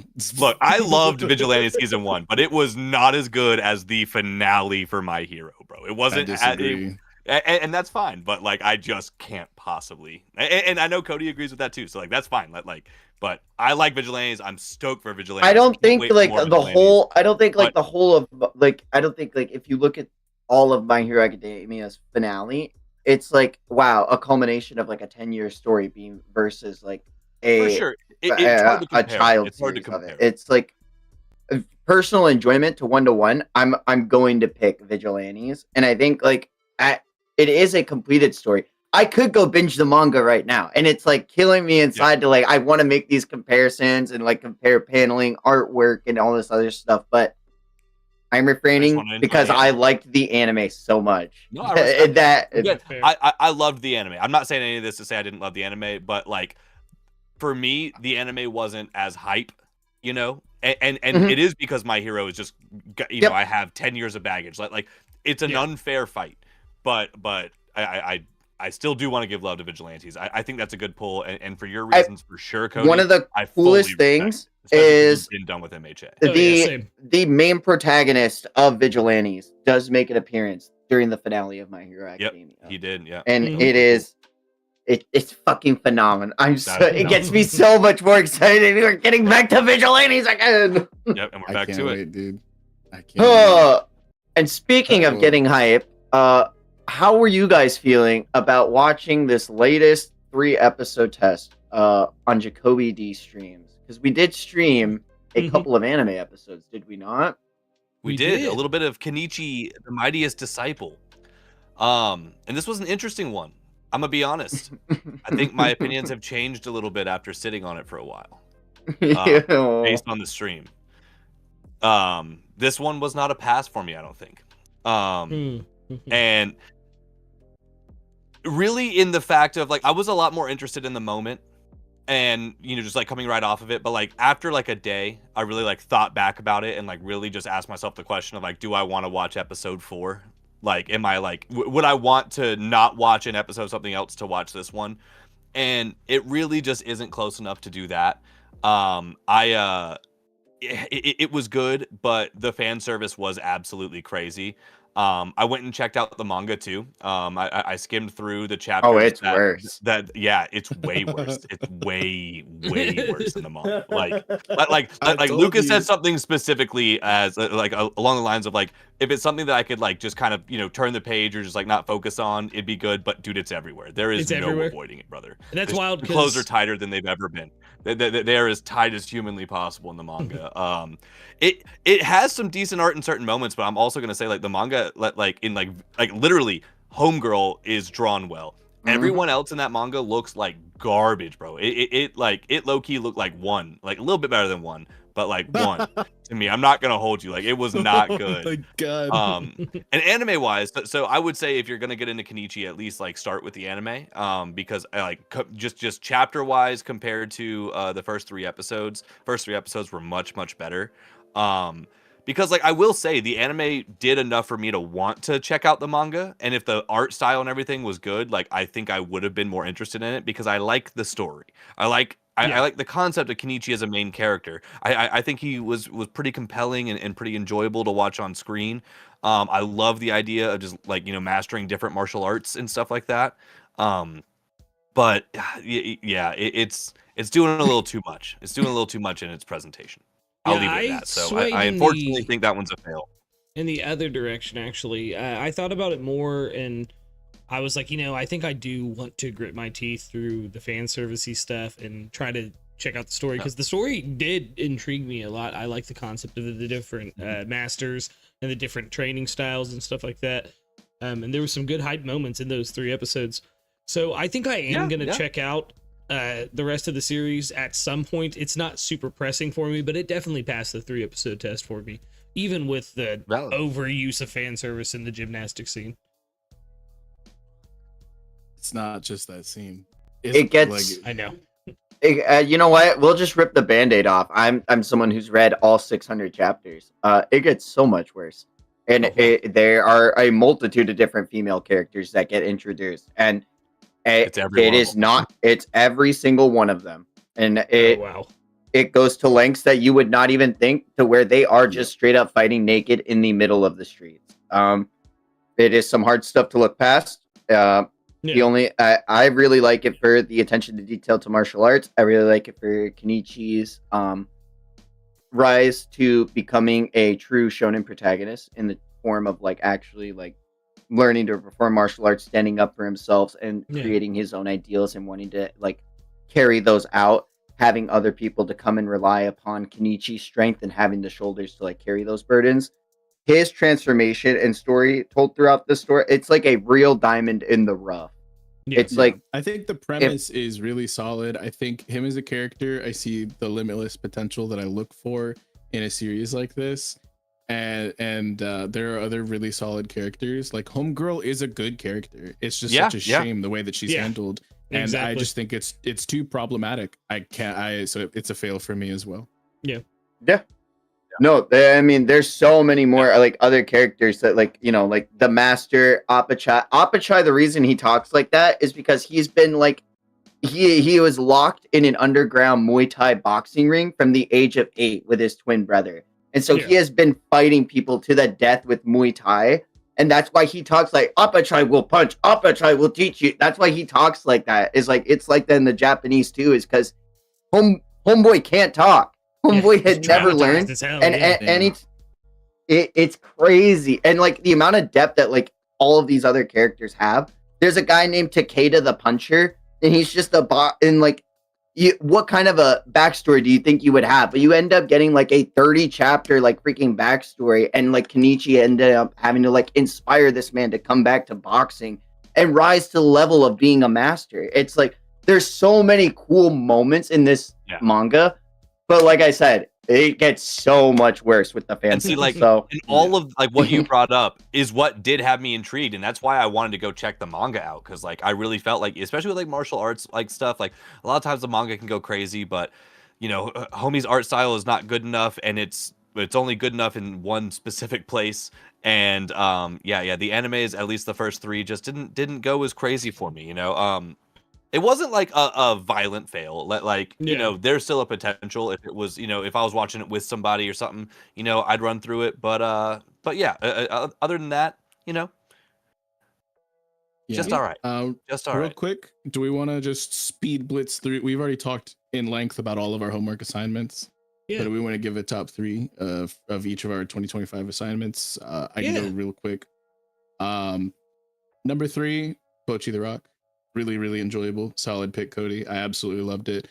Number 2, Link Click, Jacoby with a W. That was right up my alley. Absolutely loved it. Number 1 was Monster by far. By such a huge margin, though. It's number 1. It's insane. I wanted to try to pick one from each of you, but I was like, I'm not gonna do that. I'm just gonna go for quality. You know, I'm not gonna try to like spread the love like that. But it just ended up working out like that because y'all picked quality shit. So good shit, y'all. Hell yeah. Where are you at in Monster? I'm happy to hear it. Coming up on 60. Let's go. Let me know when you finish. Oh yeah, you're in there. Yeah. Jacoby. For me, number 3, I'm gonna pick Psycho-Pass. I have already seen it, but it has been like 12 plus years. It's been a hot minute. That was just a good pull, one that I was happy to dive back into, and it's got me like really wanting to run through it. I haven't gone back and watched it all yet. We've been drowning in anime, but that being said, that was just like a really refreshing one. I love cyberpunk vibes. That was a banger. My number 2, Bocchi the Rock. Genuinely good anime in general. I didn't know if I was gonna like Bocchi with like her entire character trait being like the hyper anxiety side, her being the main character, but it turned out to be incredibly endearing and just so relatable. Honestly, Bocchi the Rock, possibly one of the most, for me specifically, just being a musician and, you know, still being awkward every once in a while. You know, I relate a lot with her, so I like that a lot. And then my number 1 is Monster as well. Monster, just absolute banger, right up my alley. Love a dark mystery like this. I haven't gotten super deep into it, but I have gone and watched the most of that one based off of all of these 3-ep tests. I think I'm on episode 9 now, 9 or 10, dude. Somewhere around there. Nice. I watched a decent amount with Vex and Cody one night after a stream. And I love it, and I will be finishing that one for sure. That one's on the list. Yeah, dude, good pulls, boys. Good recommendations. I enjoyed this shit. Yeah, I think I ended up getting one from all of y'all that way too. Didn't necessarily do that on purpose, but it worked out that way too. Let's go. We twinned. All right.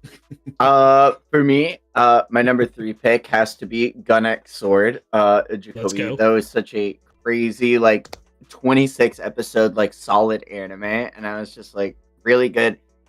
You know, there's nothing wrong with being a second monitor anime. Let's just throw that out. Nothing wrong with I that. really enjoyed having it on in the background, and then like being able to like having to like pause my game and be like, I'm sorry, he said what? I'm sorry. Yeah, exactly. Like randomly I gotta lock in. This is kind of crazy.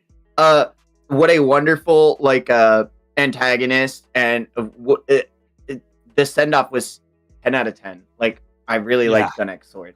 It's such I'm so happy that one hit as hard as it did for you, bro. Like for real, that's such a sleeper one that I just like hold close to my heart, and I'm happy it was able to. It was really good. Yeah, I really liked it.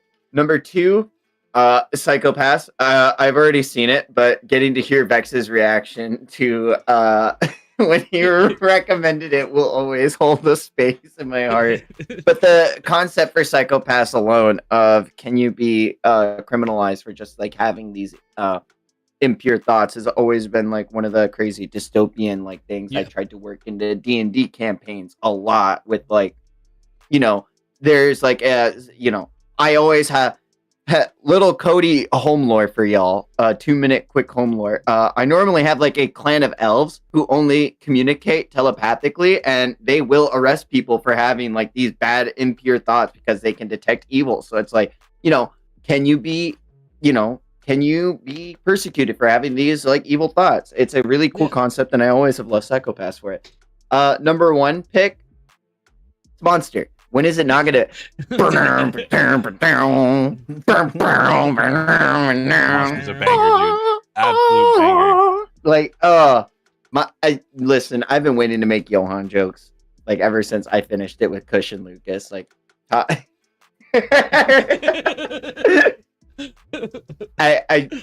absolutely like what a banger pick for Lucas to get y'all on the hype train. I'm so glad you all enjoy. I'm so glad you all enjoy Monster as much as you have, because it's truly peak. It really is. When I first read the manga, it shot up into my like top 3 of all time. Yeah, immediately.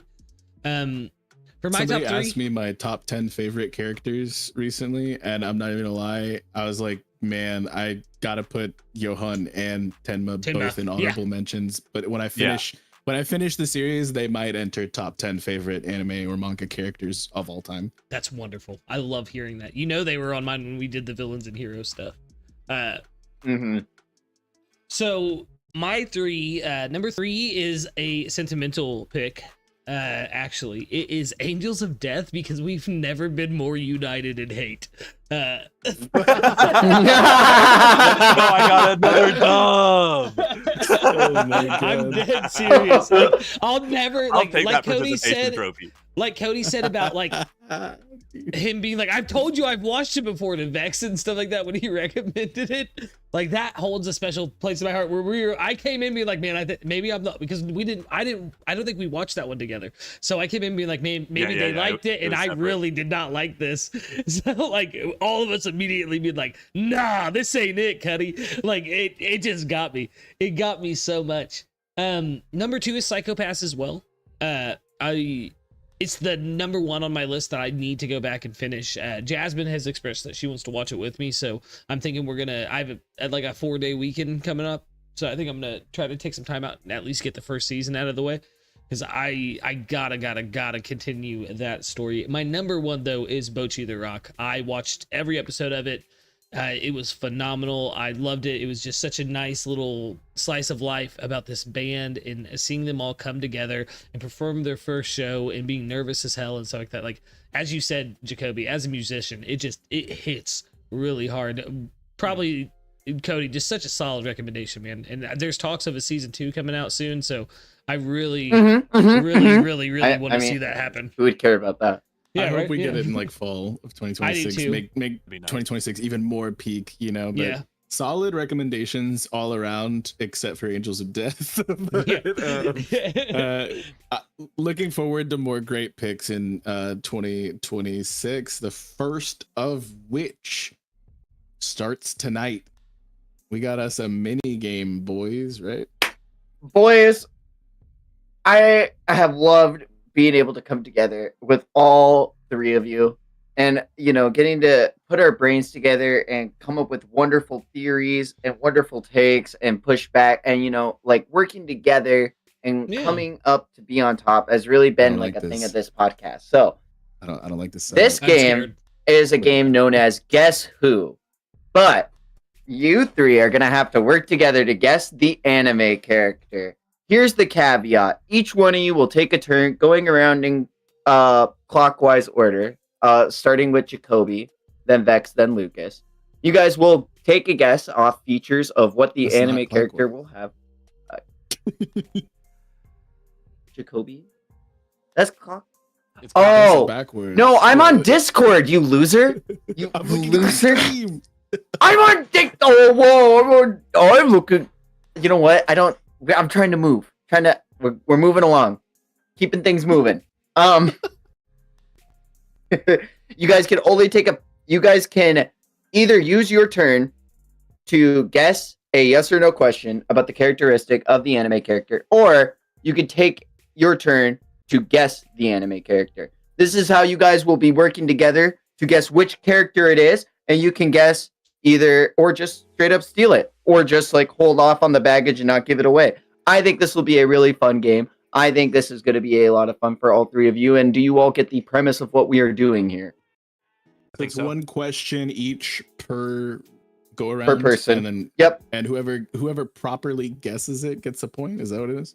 Yep. So you can guess on your go. So it'll be like Jacoby, it'll be your go, and then Jacoby can either guess like i.e. is the character this or this, and then I would say yes or no, or Jacoby could say, is this the character? And then I would say yes or no, and he would get So a it's a point. question or a guess, and we Yes. each only get one choice per round in rotation. All right. Yeah, I think we're good. But we can go multiple rotations without anyone making a guess. So it's all Yeah. you can work together or not. It was really cool in my head. So No, I'm it's hoping a it's cool concept. I'm translated. in this. I see the vision. I'm yeah. sold. Yeah. We've done All this right. before. I but have- not as a collaborative effort. Like This is but awesome. Lucas and I have done Guess Who several times on stream before. I think. I have 8 different Wikipedia pages open and ready too. So my I God. am ready to answer any questions y'all could pull up for me. And I have the first one ready. Jacoby. All right, Go so ahead and now ask away. I'm just stabbing in the dark on who this character is. Yeah. That's Just think of what's gonna narrow it down the most. Yeah. Yeah. Is this character a main character? no. Is it me Next. next? Yep, it'll be Vex next and then Luke. Oh, I guess we could do counterclockwise since I'm stupid Okay, and don't yeah. look at the stream. It's Sorry. fine. We did clockwise for the top 3, so counterclockwise for this. We're keeping it fresh. Is this character a male? Yeah. Okay. Is this character from a shonen You know, Lucas? series? Yes. Not a main character. Not a main Is this character a but from deuteragonist? Well, Deuteragus. No. Like the secondary main character is what I mean by that. No. Okay. Some would So they're not- consider it, but no. They're not a main character. They're not a deuteragonist. They are a male and they are from a shonen. Is this character do they wield a sword? No. Good question. Okay, that narrows a lot down. That narrows a ton. Is this character good? Moralistic. Yes. Yes. Okay. Yes. Does this character have powers? Yes. Okay. I know Cody. I'm gonna ask him. This might narrow it down a lot, y'all. Is this character the rival of a main character? No. Okay. Not who I was thinking then. Is this character Gojo? Yes. I was literally gonna ask Shut it. I was like, up. that's where I was. It's gotta be Gojo. It's Gojo. I literally was gonna start it off by just saying, "Is the I was like, character he's Gojo?" not Like a that's what dude- that was gonna yeah. be my first guess, and I chose not to. That's hilarious. I was dude. like, That's so- not a I hear you. deuteragonist, because he's not. He's kind of a senpai, really. You know what I mean? He's a teacher, so I kind of Fully got a the senpai. fully a senpai. Oh my gosh.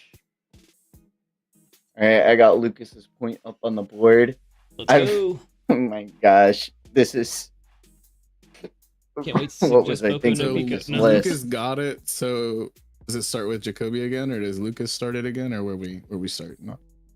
We'll start with Jacoby again. Jacoby, go ahead and rip that band-aid off for us. Is this character male? Yes. Does this character have quote unquote anime hair? No. Okay. Interesting. Normal hair. Is this character a Every protagonist? type protagonist. No. No. Okay. Okay. Is this character in the big three? No.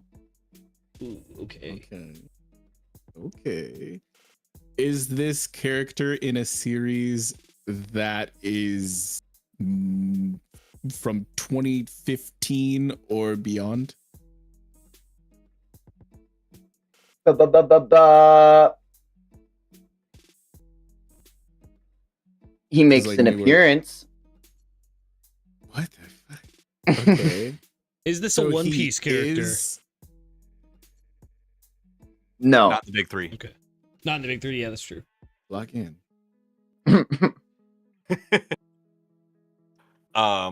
Is this a Dragon Ball character?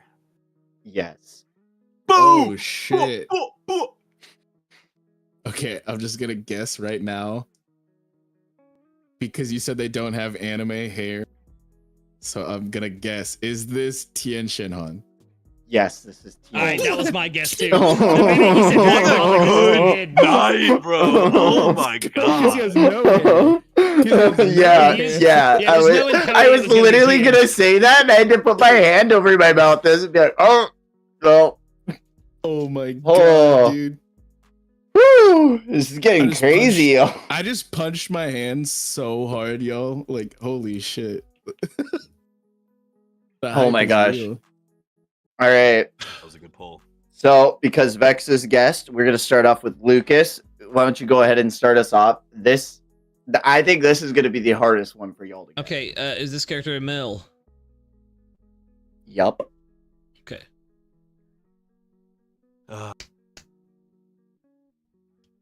Is this character a main character? Yes. I keep Mm, giving Vex alley oops, dude. Yeah, kind of.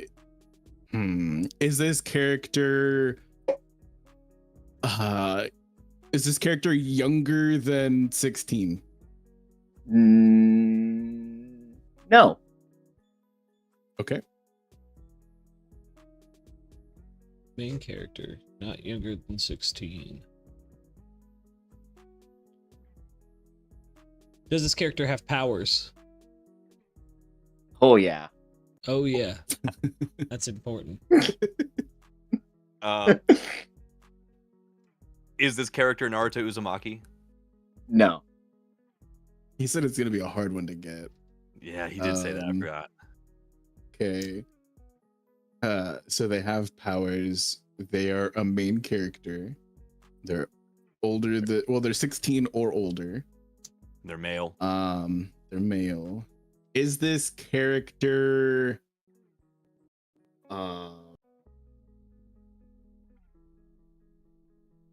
does this character have one singular mentor? This character has no mentors. Wow. Interesting. Is this character Very Denji? interesting. No. Okay. And Denji is 15 in Chainsaw Man. Oh, okay. I thought he had aged a bit. My bad. No mentors. Is crazy. No mentor is throwing me for a loop. I'm like that's narrowing it down a ton as Yeah, it far is. as MCs go. Is this character Vaughn of the Dawn? No. that is such a crazy pull though. What if you did it though? Like, you mentioned it. So I was like, it's possible, bro. It's possible. What if I did it, but you didn't guess the right name? So I'm like, Yeah, different nickname. Yeah. Okay. Uh, No mentor is crazy. Yeah, that's what's sticking with me right now too. And main character. Is this character Sung Jin-woo? no. Okay, I don't know. You said it was gonna be hard, so I'm thinking of shit that you're Yeah, I'm a not hater. into. You're right. Is this character Kurapika? No. Okay. Man, you guys. He did. Yeah, He oh has man, what you did. guys. Would you guys like a hint? I feel like I'll definitely take No, one I before don't I want no guess if you're charity. offering one. But you know, I don't want no charity. These guys just gotta step up their guesses. Question. We're tied. we all been guessing. We're not getting that much information. I need to just send an actual guess in there. Is this character an old man? no. He had to look up the age thing, so I feel like it's close, right? It is close. Yeah. Okay. Does this character wield a unique weapon? I'd say it's pretty unique. Yeah. Okay, unique weapon, has powers, protagonist, above 15 but not an old man. No mentor. I'm gonna guess from a series I've never seen. Is this Kafka from Kaiju Number 8? No. No. Oh man. This is crazy, dude. This is a tough pull. This is a tough pull. We just got to narrow it down more. We can't just Is this spitball. We Shinji? can't just Is this Shinji No. from? is this from a newer series, meaning 2020 and onward? 2020 and onward. I don't think so.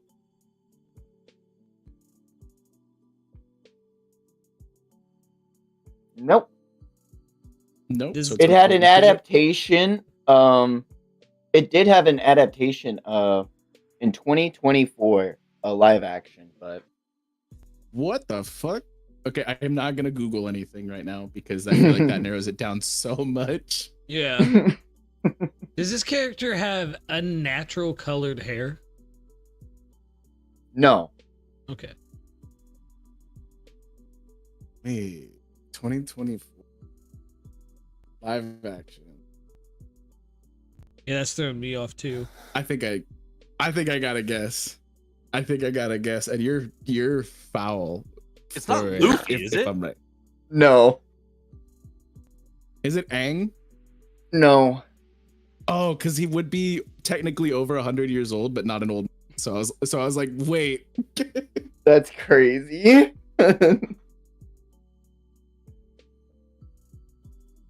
Do they wield a I've actually sword? was tripping. Yeah, same. No. Okay. No, do I have an already asked interesting unconventional weapon, weapon. Yeah, true. Well, sword's conventional. Oh man. Man, brother. This is Have we definitely all seen this anime? I think so. I'd be really surprised if you all three didn't. Okay.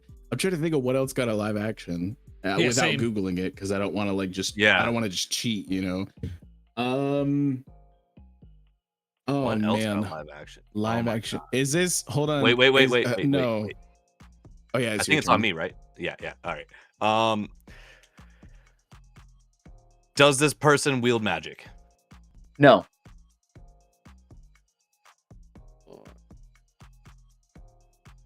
I don't even know. Like okay, is wait. I don't know if this was 2024 or not. Is this is this character Yusuke Urameshi? No. Ooh, good pull. That was a good pull. Do you want that hint? Yes. Not before Lucas guesses. He's That's not he's fair. first. He asked me before It's Kobe got to technically guess too. And I said no then as well, so I'm being consistent. Because you want the hint. Consistently annoying. I don't want the hint at all. I've said no twice. What are All right, you he's talking virtue signaling, guys. He's virtue Yeah, signaling. he's virtuous signaling. about? Oh my god. Oh my god. I knew I was foul for putting this character in here too, but I was like, You weren't lying when you said it was going to be a hard one to guess. They don't use magic. They don't use weapons. Their main character. They use a weapon. It's not a conventional weapon. It's not a conventional weapon. Is it 16. Rudo? Oh, they didn't have a live action. Never mind. no. Fuck that. Yeah. What are you doing, Lucas? I don't know. I'm tired. I got to be up in like 4.5 hours. They're definitely a main character. We did say that too. Yeah. Yeah. They're a main character. He would hope that we would have seen it. Did this anime come out before 2000? No. But the manga did. What the hell? I think it's good enough to tell y'all what it is. Yeah. I think Yeah. do that's fair. we concede? This Yeah, is Sure. Shinichi Inuzumi from Parasite the Maxim. Oh From- my I got a god. live action. That was a A diabolical. live pull. action in Yeah, that was a 2024 dive Parasite the Gray. Yeah. That's I'm not gonna lie, great. I love Parasite. I forgot that guy's name. I forgot his name too. I didn't have the name in me, bro. I didn't have. Dude, that name. I was like, man, I've got to know some seinen, and I literally looked up like what are popular seinen. I was like, fuck yeah, everyone's had to have seen this. All right, are you guys ready for this next one? Yeah. Let's get it. go. Who we starting with? Fuck, I Vex, forgot. I don't think Vex has started yet. We'll have Vex start then. Vex. Okay. Is this character from the Big Three? Yes. Okay. Starting out very, very narrow. Are they male? Yep. I'm sorry, Vex. What was that question that you asked? If they're from the Big Three, And it was yes. which is yes. Okay, and they're male. Yes. Is it Kakashi? No. Had to shoot a shot. Wow, I need to he get- I need to really look he the ball. really wasn't gonna help you all. He was like, nah, fuck y'all. You were Is Right. this character 20 or older? yes. Okay. Are they a mentor figure? Yes, of sorts. Of sorts. He Sorts. says. Well, the more I think about it, it's not a mentor figure, so probably not. Okay. So we're on the fence, is what we Yeah. take away from that, boys. Yeah. No, like the more I dwell on it, it's a definite no. But like, when you get the answer, you'll understand why I'm so conflicted. Is I it remember Stop you was Kaban? conflicted. No, Like, you're crazy for guessing He's just twice. Guessing You're- non-stop. Why not? Like, Why he not? does He wants to get on wanna- the he board. does not wanna. with what you just said, I was like, all right, he's not a mentor figure yet. Okay. All right, well, Vex- What if? Just what if, boys? He's from the Big Three. He's technically not a mentor figure. Is this Kisuke? No. Okay. Are they from One Piece? Yep. Oh fuck. Oh, okay. I got some guesses now. I'll be nice. I don't know. I feel like I shouldn't because Cody's geeking over there now, and now I just need to shoot another shot and not guess. The Shanks. Yeah, it is. Let's go. Oh my god. We all have 1 1-1, point boys. now. Let's go. Yeah. Yep. All right. So Next we're point officially on decides it? tiebreaker. Next point wins. Yep. I think next point wins. You guys want to do next point wins? Yes.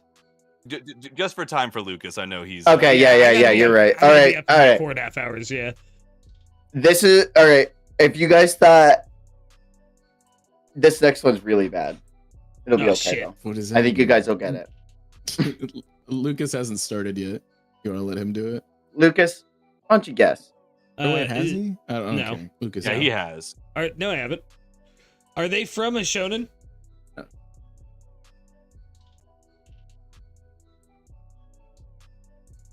I don't think He's so. gonna- He had he's to gonna think about it. confirm. That's interesting. That is interesting. I immediately have thoughts. Oh, it is. Yeah, Okay. I think I they know. are. I think I know. Jacoby.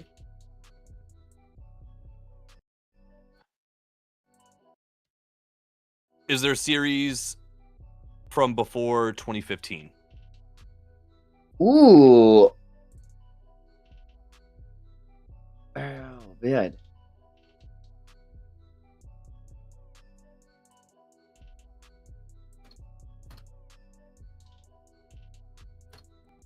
I think it's gotta be. Before 2015, yeah, you are correct. Yeah. Okay.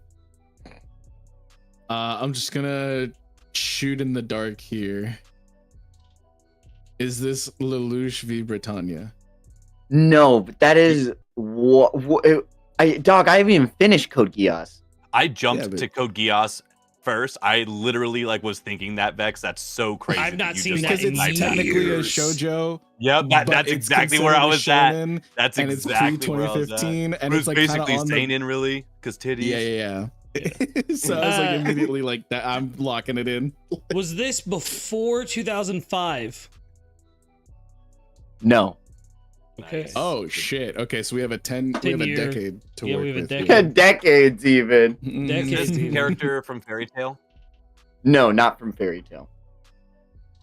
So it is a shonen. Or it technically is a shonen, right? It is a shonen, yes. I was is surprised to this find out. character does the series that this character is from have more than 100 episodes? Yeah. Okay. Is this- huge narrow? That seriously narrows it down, I think. Is this is this character a protagonist? Like a main character? No. No. Okay. Is this character a male? No. Does this Yeah. character use a sword? Yes. Yeah, female uses a sword from a shonen, has more than 100 episodes from between 05 and 2015. Oh man.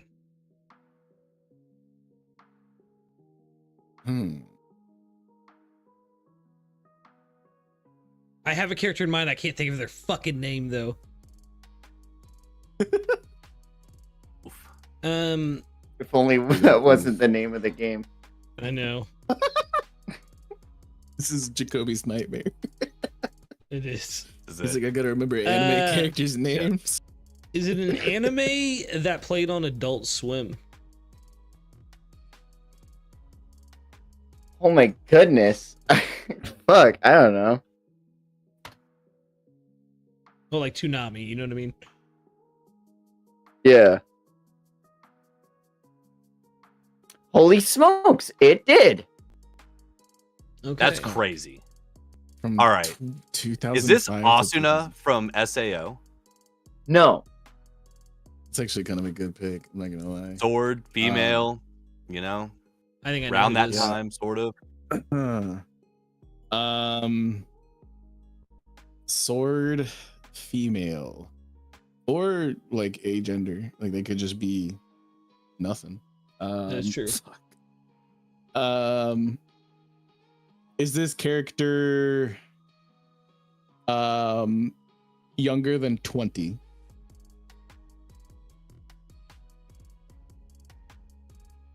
Yep. Is this character Mikasa? Okay. Yes, Lucas, you Oh are my- correct. Dude, Wild. good pull. Oh. All right, I do. Woo! have This a is a fun serious game, Cody. I voice. like this game. Yeah, we need to bring this one back. Dog, I love I- Guess Who. I thought this would be a really fun game. I thought this would be a really fun way to do it and to get us all involved. And thank you, Jacoby, for trying to snipe the win like 3 times. Yeah, you know what? I gotta make the game interesting, bro. I gotta make it He said, I'm not asking any questions. I'm only guessing. He's- I have an anime Oh. for us. It's another one that I have not seen, and we're all going in blind. It's called Agent Demi-Human. what? Ooh, okay. Asian? Ajin, Ajin. Oh. I thought we were A fan for teenager a second. discovers that he is an agent, a demi-human, and flees before the authorities experiment on him. When other agents plan to fight back, and he must choose a side. I saw some clips of it, and I was like, you know what, this looks kind of peak. So yeah, I will type that in the chat now, and that is our next bit of homework before the next podcast. Dude, let's go. So I saw a YouTube short on it. I did actually. It was like, Satan, you've probably missed. Blah blah blah blah. Nah, dude, excited. I love it when we all get one that none of us have seen. So Exactly, yeah. Well, that's That'll be kind of like fun. my goal from now on, if I'm being honest. Because yes, it is fun to suggest things that like I've Same. seen and stuff like that. But I like the freshness of going in there completely blind for all of us. But with One that, of these boys, days he's gonna. One of these days he's gonna recommend some softcore prawn. yeah, Oh, accident, yeah. Oh my god. All right, I got that added to my list. Hell yeah. Alright. Real quick outros. We want to promo some things. I know you're gonna be on a bit of a kind of a hiatus for the holidays. Jacoby, when's your next stream gonna be? yeah, so hiatus for the holidays. I will be doing maybe some light streams on TikTok over the next couple days, but my next official stream will be on Sunday. I think we might be on a break week for the One Piece manga, but we're not for the final episode of the first season of One Piece. So we will be watching that together on Sunday and kind of just recapping our little holiday week and stuff like that. Yeah, other than that, I'll still be posting daily on all my socials, so check me out literally on whatever app you like. I post every single day there.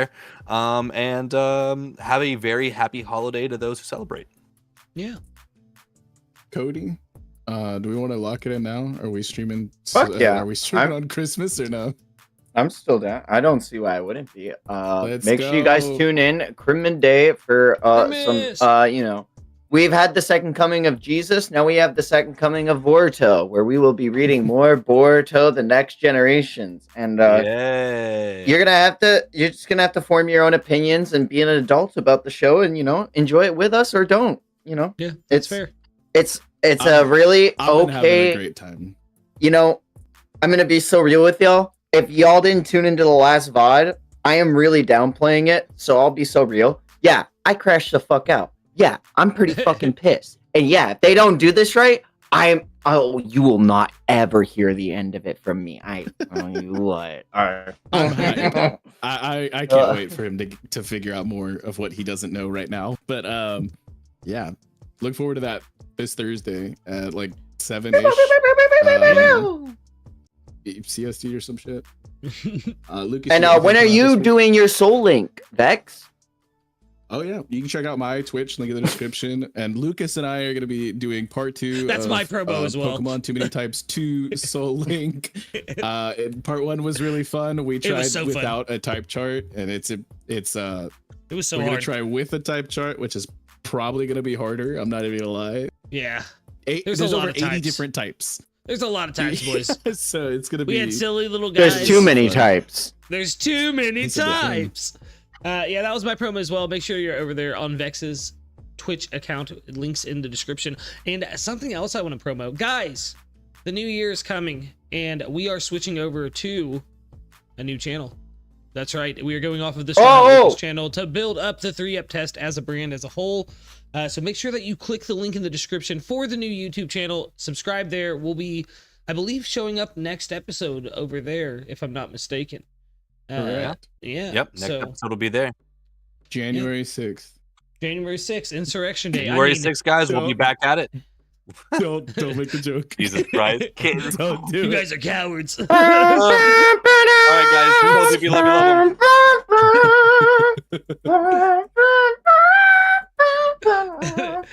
But yeah, with that, guys, happy holidays, Merry Christmas, joyous Kwanzaa, happy Hanukkah, whatever you celebrate. I hope you have a good one, and I hope your loved ones and you and yourself enjoy it. Yeah, we'll see y'all later. Take it easy. Storm the Capitol.